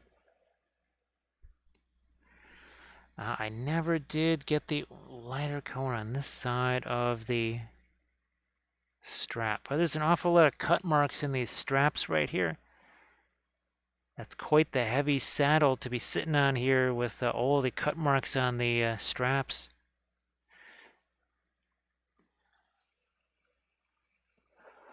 Let's see, it ran out of memory. Actually, Dano, I could swear that's even happened to me in Photoshop. Actually, Dano, it's happened to me in, I don't know if it happened to me in Chidu Box. I don't think so.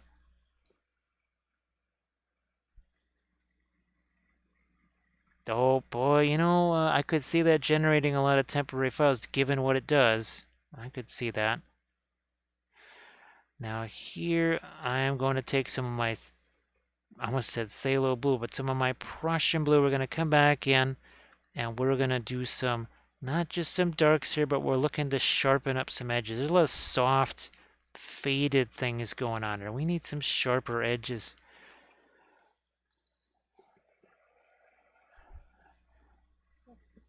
Which way is a good way for me to get my hands on this without getting my hands on it? We'll just do that right here and say that's good enough. And then we will, like I said, we're going to get some of our Prussian blue here.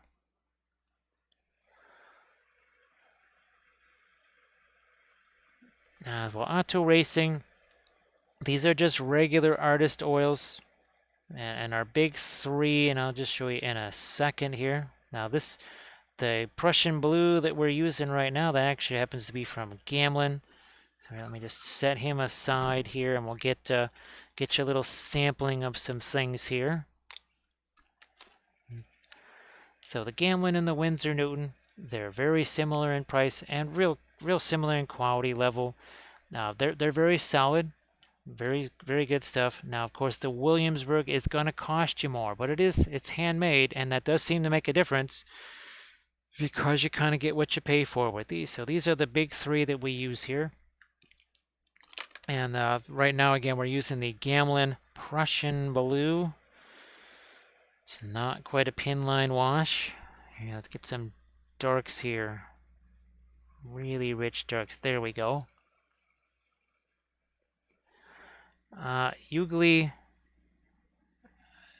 gosh, I think there was somewhere in the EU, and I know Grimm has a little better knowledge of that, where you can in the EU get some of the Williamsburg stuff. I don't. It's not Jackson Art or something like that. I don't think so. Or Jerry's Artorama. Maybe that's it.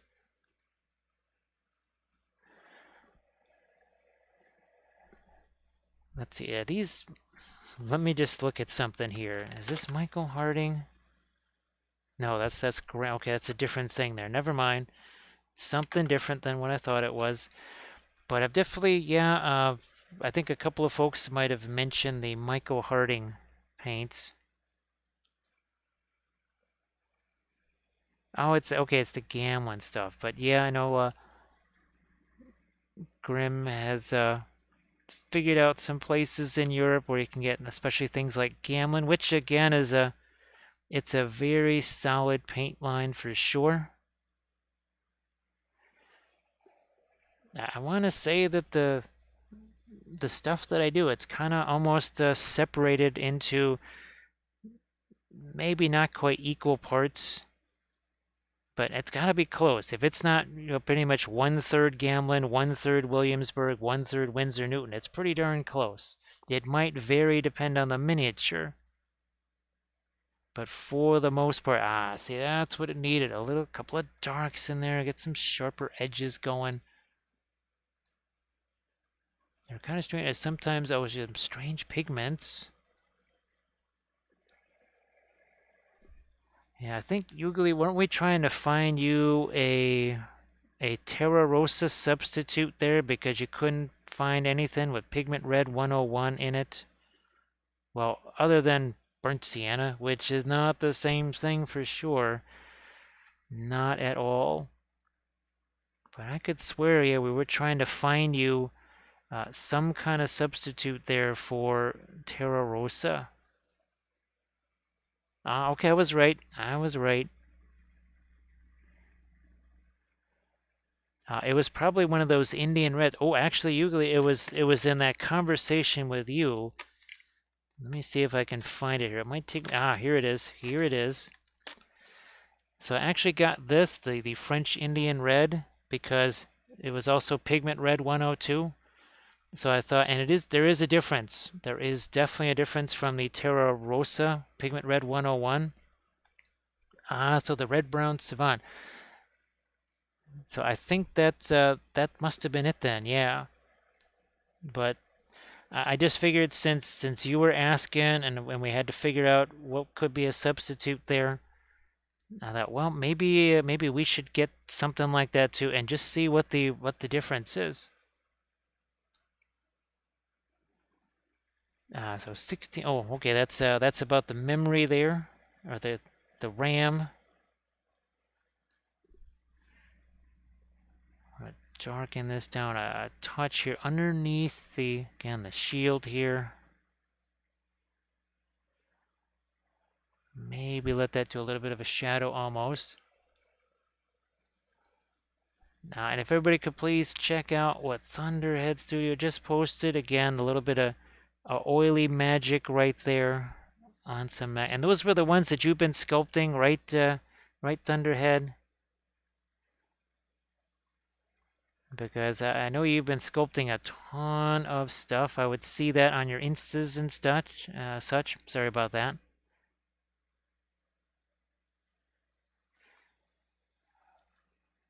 Now, yeah, again, I have no idea when I'll ever get some time to try and learn some kind of rudimentary sculpting program, but boy, it would really be helpful.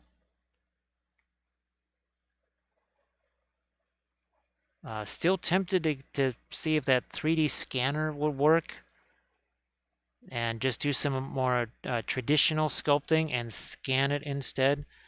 All right, I'm going to get to some of this orange right here. And that's going to go over here. Why? Because this is facing right towards our lizard there. And I notice it just doesn't have enough of the orange on it. And same down here. It was fine being light, whatever, but it also needed to be a little more orange to match what it's facing is right down here towards all this orange.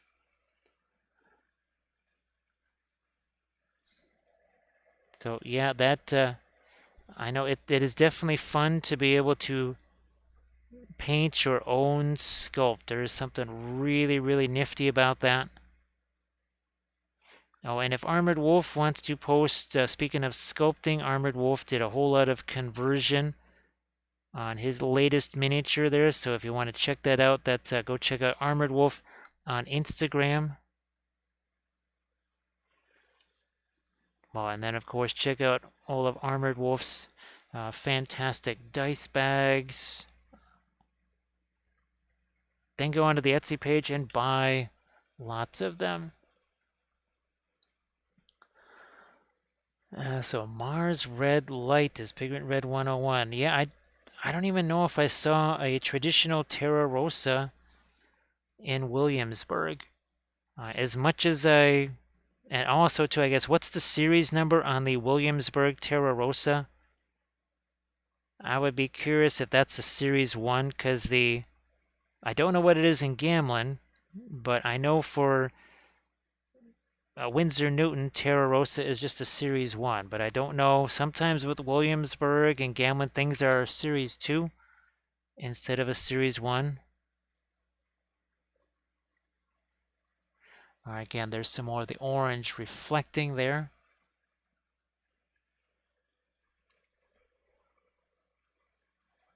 So auto racing, unfortunately, the bargain basement oils like that, that's just going to lead to some disappointment and heartbreak. Just ask some of the folks that tried some of those. Yeah, now the starter sets from Gamlin and Windsor Newton, they're not expensive at all. They're not artist oil colors, but they're definitely better than some of those nasty like $5 for 30 oil paints or something, because that's just gonna be a bunch of filler, and yeah, that might not end too well. So the Mars Red Light is a Series 2. Now, I guess that the question is, does Williamsburg actually have a Terra Rosa? I never bothered to look because, well, we already have the French Indian Red and we already have, where's my purple? There we go. We already have the Windsor Newton. So I was like, yeah, I don't need to really be repeating those colors.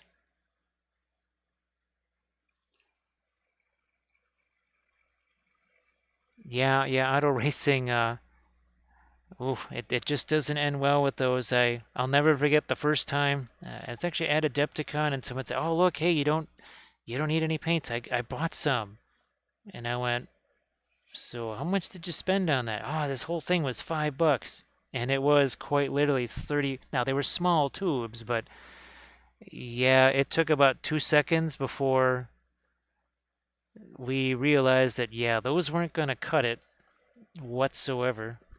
And I just said, "Here, why don't you just use some of mine?" Boy, it's hard to believe that had to be 4 years ago at Adepticon.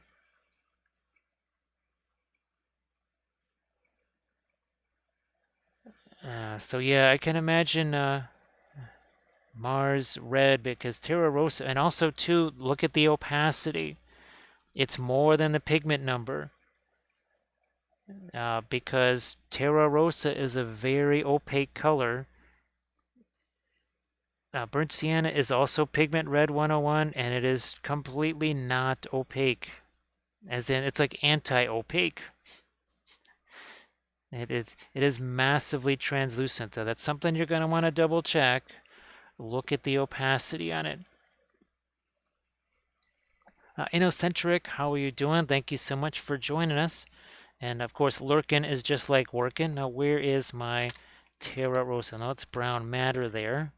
There's my Terra Rosa. So see, this is very rare for any kind of an earth tone to be opaque, and yet it is rated as fully as opaque. Now, let's see if the French Ah, see, even this, as opaque as that seems, it's still, well, of course, Williamsburg. You can't always trust what they say on the label. Well, that's the short version. And it doesn't matter who they are, Gamblin, Williamsburg, whatever. There have been times where I said, that's what you call opaque. And then there's been times where I said, that's what you call semi-opaque.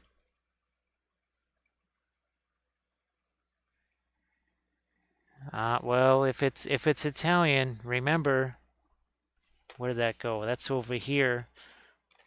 Here it is. The Italian Terra Verte. Look at this. So this is rated the same opacity as that French Indian Red. Yeah, that's the actual paint there. That ain't opaque. Not by a long shot. So Cedric, it is nice to see you in here. So yeah, that Williamsburg right there, that is every paint line can have a clunker. Every single one can. That just happened to be the Williamsburg clunker right there. So we have avoided all of the other Italian colors. Sad to say. Nothing against the Italians, but we have avoided all the other Italian colors.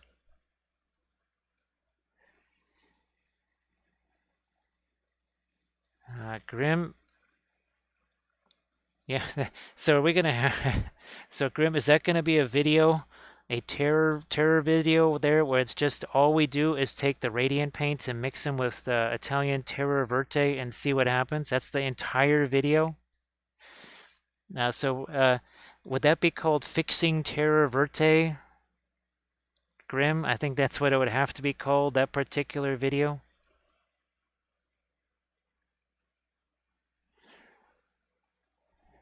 Super lazy bum. You could squeeze out the whole tube in a one pile on the palette and it would still be translucent.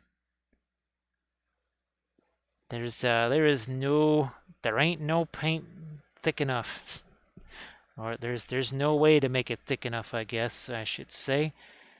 Now this is going to be the opposite of thick. This right here is going to be quite thin because we're doing a little pin line wash with some of our black spinel and Van Dyke Brown, because sure enough, yeah, some of that got a little bit light here. Because when I do add all of the some of the ground cover, the Luke's APS stuff, that we need that extra little pinch of dark right there. Yeah, the bargain paints, unfortunately, you can do what you want, but it is ultimately the lipstick on the pig analogy right there, for sure. Just like hot dogs are the lips and feet of the meat world. Those cheap oil paints there, they're pretty much just random scraps of pigment powders, I'm sure, mixed with some olive oil or something like that, thrown in a jar. Ooh, we gotta try this. Speaking of trying things, so we were talking about, running out of the fluorescent Green Stuff World orange. Now, this is not cheap, but it is 3 ounces. This is a ton compared to the Green Stuff World container. So we're going to mix this with our linseed oil. We're going to see what we get out of this here. That should be interesting too. Indy, y'all, nice to see ya. Happy New Year. Gee whiz, it's been a while since we last seen y'all. So Happy New Year. Hope you had a good Christmas, all that stuff. And boy, are we having a blast with some more of these Archvillain miniatures. Just trying to get some more darks in here now. It's not quite a pin line wash. Sure is close though. Quite close.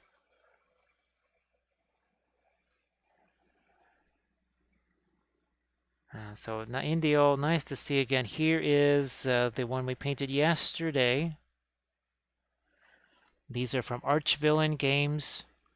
Printed on a Sonic Mini 4K, so really enjoying the heck out of these guys. And there are, I think, 4 different poses. I've got a couple of more printed out. We will certainly paint those up. Like I said, I think the next one that I do is actually going to be a tutorial video. And I just realized for Monday, I think I will try, if I can, to get at least 1 or 2 of the Armada ships prepped, because we could see the return of Armada Mondays. We could actually do, I still have some Twilight Kin ships, and there's some other tiny little ships. I know there's maybe 1 or 2 Orc ships as well. So we could have a couple of months worth of Armada Mondays again.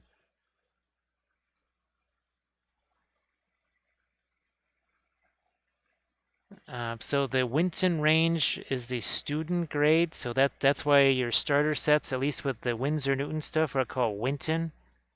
And then the artist oils are going to be different. They're obviously going to be a higher quality.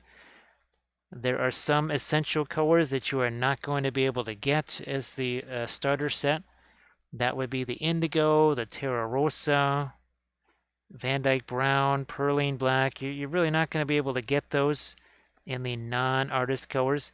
But good news, those are some of the cheapest colors. Terra Rosa Series 1, Van Dyke Brown is probably a Series 1. Indigo, I think, is a Series 2, not a big deal. Now, Prussian Blue, I don't know what the Windsor Newton one is, but the Gamlin is a Series 2. Again, not Series 2, even Series 3, not too bad.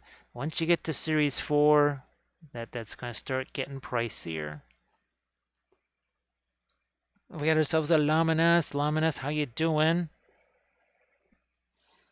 So Laminas,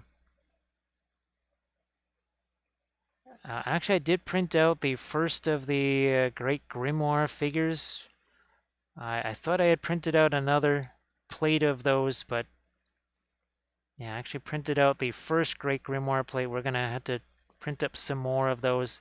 I just had to print more of these Mato Riders because, well, money, right? Need to get the monies. So Laminas, what kind of stuff have you been printing of late, or has it just been a little bit too busy to keep cranking away with some of the stuff? I know that you sometimes wait, you were saying, till later in the month, and sure enough, like you were talking about, you wait for the fixes to come through.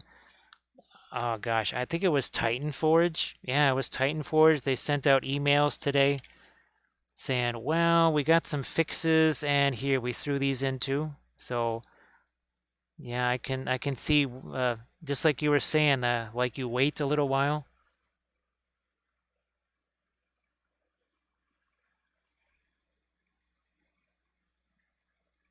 Yeah, Grim. Once I can kind of get past the estimated quarterlies, that sort of frees things up a little bit. Right now, everything is oriented towards that one goal, like I was telling you about. Well, we were also trying to help out Medbury with the Candish chariots, of course, because they've been very nice and have sent lots of files.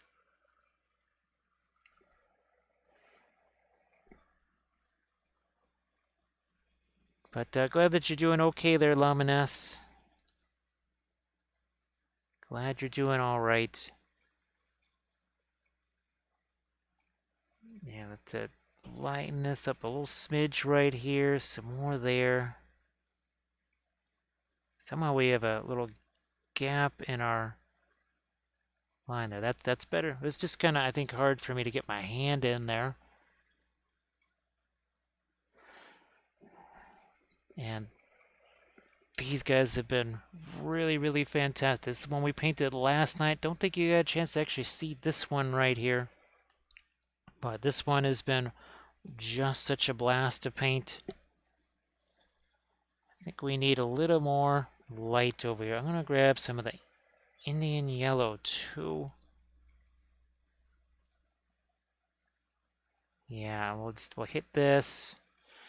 Maybe I'm gonna go with some of the, what the heck. Let's lighten that up with a little bit of the radiant magenta. Just reasons.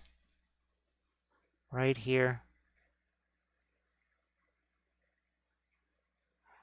Okay, just looking for a little bit of a color variety here.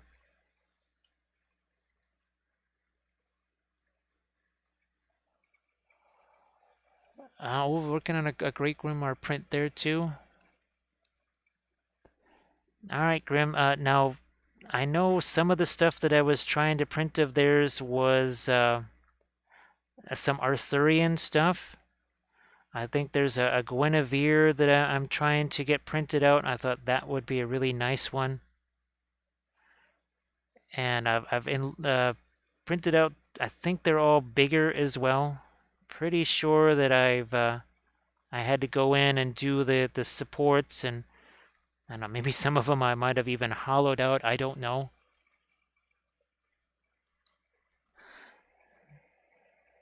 So Grim, I'll shoot you a heads up there so that you can, well, shoot the heads up to those folks. It'll be a chain. It'll be like a chain letter. It'll be a Great Grimoire chain letter.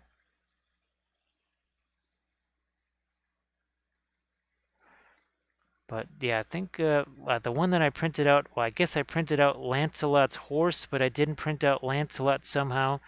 I think because as I was working on that build plate, that's when we had the twin disasters happen of, well, the printer going boom and other things happening. So that's probably why I lost track of it.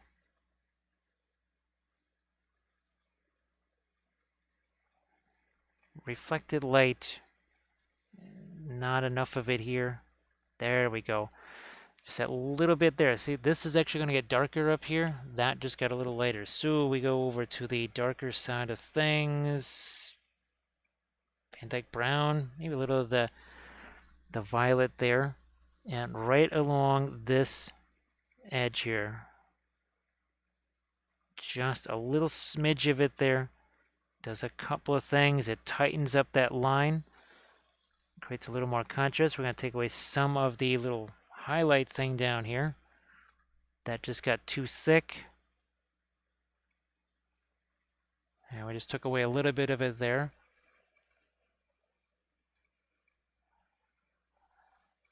Yep, that's, well, Kathy, I think people have seen how Kathy hides the Hello Kitty. I don't want to say it's on every single miniature, but she hides them on a lot of things. I know that there's at least 3 Adepticon terrain pieces that have a Hello Kitty painted on them. At least 3 of them. Because, well, we were painting those years ago, and yeah, I know that she put some Hello Kitties on there. You just have to try and find them. Now here, using some of this magenta again, just to try and not just lighten up that rope, but also create a color difference with the green there, right? Because we want the green skin to have some differences. What, Radiant Lemon? No, I think we're just going to go with the Radiant Green and the Perline Black. I guess it could have been interesting to have some of the phthalo green out here. For sure. But didn't want to introduce yet another color out here.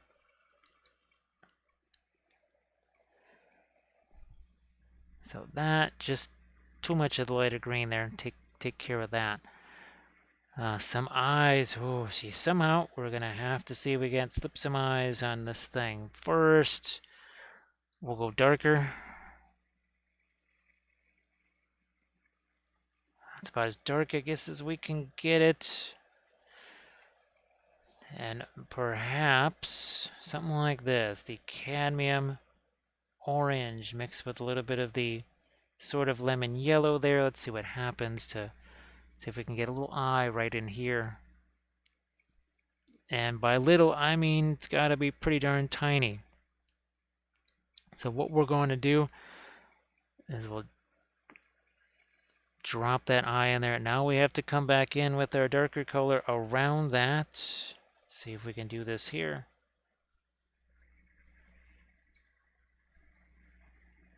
Because these Archvillain figures, again, the details on them are going to be a bit smaller. Especially on their infantry, because their infantry is smaller. Well, all right, Grim, thanks so much for hanging out, as always. And again, sorry for all that hassle right there. That was no fun, for sure. And I hope that the new one works as hoped. Definitely. Where's my... here it is. The radiant lemon, some of our radiant green here. Come on, a little more of the green.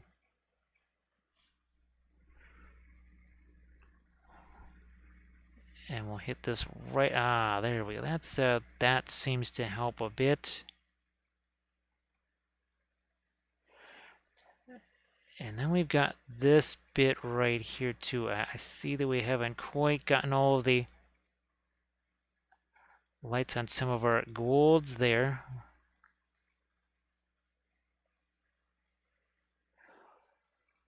Spider-Man, how you doing? This is Spider-Man, nice to see you. It's another one of the Mato Riders, Spider-Man. Man, these things are just, they're so amazing. Now the Quetzal Riders, like I said, I'll assemble those. We'll do some testing to see, are they going to actually, can I get them on screen? Because they have some of those wings have a little extension to them, so that may not work so well for streaming. Might be able to do a video where I can kind of change the camera. That's not really something I can do live. I can't move that around. If I do, that tends to crash the stream. So we won't be moving the camera. Learn that lesson the hard way. Okay, on the other side of the face now, we need to get some of this light over here. We don't really have any of it. That's going to be interesting, but hopefully the liner brush works for that. Seems to be.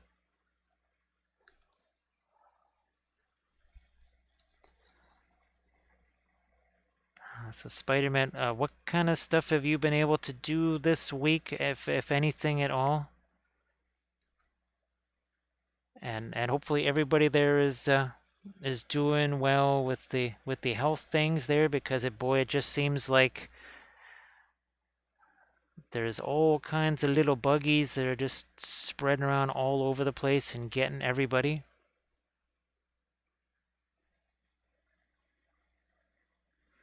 Ooh, let's get a little of the reflected green.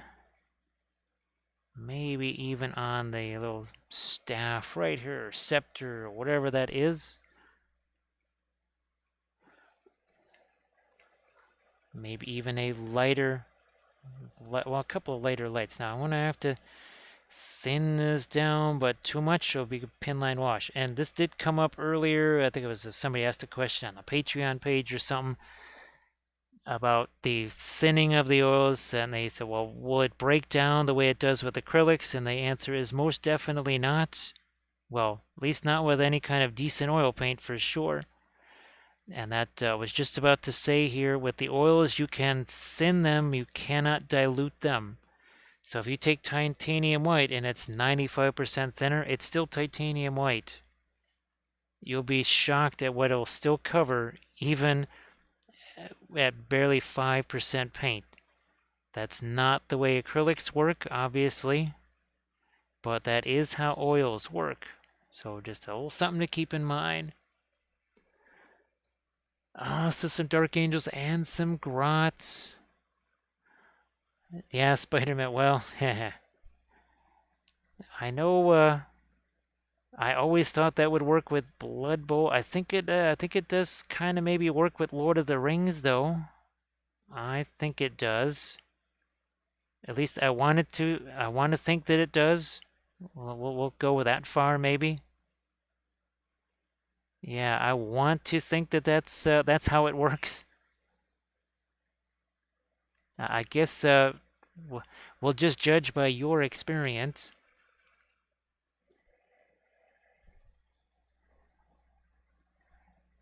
There, a little bit more down here.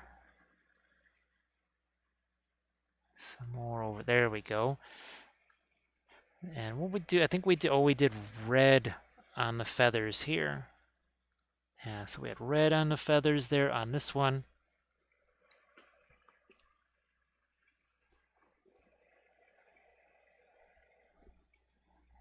Let's see. Do we need to? Yeah, we need to get some later highlights on this little bit right here on the strap.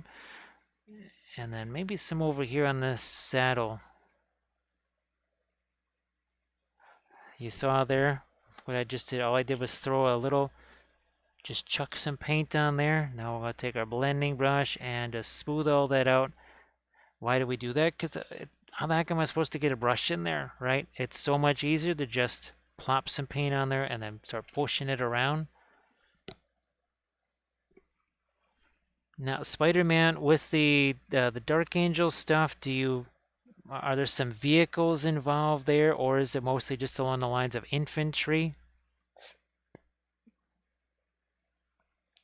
Because I know, well, there's I guess several different ways you can go with the Dark Angels, right, and vehicles. Well, I suppose maybe, I don't know if there's one competitive way and then nothing else really matters. But that's not how I design armies anyway, so it wouldn't matter to me. So the doing the more fluff than the competitive, because yeah, I would imagine, well, there's just a whole lot of things that never are used in the tournament scene.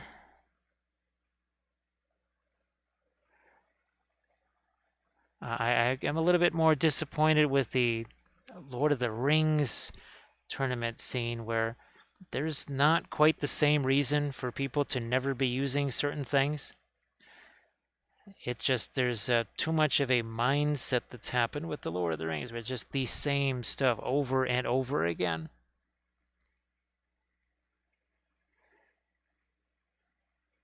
When if they would just utilize certain things differently, they would be amazed at what some of those things could do.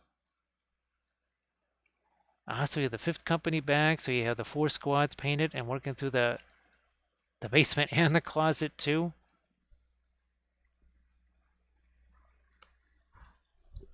Because I don't know if anybody really does the land speeder stuff, or isn't there like a super speeder that they've got with a bunch of plasma cannons on it and such? Of course, I can't even remember what the flying Land Raider was called. And well, we might be able to secure, there is an STL file that I might snag,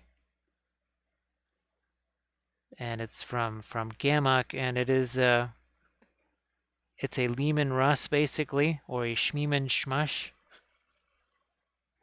Hey, Lady B has returned. So how you doing there, Lady B? And thanks so much. I think I saw your Instagram post earlier today. It was well, it was the back of something there. I think it was some runes painted on the back, if I remember right. It was either last night I saw that or earlier today.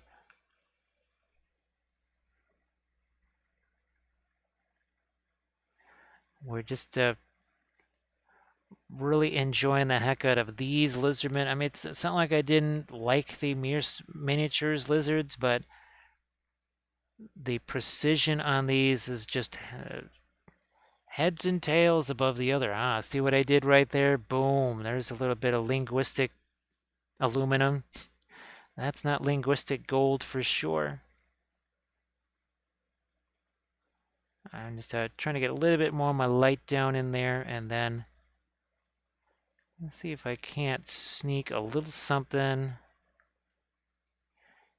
into the that's about it. Now let's get a little bit of our I don't know, let's start off with some cadmium scarlet here, shall we say, on the tail. Thinking about our little texture that's there. Interesting that it actually lightens it up, not because it's a lighter color, but because it is a definitely a much more intense color, without a doubt. A couple of local stores doing some slow grow leagues. Well, that's it. Wow, Spider-Man, that sounds fantastic. That sounds absolutely amazing. Unfortunately, I think just with the way circumstances are here, the few chances that I had to maybe try and play Lord of the Rings against, well, someone who wasn't me, I think that's dead and gone. So that is the reason why I'm just hoping to be able to do the battle reports, because that's pretty much the only chance now that I have for playing Lord of the Rings. It would be me versus me. So you can see who can roll the most ones, me or me. You can see who can lose the most heroic action roll-offs or priority rolls, me or me. I know when I was doing the bolt action battle reports, people just wondered, is anything actually going to happen? It could be a 2-hour long battle report and nothing happens because every die roll is failed on both sides because it's me rolling the dice. You laugh. Just ask Armored Wolf how me and dice go together. You just ask Kathy how me and dice go together. They go together like whatever, think the most not good combination of substances or things or whatever is, and multiply that by many factors. That's me with dice.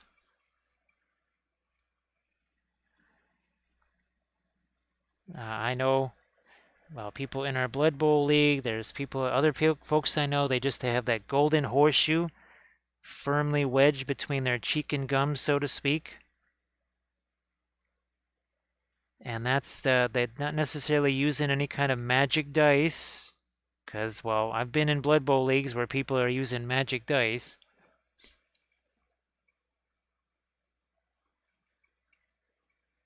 So Spider-Man, starting to feel that temptation. And just think of it this way, Spider-Man. You get yourself a 3D printer and you can print every single army in Middle-earth and then some. Oh, I wish oh, geez, Spider-Man, I think you saw the chariot that I was doing. Yes, the brand new chariot from Medbury Miniatures for my Candish forces. Ah, that was glorious. That was so much fun. Yeah, do I need some more? Yeah, I'm going to get some more of the, not so much the orange. I'm going to see what happens when I go with more of the violet here. Need to thin that down a little bit more. I can see that right away. So we're putting that on the underside here of some of these scales, trying to draw out a little texture there. All right, well, Luminous, hopefully it's not too cold up there for you. I know I had the heater running while I was doing my last print today. So hopefully things not being too crazy for folks that way either.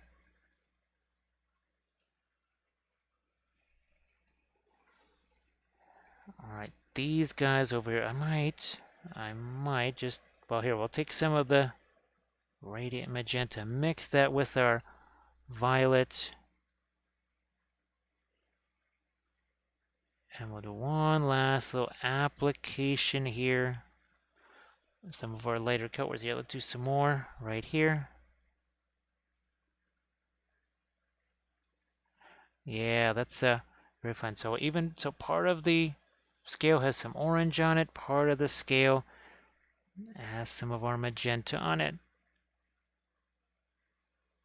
And I don't want to lose all of the dark color in here. We don't want that to happen.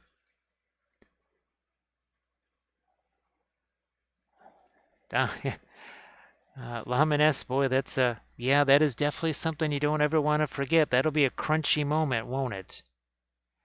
If there's, wait, there just might, oh, wait, there's something on there. Because I almost had that happen.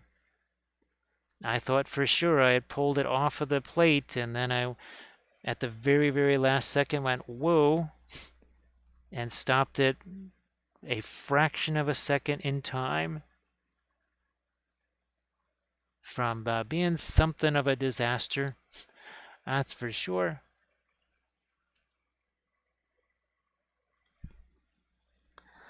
Down here, this is another area I've been just kind of debating back and forth. Do we really want to go that much lighter over here? Maybe we will. Yeah, a bit more over here. This texture, I have to say, on the underside of his neck is maybe a little bit different than the other one was. I can't say for 100% because the other one was much closer to the rock. This guy is much further away. And here we'll show you just how low to the rock he was. I think these were pretty darn ingenious, right? Because that would have been very hard to make that particular base for it. I mean, you can. There are ways. I mean, we could have even had this guy, whatever, crawling in a different way, but I do like the fact that they try to do stuff like this, where it's kind of perched on something, and I don't necessarily have to try and sculpt that effect, that it's already there. I don't have to make that base.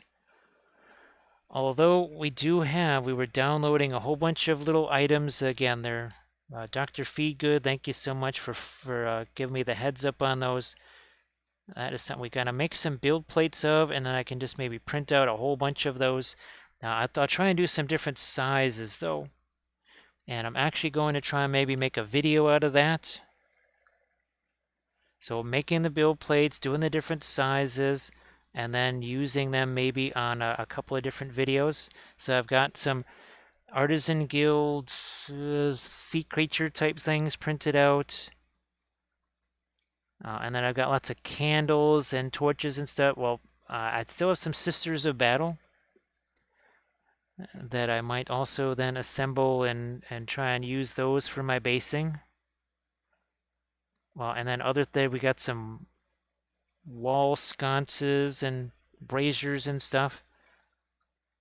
But I'll try and print some of those out at 72 mil scale and maybe even 54, because I think some of the Great Grimoire stuff, it's probably not 72, maybe it's more like 54.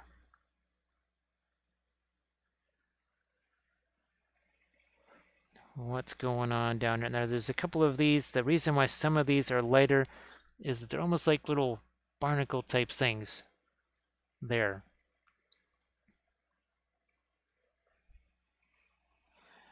His chin, we never really did a whole lot with that. I am going to take the Egyptian violet here. Mixed a little bit of that magenta, and I see we still need some of our dark color here. Where's that? Egyptian violet, there we go. That was almost a bit of a pinline wash right there. Wow, oh, luminous. Well then, of course, Grim, he went off to sleep. Because I was wondering, I think the largest I've gone with any of the GG stuff is maybe 180 or something. But, so what are you doing? You're going at 400? All right, well, that's good to know. Laminess because there's some of them that I've really considered to almost, I guess it would almost be like a bust or something like that. But now that I know that you can go that size and you're not losing any details or whatever, that's really cool. I guess I think I might have tried hollowing. Now they really weren't worth hollowing. They weren't beefy enough to hollow out. But at 400%, I'm guessing you want to hollow those out.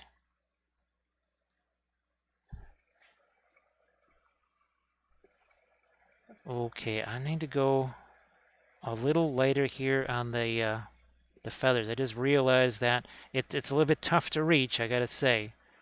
It is not easy to reach that area. I'm just gonna set my hand on the table here, and now my finger is resting on that finger, and that's a little bit better. Ah, there we go. Is Enya a girl wearing a winter clothing and an owl holding a compact? I think there was one. They might have sent me a file called The Dancer, I think it was. And obviously that's got lots of flowing clothes and stuff like that, so that one also might need to get hollowed. Heck, I wouldn't even mind just printing them at 200%.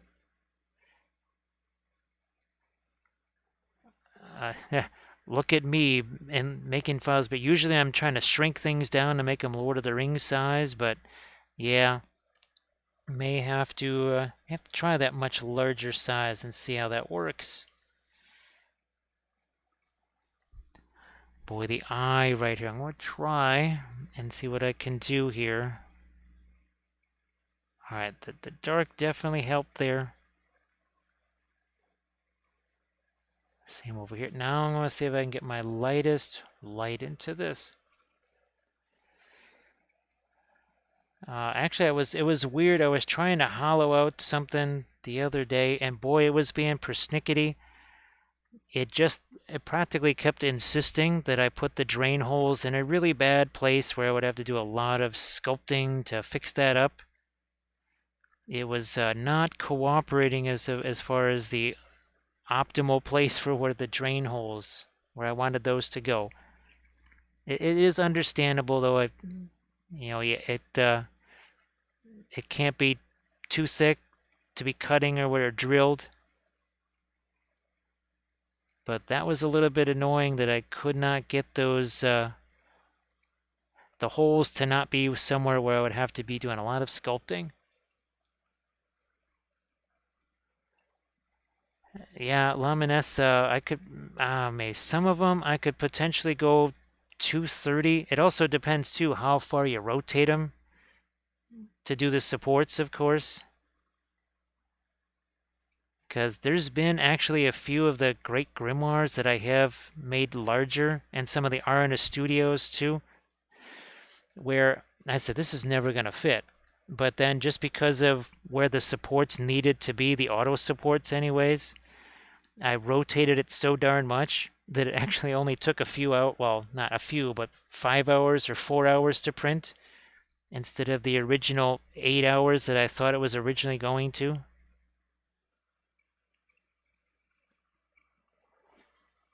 Yeah, Laminus, unfortunately with this one, the only flat spots were at the bottom of the feet and it did not want to drill there.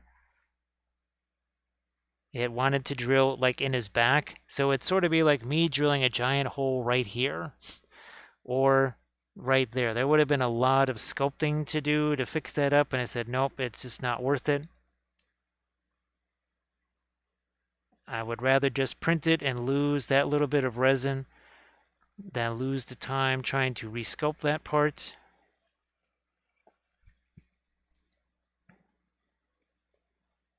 There is, I think the first time I ever tried doing my own hollowing was on that Great Beast of Golgoroth that was in several parts, and fortunately there was a ton of flat areas.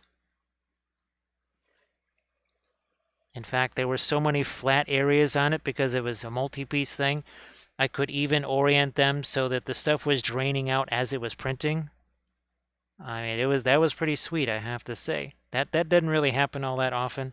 All right, where's my one of my blending brushes that has some dark stuff? Yeah, let's just use this here. Indigo. Time for some indigo. And it's we're gonna brush in a little bit of some darker shadow here, especially these parts where the foot is, because hello, it should be casting a shadow on here. And again, for the folks that are just coming in here, 5 hours ago, this had no paint on it. This was paint free. And our other one was, what, about 5.5 hours or so? Thereabouts. That's the magic of the oil paints for you, let me tell you. Yeah, Laminess, sometimes it really works out very easily, and other times, not so much, right? Not so much. Thanks, Otto. Appreciate that.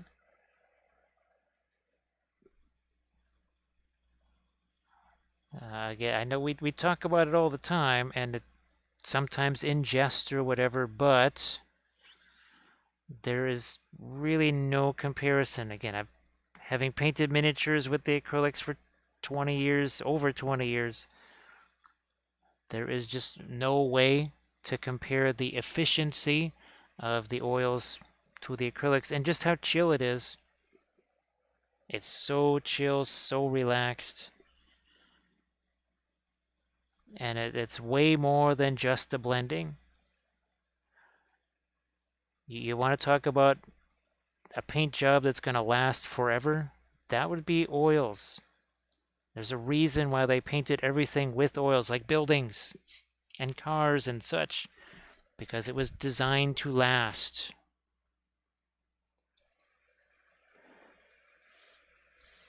Yeah, Lauminess, I kept getting the same old hate message of, not enough or drilled too deep or not deep enough, just the same old hate messages over and over again.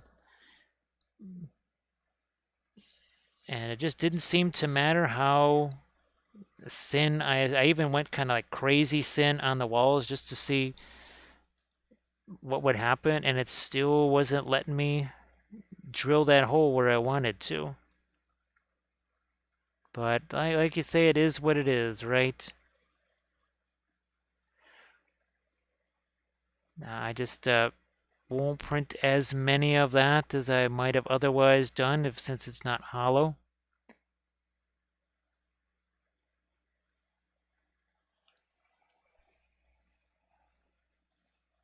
Yeah, I know there was something else so grim because of he had to get a different printer.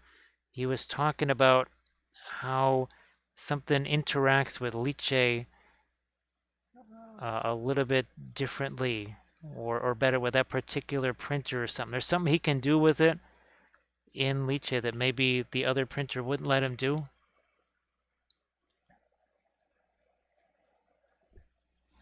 Where's my, here we go. A little dark along our edge right there.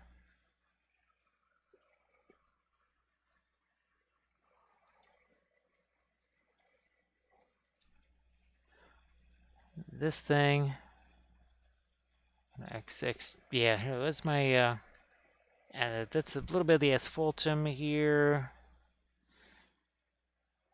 Okay, there, I needed to tone that down. It was too light all the way through. Especially given, yeah, now it's a little bit more in line with the other side.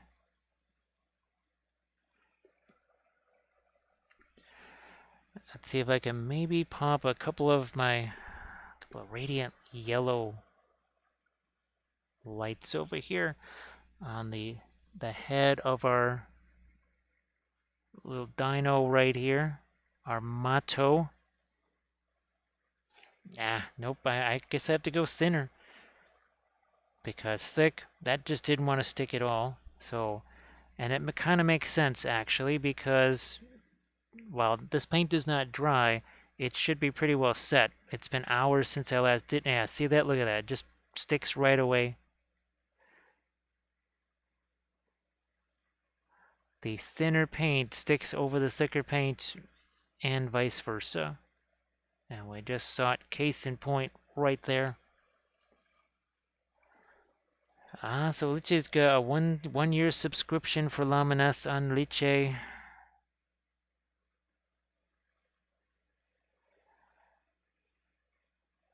I think there might have been something that you could almost do. I don't want to say some sculpting with it, but there was some kind of little magic combo that was possible with the Liche, and I just don't remember what it was. Too many things were happening today for me to remember something like that.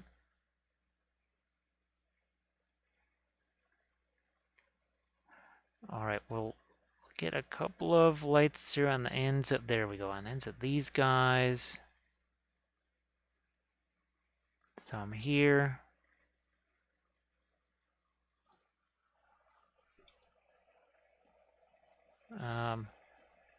Now it is possible that maybe we're going to be able to restore somehow the other broken Sonic Mini 4K to at least, if not be a backup printer, or maybe just print out less consequential things.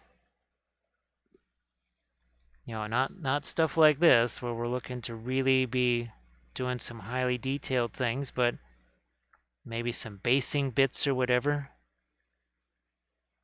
Maybe even if I ever learn how to use something like Mixer or Blender, maybe some terrain pieces as we welcome in Shaza, who's gonna ride to ruin and the world's ending. He's like, that's a nice flag you got there, and looks like meat's back on the menu, boys. This doesn't sound good to me. So thank you so much, Shaza. Appreciate the hosting there. And Shaza, hopefully, well, I know you lost that one print. I don't know if the temperatures have changed so that you might be able to get some printing done yourself. Last time you were here, it was too cold for you to be able to do some printing. All right, just got a little bit of the orange on the underside of the eye. I really want to try and do that over here. Wow, gonna be tough. Gonna be tough to get my hand in there. All right, Laminas, see you in a bit. Bam, there we go.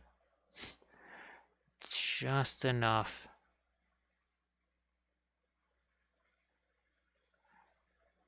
I think I need to, yeah, I gotta lighten up the lower jaw here. I did that on the other side. Better do it on this side too.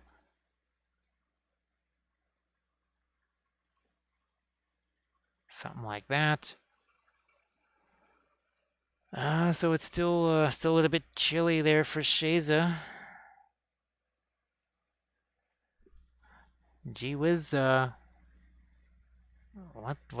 kind of temperatures are you looking at outside there? My guess is here well, we gotta be in the lower 30s here.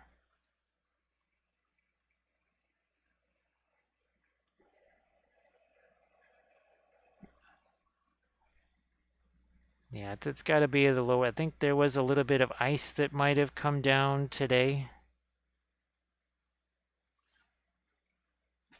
Yeah, that purple in the recesses, they're so nice. Such a nice little contrast to all the oranges. Okay, so 20 degrees at night. That's pretty toasty for a nighttime temperature right there.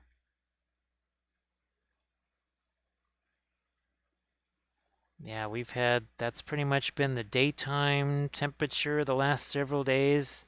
Well, teens, lower 20s. Then in maybe the single digits at night, something like that. Just kind of well, fortunately, more of a standard January type of a thing. I wish it would just kind of stay that way. That would be nice. All right, this is the cadmium orange. It's mixed with little bit of the cadmium yellow here. See, some of those got a little too thick. We're going to have to cut those down. We will take the Fanchon Red and we'll mix that with the Egyptian Violet again. And we're going to cut down a couple of these. See, that's a little too thick right there. We'll cut it down. Yeah, the only house and the only fireplace I ever really experienced in a house was at Kathy's parents' house. Now, the place that we had at the Renaissance Fair that actually had a fireplace in it, and I would actually use that to cook, and I would also use that to warm up my shower water. I had one of those camp shower type things, the bag, right? And I would fill that up with the hot water that was warmed up on the fire, and it had a little temperature gauge on it, so I could actually have it literally, okay, I want this to be about 115 degrees, and I could actually get it right about at that temperature. So yeah, I could see the apartment getting to be a little bit frosty there. You don't necessarily have quite the, well, and of course, well, there's houses don't have any insulation here, not in the city anyways. So it could be an apartment with no insulation as well.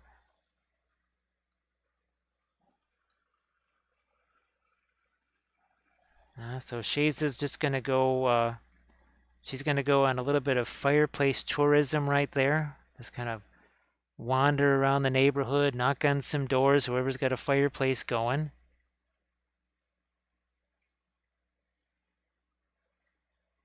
That would be a very unique little tour of the neighborhood. And I try to keep going with some of the orange. Ah, boy, where's my... There it is. I would like a little more of that reflected right over here. Bam. There we are. Ah, that's just when, again, because we're trying to reflect this, aren't we? So yeah, definitely no insulation here. None of these houses have it, and they're all bricks, of course, so you have a brick house, which means it's an oven in the summertime and a freezer in the wintertime.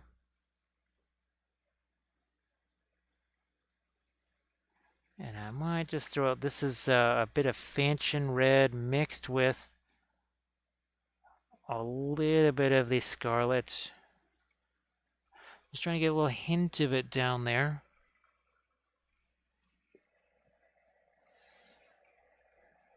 I can't believe just the difference it makes painting, even though this is a very different pose from the other one, because I think it was halfway through or two-thirds of the way through on the other one. I realized what this actually is. It's like, oh, that's actually that's a bunch of bones right there. I didn't realize that because I've been painting it one way, and we had to do quite the correction on the other one. This time around, didn't have to do that. We knew what this thing was. But it's like that whenever you're doing a new set of sculpts. Doesn't matter if it's 3D printed or not. Now, time for a little bit of brushstroke management. I think, no, that's a little bit smushed up right there. We have ourselves another brush that could be used like this one for some blending here. A little bit of brushstroke management. Look, I can see some really strong brushstrokes there. I'm just trying to take a little bit of the edge off. That's it. We're not trying to blend any colors or make any colors. All we're trying to do is just, again, take away some brush strokes. The ones that are really, really, really obvious, like this one here, that's gone. Haven't figured out what they meant for that to be, though. I think the other one, yeah, didn't have any kind of wrappings on the legs. No, we don't want that to be green. We want that to have some, well, here, I'll just use this. This is the Radiant Magenta. Oh, thanks, Shaza. Appreciate that. There's there's four of these poses. I'm pretty sure there's four of these, and then four of the Quetzal Riders. Archvillain really does a nice job having a nice variety of kind of mid-sized monsters where they're not super gigantic, where I could print this all on, even on a Sonic Mini 4K. I could print this all on one build plate, and there was even room left over for one or two other just regular miniatures. So that's what I like about it, is that they're monstrous size, but they're not all 300 millimeters tall, which is kind of nice, I have to say.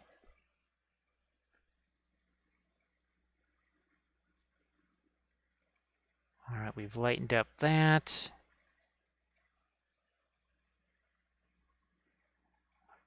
Little bit of reflected light over here. Just a touch of it there.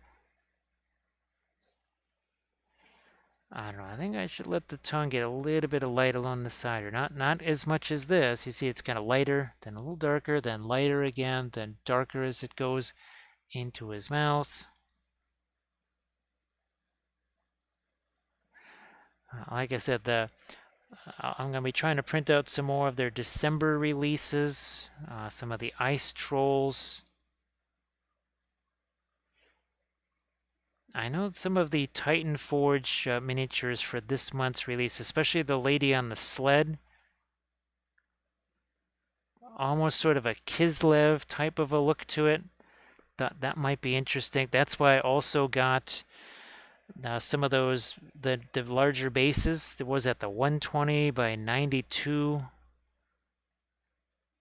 So I think once I know I have those in hand, they're coming from eBay. Shaza, I swear I saw you posted something on Instagram. I don't think it was a new print, but it was, you posted something there. I just can't remember what it was. I've kind of been spacing today on things that I've seen on Instagram over the last couple of days. I wish I could remember, but I apologize.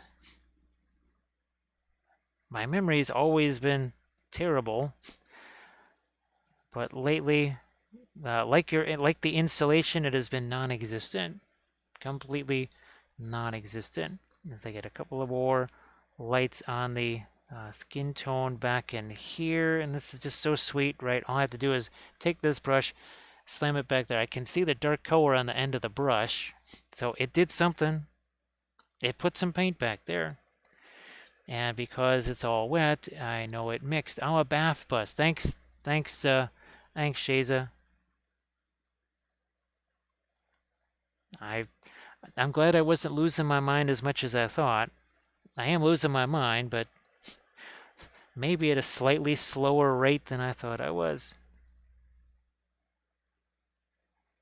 And again, so much incredible texture. You could draw every single one of these scales right here. But the nice thing is, unlike sometimes you see scales where it gets stretched in the digital sculpting realm, and it's kind of like just saran wrap. It's like somebody drew scale texture on saran wrap and then stretched it over the miniature. This is not like that. This actually makes complete sense where it's going. I think we had quite the conversation, well, I did anyways, about stylized versus not stylized. And I think what Archvillain and Artisan Guild are two of my favorites, is that this is what we are. Artisan Guild is going to be definitely stylized. And Archvillain says, nope, we are going to be more realistic. And it's kind of nice that they stay that consistent way, where some other ones, they kind of go from stylized to realistic, and sometimes they're more like realized or stylistic, where they're kind of trying to straddle both. And I don't know if that works, straddling both. When you straddle stuff, sometimes you fall off the fence, and then that kind of hurts. That can hurt a little bit. You're straddling that fence, and all of a sudden you fall, and you say, "That's an owie." Nah, that's too light of an orange. We need to darken that down. And we're also letting it mix here. We're just really very, almost like a dry brush. Not almost, it is basically a dry brush. And you can see how that's blended in with the color that's already there. And look, I could see, look at all that dark color on the end of the brush. See that purple on the end? That's our pre-glaze. There's a Megan. And of course, Megan was kind enough to send Noir Wappelius there. Look at that.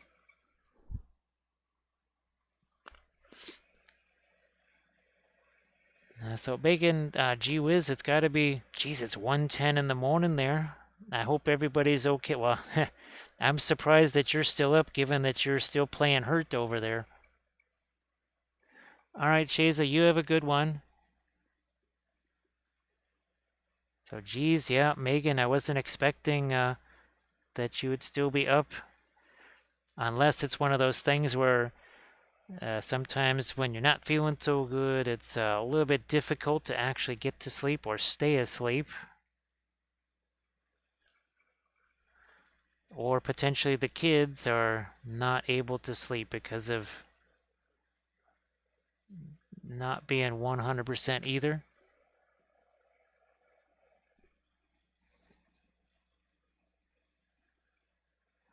But I do like the Titan Forge stuff. There's, oh gosh, what is it? Lost Kingdoms. They've had too many months where there's just too many things of theirs that I just can't use. They would be interesting, but also too, some of their files from this month, I would like to print those, but they might be too dainty for the Soraya Smoky Black. And that's another thing. So sometimes, again, resins have advantages and disadvantages. The Soraya Smoky Black Simple, it is not going to be easy to get those supports off. And the daintier something is, the greater the chances that you might break something.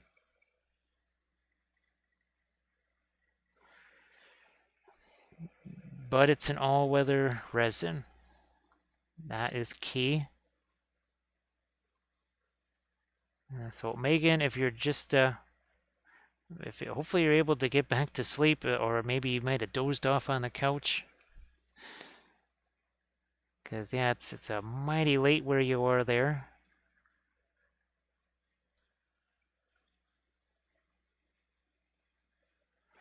Here, okay, like a little bit more of my orange in there too.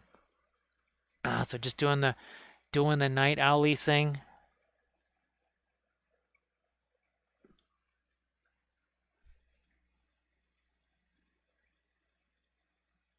Well, there's actually I did print out one of the Archvillain owl bears, not quite by accident. That's kind of hard to do.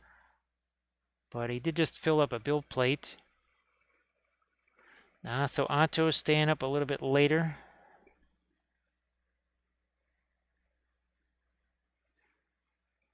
Here, there we go. There we go.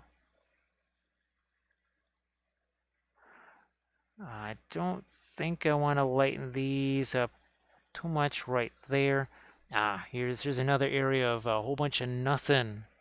We got a whole lot of nothing right there. I'm going to try and put a little something there. Little something. So hopefully the bed construction went well. I saw the framework, so to speak. I saw the framework. Hopefully the rest went just as well.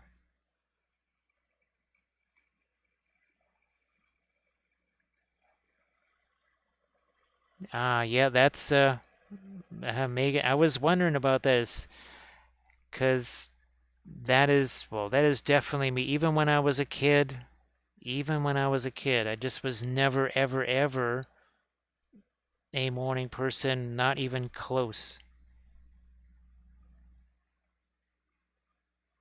And Boy Scouts, yep, I just, well, on those Boy Scout camping trips,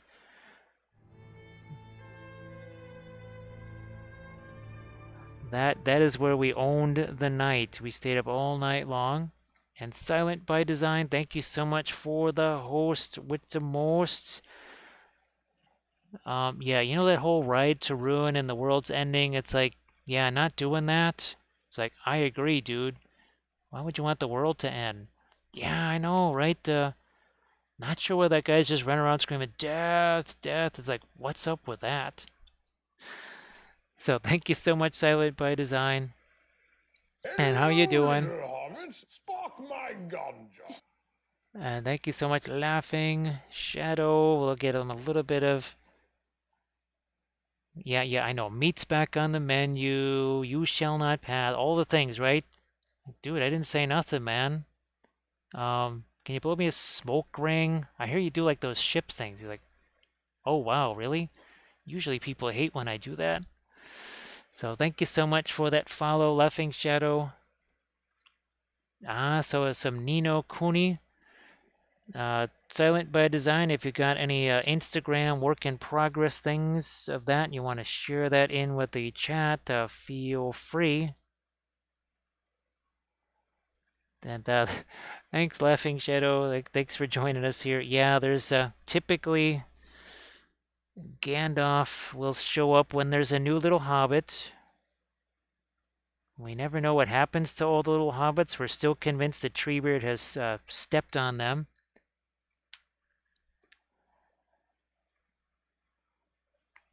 Yeah, Megan, I don't know. There was also a little bit of I don't know. Somehow it seemed like there was something to miss, not during the day, but it was in the nighttime hours. There was always something that might be missed.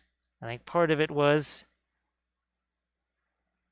siblings all well, it's weird. Some of my siblings are absolutely only morning folks who are pretty much passed out by 9 p.m. And then there's other siblings that are more vampiric like me and kind of a range in between. Thanks, Bithron. Thank you so much for that clip. Yeah, it was really handy having those for Nixel earlier tonight, so that Nixel didn't miss out on all the fun. Well, fun, insanity, jocularity, whatever you want to call it. Oh, look at this.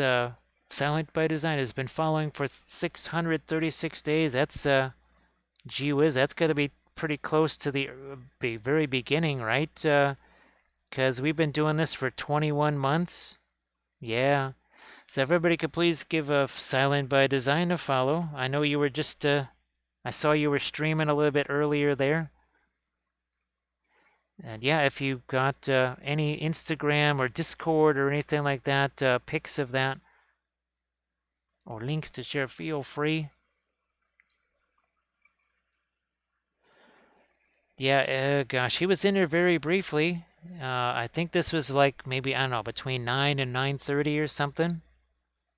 He was here and we talked to him and he saw the clips that Bithron had made and then we hadn't seen him since.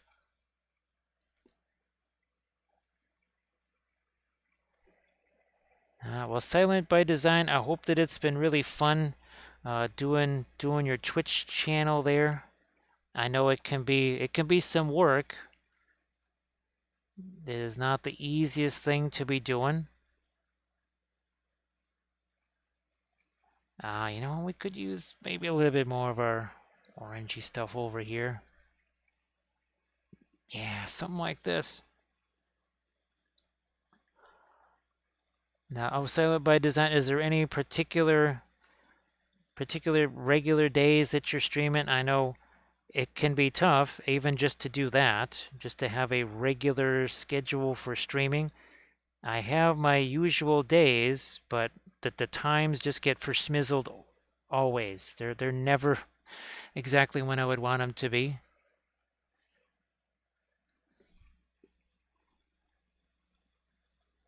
Now I don't think we're going to have to do too many substitute Saturdays over the next couple of months here just because of the way things have gone. I don't think we're going to be having need for, well, we won't be away, I don't think, on Saturdays. I can't imagine that. I think we're just going to be staying here. So I don't think we'll need to, although Sundays are an interesting night to stream because Kathy's doing her podcast. So it's Tuesday, Thursday, and Saturday for a year now. So Silent by Design. See, I have no idea when my actual like super technical stream anniversary is. I have no idea. I just have counted as April 13th, although I think that might not be the actual stream anniversary day. Now, hopefully you have a better idea of when yours is, because I got no clue when the heck mine is really. I just have kind of a. I only went with April 13th because I think that's maybe when we became an affiliate or something like that, maybe. So we've treated that as our stream. I know I streamed before that in March, but I think those were more just test streams. So May 20th for Silent by Design. Now, I don't know. I didn't really do anything super special for mine outside of painting a Wappelius spell brush, which I guess we might have to do that. Just that might have to be every stream anniversary as we paint the Wappelius spell brush. Although now that I can print my own, I can print it much bigger, which could be fun. Yep, actually Silent by Design. It was, and then to remember, YouTube was killing my live sessions. I would start a live session, it would say, this violates community standards, and kill my live session. It's like, what the heck's going on? So that's when we went over to Twitch. Twitch has never been the same since.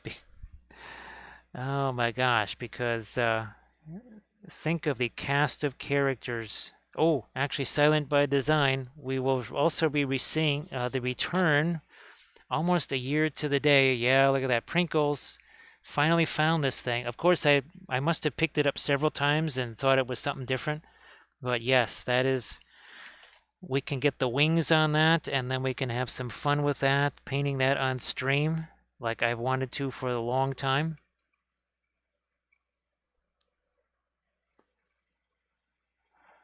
Struggling to grow since my goal is to introduce the miniature painting hobby. Oh, that's right, Silent by Design. Yes, I can imagine. And thank you so much for the bitses. Oh, we could use some of our medicine. Thank you so much, Silent by Design. Thank you so much. Yeah, Silent by Design. It's I can only imagine.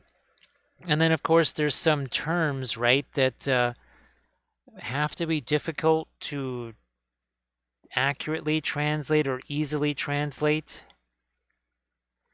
where you kind of just have to, well, use the English, which then ends up being more like Spanglish. Oh, franglais, that's the French version, is franglais. Now I'm going to try and sharpen an edge here. What about this? Need to get some dark in there. Some dark over here too. Again, just to sharpen up a couple of these lines. Here, I'm just going to hit this like that, and then we'll get a lighter line, and that'll be easier. That will just be easier. Well, and of course, Silent by Design. I know there's been some. There was the craziness with the follow bots and such. Remember that? That was a couple of months ago. That was nuts. Then you had the one, so I don't know, it was around the Olympics or something, when Twitch was very twitchy because it was taking away some of our bandwidth and well, giving it to somebody else. I don't know who it was. And then, of course, people's schedules really changing like crazy. I think maybe people are back in the kind of schedules they were in the early days. At least it kind of seems that way. What are we doing? Oh, we never did get our dark color now. Let's get some of that dark stuff. Ah, okay. Ah, I can see that. Yeah. It's kind of weird that they would just sort of abandon that market. It is very strange because, I mean, obviously no real connection there, but there's a huge part of the miniature industry that happens in, well, Spain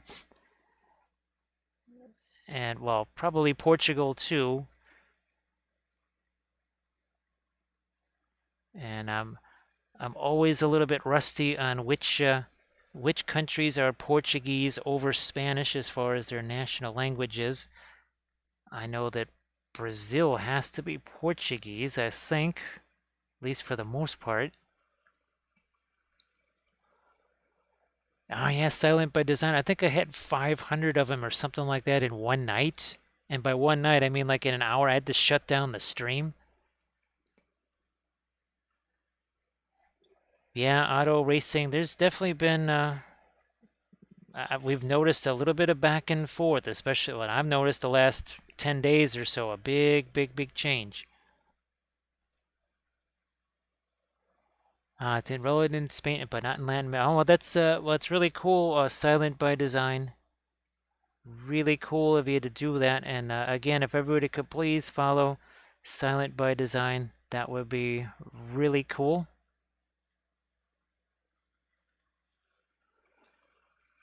Ah, there we go. There we go. There is the link to what Silent by Design was working on. There you go. We were able to reach an unexpected milestone the other day. I think it was not last night, but actually it was before last night. No, I think it was during the stream last night, maybe. I never expected that the channel would get to that number. 21 months ago. Hard to believe. Uh, it's weird putting it that way, makes it seem not that long ago. And of course, to me, there's before Twitch and after Twitch. Twitch changed things so dramatically. Not just, well, the 3D printing. There, I only had just started. I had just been sent a printer. I think it was like the last week of February. Yeah, it was the last week of February. I was sent a printer. I had no idea how the heck to use it.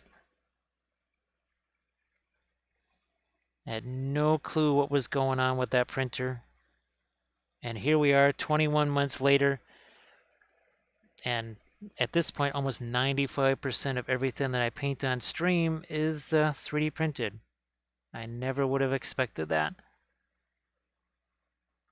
I knew I would be doing some things, but not almost everything. And that might, the list of those things sounds like it might be expanding into possibly maybe some BSG ships or some Star Trekky type things. And I know it's been a little while since I've painted a bust on stream, so I might try to also get a bust ready to go. Like I said, I just have to kind of get through the next 8 days. I have to survive 8 days, and then maybe things free up just a little bit. Oh yeah, Silent by Design. Definitely shoot me some notes on that, because YouTube. Oh, I've felt bad for some folks that they started with Twitch and then they tried to go over to YouTube, and it is just so entirely different how that works. What's weird is that I actually kind of treated the Twitch channel like it was a YouTube channel. Hence all the thumbnails and all the descriptions and everything, and doing the highlights, which the vast majority of Twitch streamers do not do. I don't even think they know those exist. A little bit of the blue here. Some of the indigo mixed with the white. Normally I would take indigo and mix that with the brilliant yellow pale, but we're running a little shy on the brilliant yellow pale. Once I can get myself a new tube of that, it's not the cheapest color in the world. Ooh, thanks, Lamines. Yeah, that would, well, that would be horrible, wouldn't it? That would be absolutely terrible. It would be so terrible we would have lots of fun painting those. Who wants to have fun painting busts? I'm trying to think. Actually, it wasn't the last one the Archvillain bust, speaking of Archvillain, or did we paint a Printomancer after that? I just didn't realize that it had been quite that long. Oh, that's what it was. I was going to print out some Loot Studios busts, and then, well, hilarity ensued. Yes, well, lots of things happen in November and December.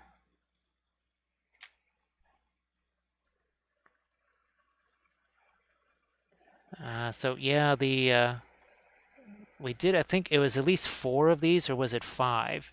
We did this one, we did the Lilith bust, we did the Astarte bust, and so I think it was 4.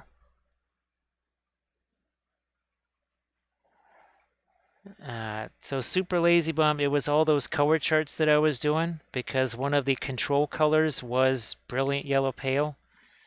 I have 15 tubes of titanium white because of all the different starter sets that I've gotten and whatever. So I've gone through the titanium white, but I just don't notice it because I have so many tubes. I only have 1 tube of Brilliant Yellow Pale, but it's an important control color on all the color charts, so that's where a lot of that gets used up. Same reason why indigo. I'm running really low on indigo, but that's a little different story because that is a Series 2 Winsor Newton color.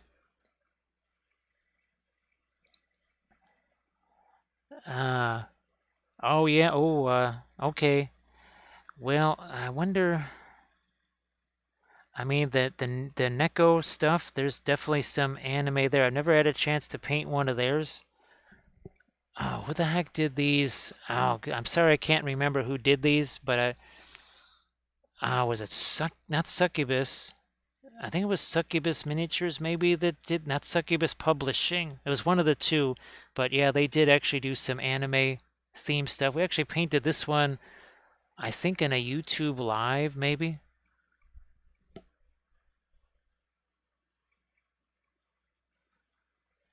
Oh, here, let's, Megan wants to show.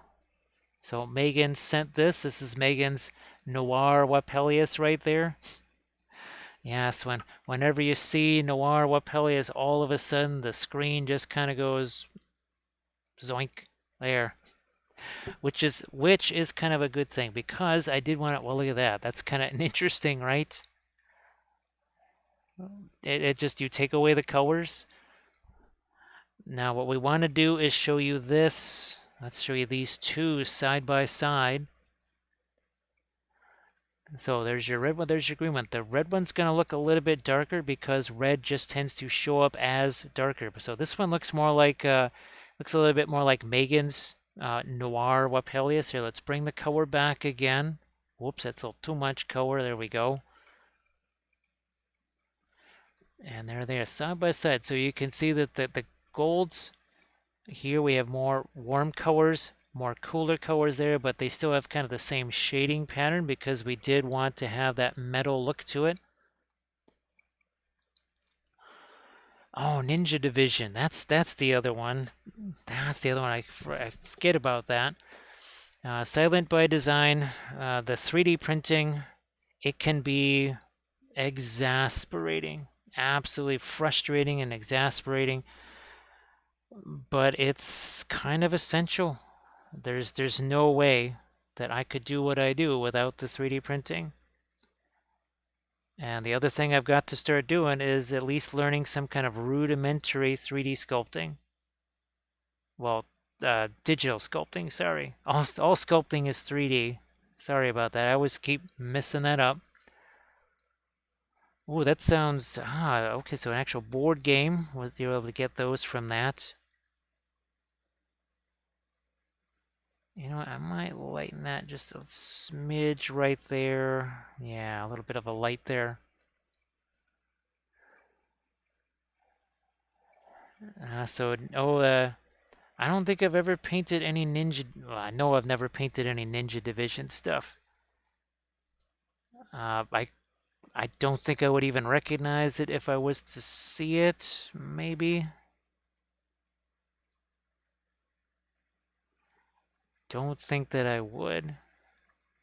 All right. Do I want to get any lighter with the white there? Maybe not. But up here, I think I do a little right there, and I'm going to take my blending brush to that. And then here, just a couple of lighter highlights. We got some metal right there. Want to hit that too. It's a Silent by Design. It sounds like you got quite the supply there. Quite the supply. I guess it would be interesting to see anime stuff painted in oils, for sure. Uh, of course, I'm a little bit ignorant as to your typical anime style because I never really saw anime ever. I don't think Star Blazers count, and that wasn't me watching that. That was me having to do the for the miniatures game that was done for that.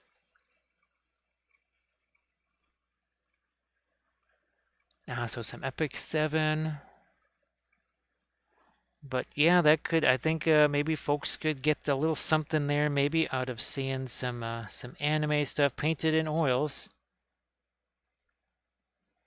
It would be interesting to see what's possible. Maybe what was the other stylized? Oh, it was Christine's figures. Her Neverland Pirates. Yes, her what the heck is that? Peter Pan stuff. There we go. Those were also super stylized.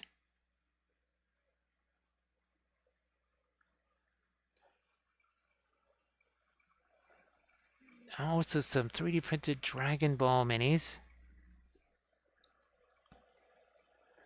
Yeah, that is definitely something that I haven't done any searching for. And if gee whiz, I only just today searched for stuff on Thingiverse for the first time in forever. First time in forever. So Luminous is a Vampire Hunter D. Of course, I have no idea what that is. Having never seen anime outside of the Star Blazer stuff, which Luminous, I think you heard the story of that, right? Yes, the story of how I had to do well, back then we called it desktop publishing, but there was going to be a Star Blazers Fleet Battle game, and they thought, well, maybe we should have Jim play the game since Jim, likes naval stuff and everything else. Big mistake because I broke their rules so badly because apparently none of their playtesters wanted to play anything but the so-called good guys. So I played the bad guys, and the Yamato and the Andromeda and all the other human ships were just floating wrecks in space in about 2 seconds. So they 6 months later, after they completely redone the rules, they came back and said, okay, if you break the game this time around, we're done.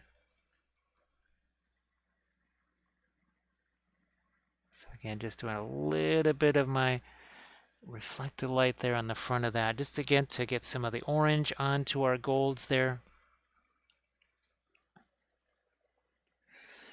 So yeah, unfortunately, I will be completely ignorant as to all things anime and whatever that might be.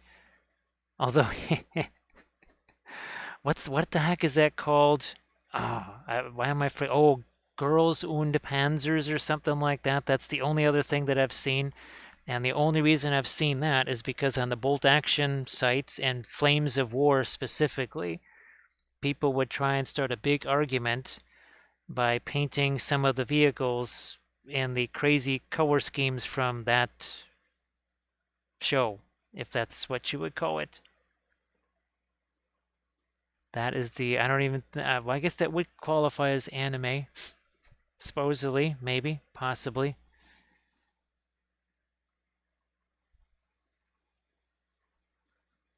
So yeah, we've so much delicious texture on here. But yeah, I still can see my original violet that I did here. Was it almost 6 hours ago? Almost 6 hours ago.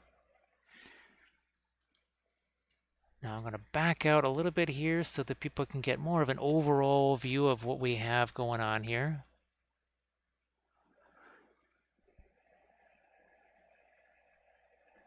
Here, let's get a couple more of my lights along these. Couple of scales are right along the top, like so, and then maybe just a smidge more out here. This is the cadmium yellow mixed with some of the some of the cadmium orange, yeah. Some of the cadmium orange is in there.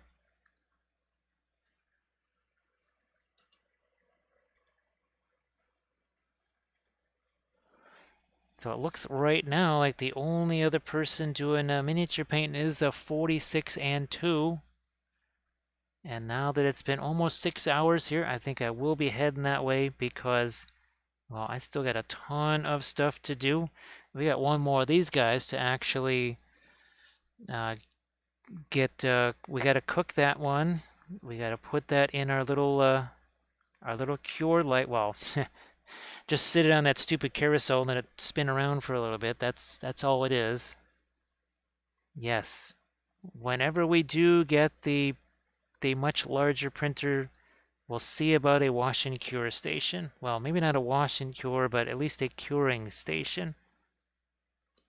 And at this point, it's probably going to be an Elegoo, most likely a Saturn, just because of various things. Maybe not going the Mono X way, but going the Elegoo way.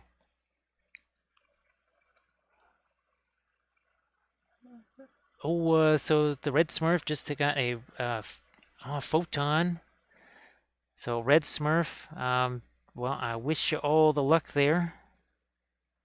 And hopefully you get your settings locked in. Now, do you have a very specific resin in mind that you're gonna try? I know some folks, they get really, well, Lamines, you use mixtures of resins, right? A little bit of this, some Epax or whatever, or some Soraya Tech or whatever to harden some things, and then another resin for detail, and you kind of mix them together. All right, well, Dano, you have a good one. So yeah, I think 46 and 2. That's probably where we'll head off to, since that is the only other painting stream going on right now. At least I think so. I know the Avocado Kids. He's still going to be. I think it's what, March 2nd when he is going to be getting back into the terrain frame of mind.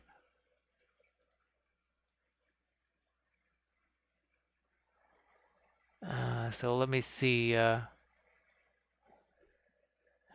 Yeah, well, I do want to say thanks to everybody for all the bits and all the cheers and the subs because, well, it makes a massive difference. And yeah, this month for sure, well, the last 3 months, it's been really fantastic to have all that support. It really means a lot. And of course, we'll thank Armored Wolf, our beloved moderator, the bestest moderator on all of Twitch, of course. Oh, so you haven't done the mixing? But I'll probably start printing your stuff out at 70/30 of the sculpt and the blue. The Soraya blue, right? All right, there we go. I think we've got that pretty much set. And thanks so much, Bitron, for doing the clips. It was especially helpful tonight, right? So that Nixo could get a chance to see some of those. So I think we are back. Yeah, we're backed out. You can see both of our Mato Riders side by side. Boy, that's good. That is really fun. Absolutely loved painting these. So, well, we're going to do a video of one of these. Now, Monday, what I'm hoping to be able to do is to have, here, let me get this down out of here because I need to, maybe get some of the Armada ships, the Elf ships assembled here and see if we can't get back to our Armada Mondays, right? Do something like that. Oh, thanks, Atto, and thanks so much for the follow, too. So Monday should be the next stream. Generally, that starts around 7:30-ish or so Central Time. So Megan, thanks so much. Well, I'll just shoot you some messages, right? Because you'll still be awake. And so Lamines, well, thanks for hanging out too. Really appreciate that. Yeah, I'm gonna get the raid countdown started. Actually, who knows? Hopefully, well, we're not gonna have our sponges by then. Yeah, we're not gonna have those till the 15th apparently. Yikes, that's gonna be nuts. So thanks so much everybody for all those follows and bitses. Oh, no problem, Auto Racing. And again, you can always shoot me an Instagram message if you need some more precise information, right? So thank you so much.